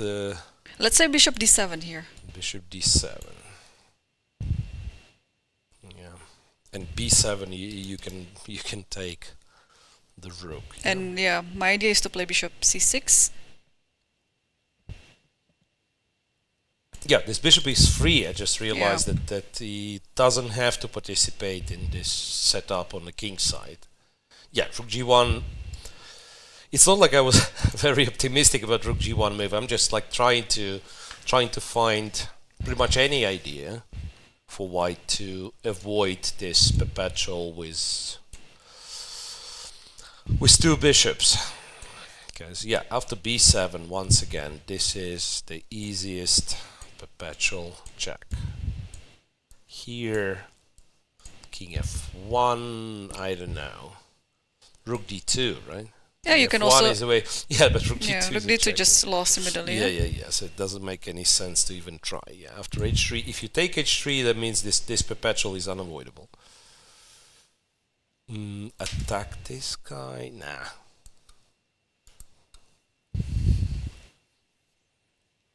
Yeah, I mean, seeing that perpetual, I think it's more likely now that Koneru will take on f5 once it happened, instead of taking on h3. Oh, you mean like b7, h3? Yeah, and try that position with 4 pawns against. Yeah, but how do you? Yeah, b7 just played, so we will. How do you even try this one? Rook b2. Yeah, I'm serious. I'm not sure who is trying, because with such a king. Okay, let's play rook d7, let's say. King f4? I think if king f4 now I can push my... Okay, you give a check first. King e3. And then king g2. Illegal move. Oh, sorry. No, seriously, I'm very serious. Like, the king is so bad on h1. I understand, like, yeah, with the king on g4, we'd be talking white winning. But, like, with the king on h1... maybe I have to force... Yeah, it's almost like rook b5. maybe you need to... I actually don't know what we have to do. But wait, but she played b7. Yeah. She played b7. Does it mean that after h3, she has found some plan? I guess it does mean that she found some plan. One was rook b5.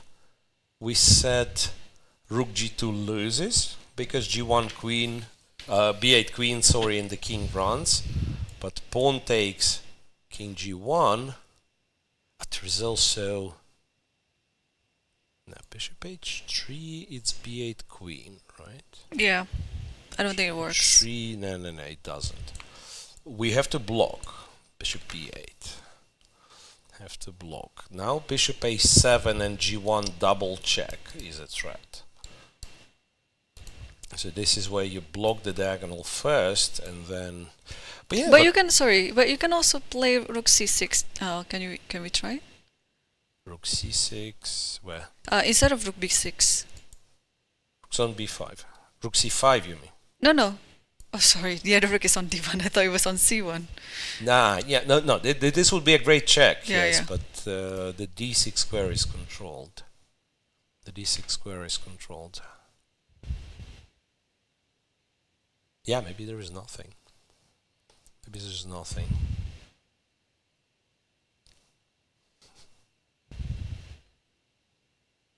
Yeah, put h3 again. I think it should be the move anyway. h3. Salimova is not 100% sure, it seems. She's still looking for alternatives, I guess, even though it's hard to imagine what could be an alternative. I mean, she moves h4, yeah? So, and b7 is kind of expected, so I think she will...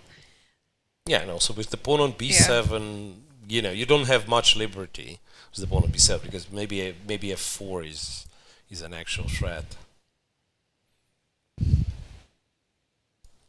Rook b2, rook b5 is bad, right? Takes, and this pawn will... Rook b8. I like my idea. If you play king e7 now to stop rook d8 and then f4. f4 is good, yeah. I actually was also looking for the way to illustrate this. This is perfect, yeah. f4, rook f1, and one of the bishops is lost. Yeah, there's no other way. h3 has to be there. And if, let's say, I give a check on a6, king g5, yeah? Okay, I assume it's king g5. And then takes. And then check on d5. King f4. Oh no, king f4 it's b8. So king h4. And it's rook h6 check. Yeah, rook h6. Wait a second. Bishop f5 then. But this Bishop is f5, that this is means different. There's no perpetual checkmate down check, there. You can yeah. play rook a5 if you want to, and then a5. There's not only no checkmate, but also no perpetual check. no perpetual, which no is checkmate. Yeah. Wait a second. How did we get to this? Accidentally. h3. Check a6. Pawn takes, or yeah. Check you a6 started first. with maybe king e7 needs to be played. King e7. I also guard d8 just in case. And no more checks as of now.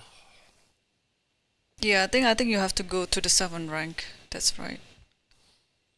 Yeah, king e7, also guarding this squares. Yeah, because king g5, pseudo-active move. Like that's like on an instinct I would go king g5. But then after this check, well, maybe you're not lost yet, but bishop h3 loses to rook d5.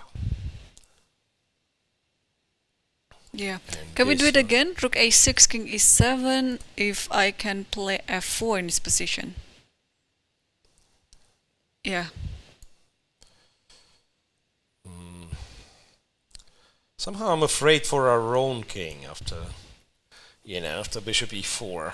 That would be a way to lose maybe. Because b8,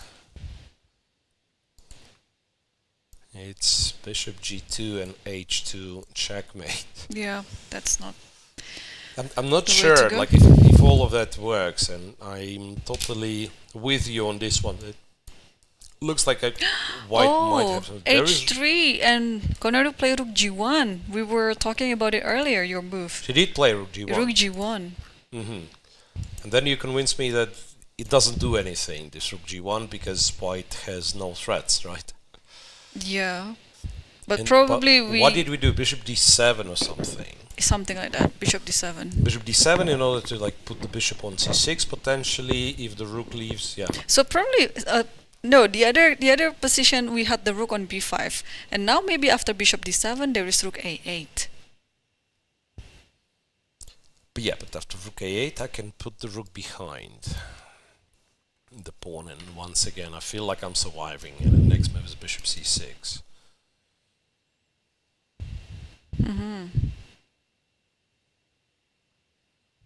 So Yeah, what could be it done? turns to be like super messy. You go rook g8 now, I guess, in order to attack the bishop. Bishop f. Bishop can actually move, and this one's still impossible. There is still a check. Oh no, wait, but now the other rook is free. Probably bishop f2 is fine. Bishop. Oh no, but b8 is hanging, eh? Yeah. The bishop has Yeah, to bishop hold has to b8. be on the diagonal. So confusing. So confusing. I think this is, let's say, the evaluation that's currently, which is like quite slightly better. I feel like the game's not over. Something's going to change. Something's going to change. Because too many options. It seems that Salimova was holding for now, but, you know. So what did we say? Bishop d7.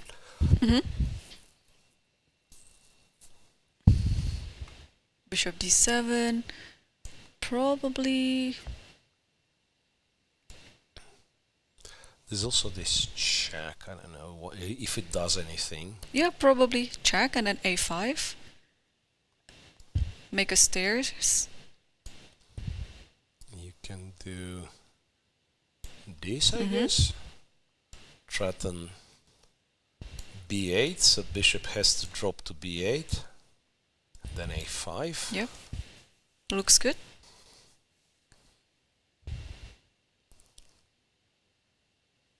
It's still very hard to untangle the king side, though.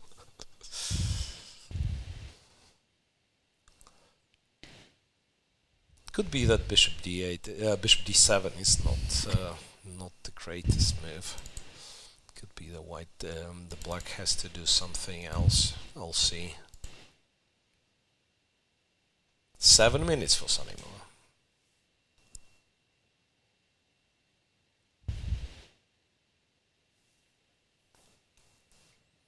Yeah, I just realized I'm really looking at the camera, and sometimes by watching the players you can tell a lot about, if not objective evaluation of the position, but then at least how they think the position is. Yeah. Because sometimes, seriously, I'm getting carried away with this. Like, okay, the evaluation is such, and I'm thinking, okay, they both know, Koneru thinks it's slightly better.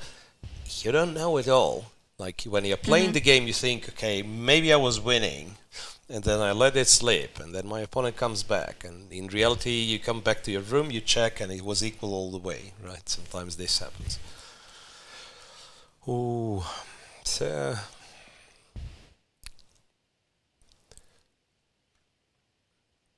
There is still enough tricks in this position. If Salimova goes like really low on time, it's still possible to like just blunder something.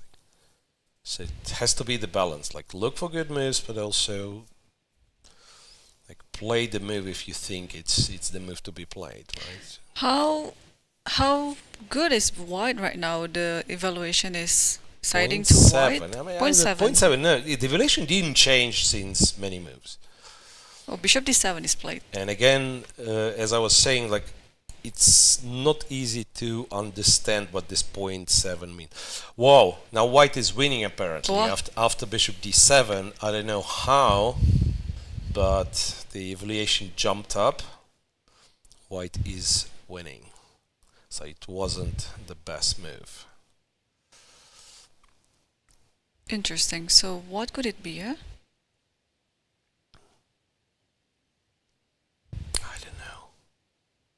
F4 doesn't make any sense. F4, bishop F4, right? Some rook H5 to try to resolve. But yeah, but I don't want to take on H3 anyway. Yeah, rook so H5. maybe our try, like give a check. King E7 we were playing, right? Oh wait, but there is also this, right? There's also this, and then after bishop b8 there is rook g8, and white's actually winning. Wow, it is one confusing position.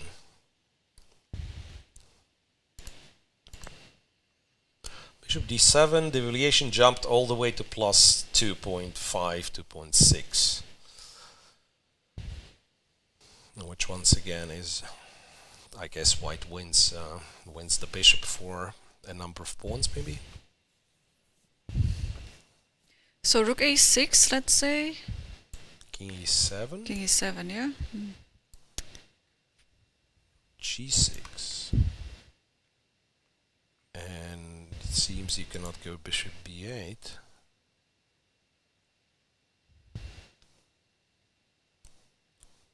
Yeah, it doesn't matter. Let's say you go somewhere.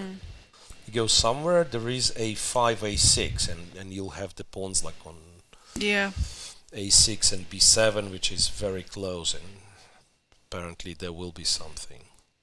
So I guess maybe that's the point. You know what? After this check, maybe I should not allow rook g6.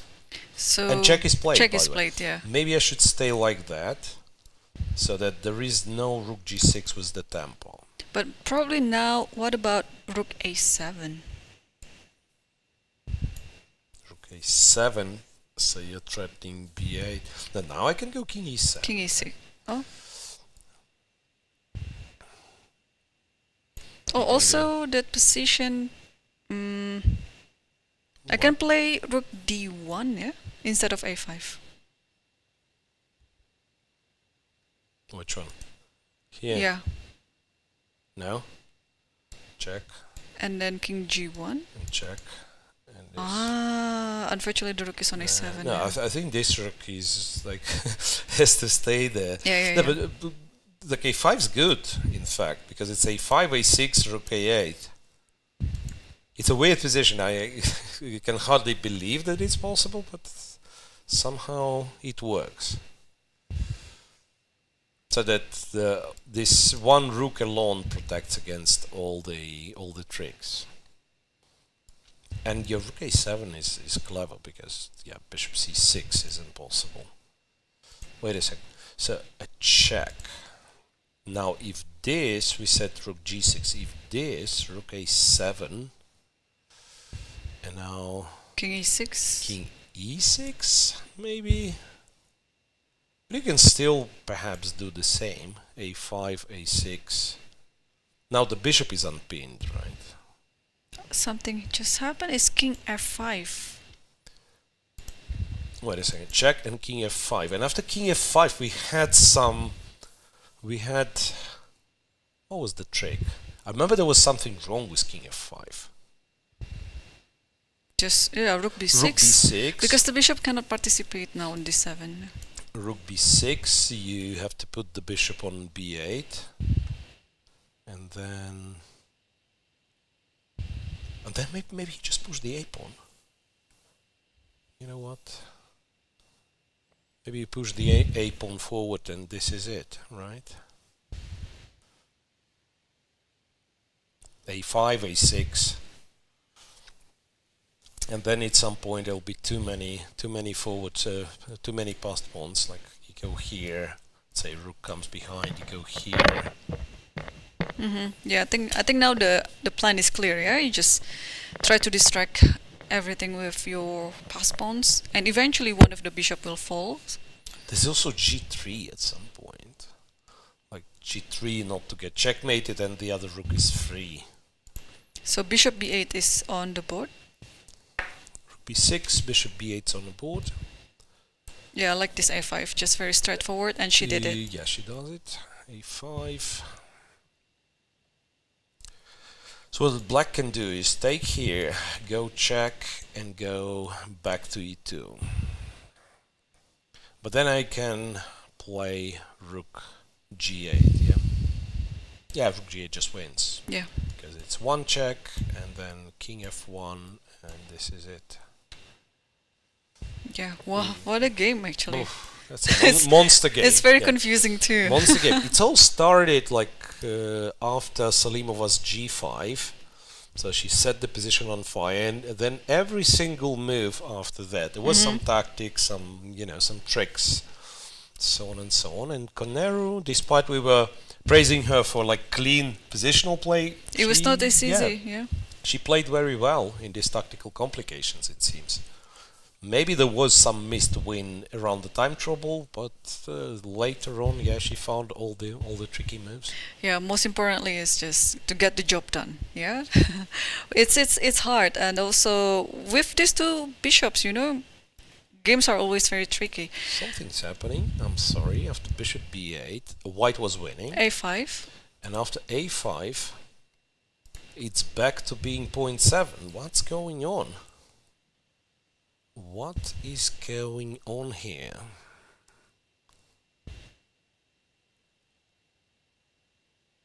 I don't get it. Now we are back to this 0.7, 0.6 evaluation. Oh, you know what? I saw one thing here. Like instead of a5, can you put it? Instead of f5, but hang on, I'm having second thought now. I'm thinking rook d1, but the problem with rook d1 is there is no threat. No, it's nonsense. Apparently something was winning. Rook h6? Yeah, maybe. Rook h6 threatening this. I gotta play rook b2.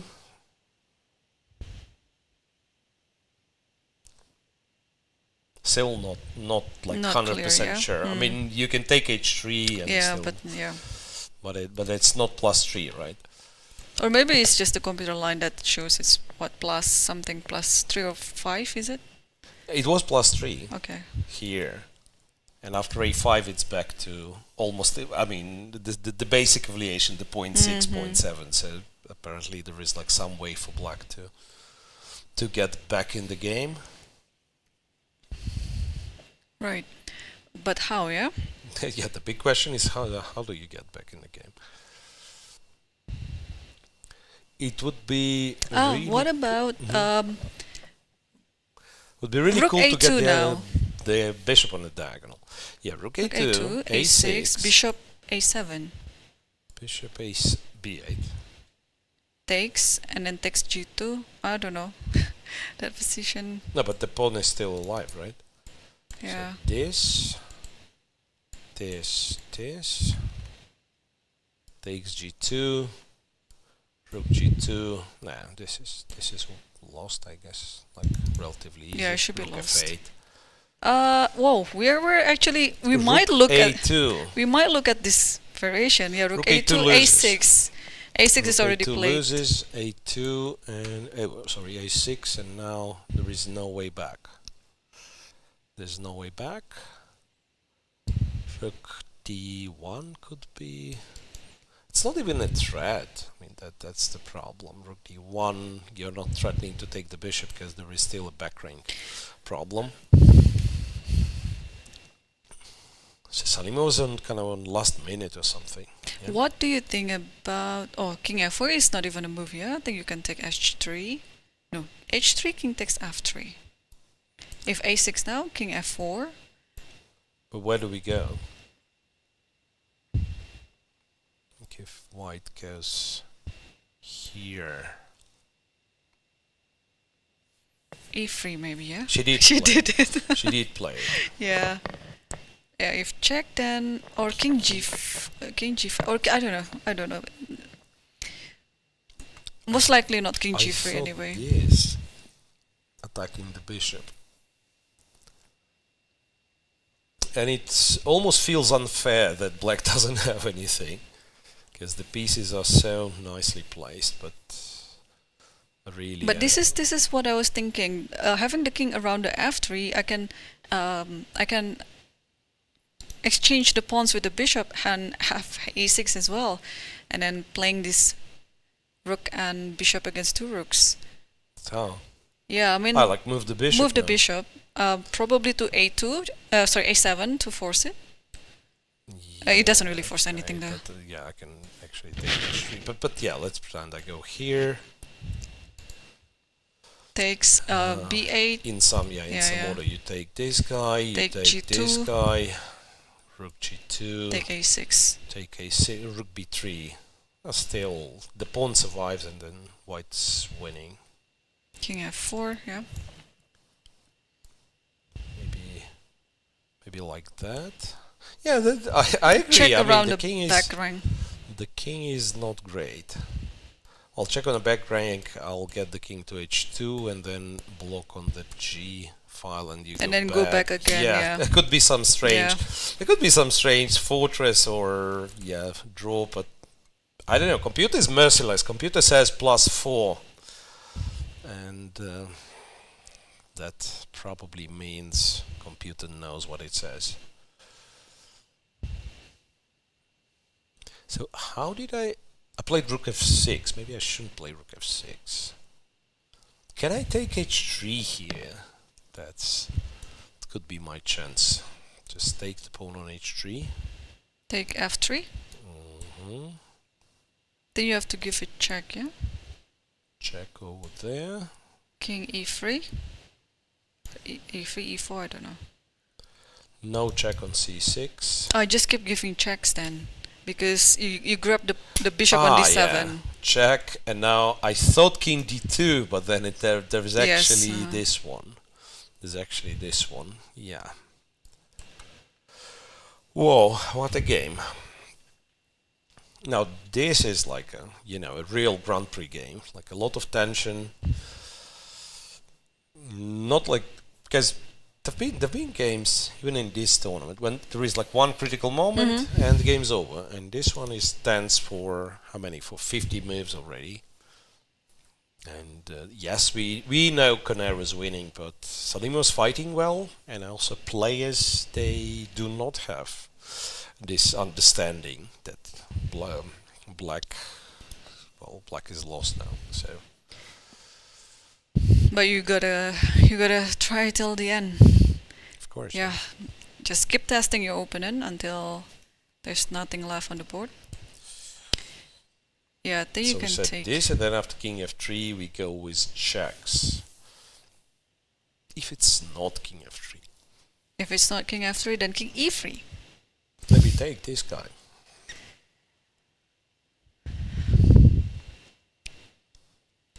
But then you just go rook g8.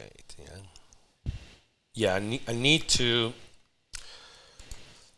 open the bishop, right? So that king e3. Oh, there's one funny line actually. If rook g8 in that position, it's okay. Let's say you cooperate, yeah. Bishop g2. Just if you cooperate, like takes, and then check a1, and then if you play king h2, yeah, king h2, king f3. then that's gonna be nice, the blunder. Yeah, but you have rook g1, of course. It's just the idea. The position is incredibly funny. Yeah. Position is incredibly funny, but too many things black has to control. It's like this: 2 pawns, and also, like without this bishop, even if you win the rook for this bishop, then you're lost because like the pawns are too close. So yeah.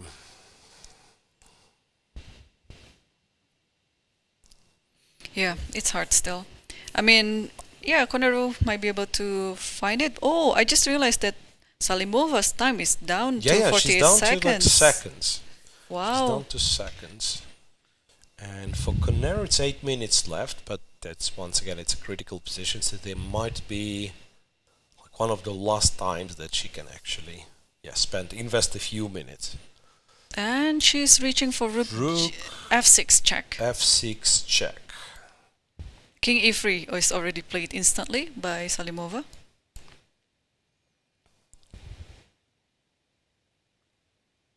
Yeah, this is not what we... No, this is not. But no, this is the fortress or what? That the one. Rook f8. That's your. But when you were trying to reach this one. So how was it? Bishop say no, by the way, bishop a7. It doesn't have any rook a8. Yeah, probably just bishop. We'll see. King e3, rook f8 on the board.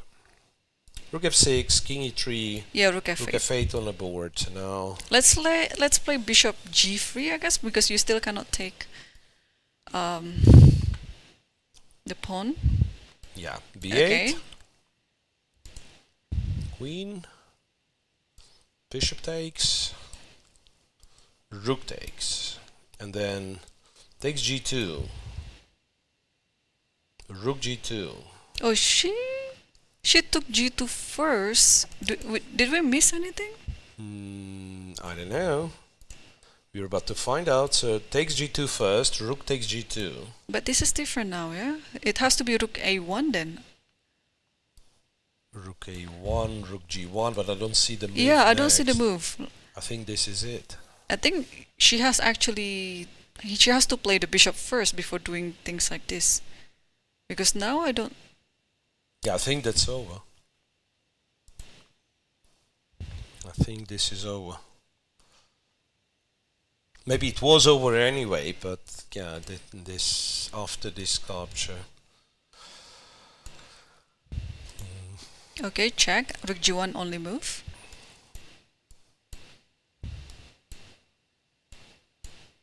Well, this... and rook h6. But is it a draw? No. Rook h6, king, bishop h3. No, bishop h3, king g3. Yeah. I was thinking this. But then the king runs, yeah? Yeah. There's always rook e8 if necessary later. Just... Yeah, actually rook e8 here and wins. If rook f8, then rook b1 takes, and then... No, rook e8 could be the only move to win, by the way. Rook e8, bishop e8, queen. Actually, there is rook d8 as well. That should be winning too. But okay, this is just easier. Rook e8, rook b1. Takes. And then king g5, king f6. G5, yeah. Or I think you can also, yeah, king g5 wins just. Yeah, but that's like not as clean, I would say. So what's happening? Rook takes a6. Oh yeah, we might be looking at this variation. Rook a6 is already on the board. So need to make sure about, yeah, Koneru just needs to make sure about this, some perpetual or something. So Yeah, check rook that. h6. King g2. Check that. Don't go king f1 because bishop b5. Yeah. Right. No king f1 because black wins. King h2. Rook h6 check. King g3. Rook g6 checks. King h4. Now one more check would lead to king g5. Black has to take. And then we suppose it's rook e8. Bishop e8. b8 queen. How winning is it? I think it's pretty much winning. So queen a7 and queen e8 are both threatening. Queen e5, many things, yeah. You cannot really. I mean, you can take f3 because there've been instances people not being able to convert a queen versus rook. I understand it's a winning position, but there've been instances even on a very high level people couldn't win. So, like in terms of your best chance, it probably is it. So if you're not sure about that, then just play rook d8. Yeah, I think that's easier. Right. So, I don't know. I would promote the queen. I would promote the queen. So what's... There seemingly is no... Wait. Is there... Nah. Check from a1, yeah. I was thinking like something like rook g7 would be an alternative, but then rook a1, rook a2 is just a perpetual. No. And White yeah, has to she take. takes the bishop. White has to take. Rook h6 will come soon. Yeah, black, of course, has no other moves.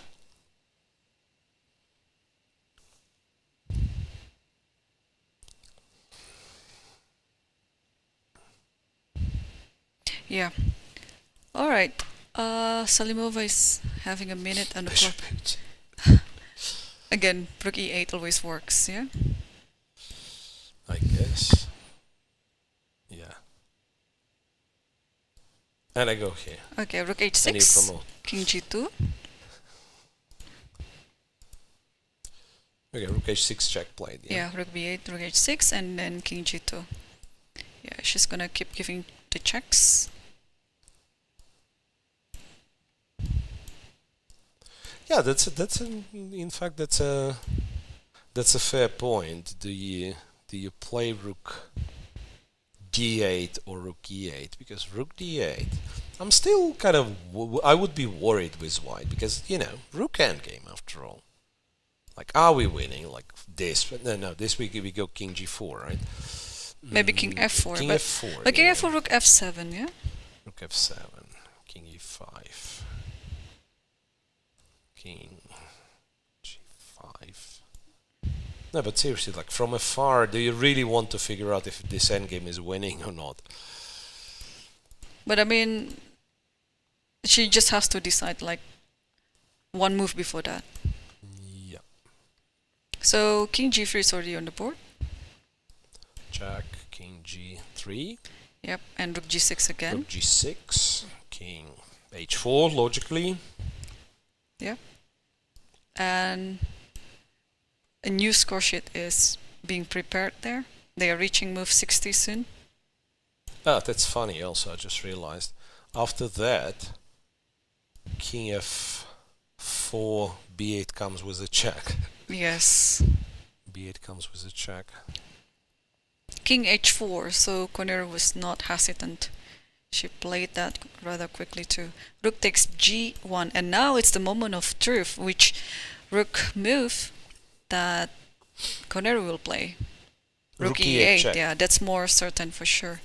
Rook e8, yeah. I think she should be very confident to winning queen versus rook anyway. And there might be some chance that, I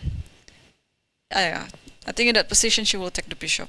I thought she would just give some checks and then in order to get the rook on g1, but I think just taking the bishop is easier. No, the king. I intentionally played king f3 to make sure that I'm defending the rook. because I can't save both. Queen a7 is a threat. Like, I mean, I could try to give a check and then move the bishop, but I'm certain I'll lose it. By the way, the evaluation dropped dramatically. So according to the machine, rook d8, your move was stronger. Really? Yeah, well, dramatically, it's still winning for white. It's 2.6. So Yeah, that should be enough. I wonder if... Wait a second. Check here. I just go king h2, right? Yep. Rook g8 and there is Queen b3. b3. Yeah. Double attacking.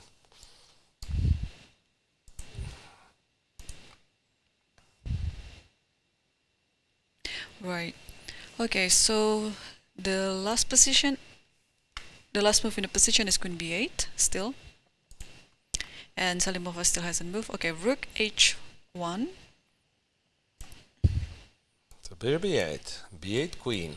Somehow our board once again lagging behind a little bit. A check. Ah, wait a second. A check here. King g3. Maybe now you can move the bishop. But you'll lose it anyway, right? Yeah, you will lose the bishop. The bishop is too far away from the king. Well, or maybe actually, bishop h5. That's the place. But there is king g2. Queen e5. Queen first. e5 first. And then king g2 is coming. Queen e5 first, and yeah, this is beyond salvation. Yeah, Yes. that's just lost. Yeah, king g3 is already on the board after rook h1.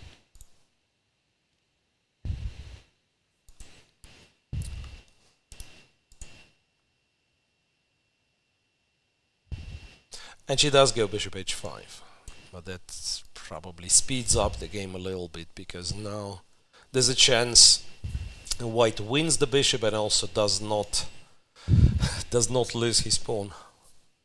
I guess like you should be able to. Oh wait, there is also like queen f4 check followed by queen e4 check.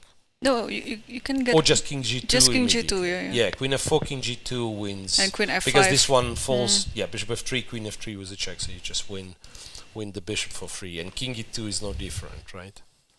Like here, king e2 is no different. You still go king g2, and via queen e5 you win the pawn. To be honest, I'd still prefer queen e5. It just looks more instead of queen f4.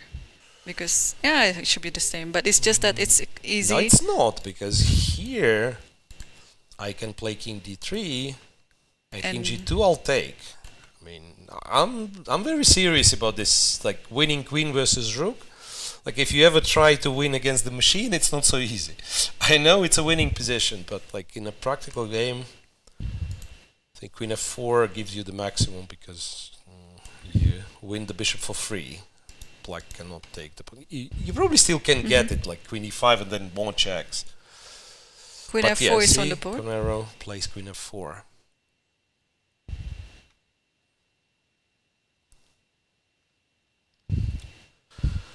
Well, very powerful endgame play by Humpy Koneru. What can I say? And Salimova also deserves a credit. Game well fought. Yeah. She tried her best, found quite a lot of good ideas in terms of counterplay, and you know, like lack of time at some point, I think, also stopped her from saving this game. So very well fought, but bitter result at the end. Queen f4, king d3, and now after king g2, this one looks resignable.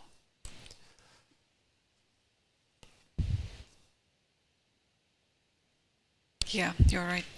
Wow, so it means that Koneru is also joining the leadership. So it's a three-way tie. Yes. Yeah, it's a three-way tie on the top of a cross table. Goryachkina, Koneru, and Tan Zhongyi, yesterday's leader. Yeah, and there is the resignation, and therefore round 4 is finally concluded. We have actually another three decisive results today, like yesterday too. Yeah, so we are coming back to this pattern. storming the 50% mark in terms of decisive games. Right. Let's see what happened with the pairings that we had today to see all the results of all the games. I think on the first board we have Goryachkina Aleksandra with her Yeah, win against just- Tsolakidou Stavroula, and then it was Draw for Paehtz and Assaubayeva. yes, and then Conor Humpy, We were just a watching very this good one. game, won against Nurgyul Salimova, and Kateryna Lagno suffered another loss against Batkhuyag Munguntuul, and also we have another draw, Divya Deshmukh versus Tan Zhongyi. And let's see the leaderboard after round number 4. It's a three-way tie for the first, Tan Zhongyi, Koneru, and Goryachkina, and three-way tie for the last, Elisabeth Paehtz, Nurgyul Salimova, and, well, somewhat surprisingly, Kateryna Lagno. And Batkhuyag Munguntuul and also Stavroula Tsolakidou, they are on 50% with 2 out of 4. Yeah, so, and Divya Bibisara Deshmukh. is the only player on +1, I just realized. I've forgotten that Bibisara is also in plus. So okay, let's talk about what happened game by game, Miro. And the first game that finished today, it was Paehtz Elisabeth against Assaubayeva Bibisara. It was quite an uneventful game, to be honest. And then on the second game, Second was Lagno lost to Munguntuul, somewhat surprising. Very nice position straight from the opening, missed the chance perhaps, and then absolutely fallen apart. yep. And then followed the third game that was finished. It was Divya versus Tan Zhongyi. It was interesting at first, but somehow everything was simplified and they agreed to make a draw. Well, in terms of quality of games, I guess Goryachkina's game against Stavroula Tsolakidou stands out. Well, nicely played opening by Aleksandra Goryachkina, and, well, flawless technique, what would seem. Like no chance for Stavroula, and Goryachkina walks away with a win. And the cherry on the top of today's round is the game between Conor Humpy versus Salimova. It was such an interesting battle. Our hats were spinning. It was very confusing, but it was worth a Grand Prix game, right? It was a really nice game by Koneru, a good conversion till the end, and they are now successfully, entering the middle game, as you said. Yeah. And tomorrow we will be back on round number 5, the last round before the rest day. Yeah, so fifth round, well, will be very entertaining as all the rounds that we've witnessed before. So, same time, same place. See you Join tomorrow. us tomorrow. Thanks for watching.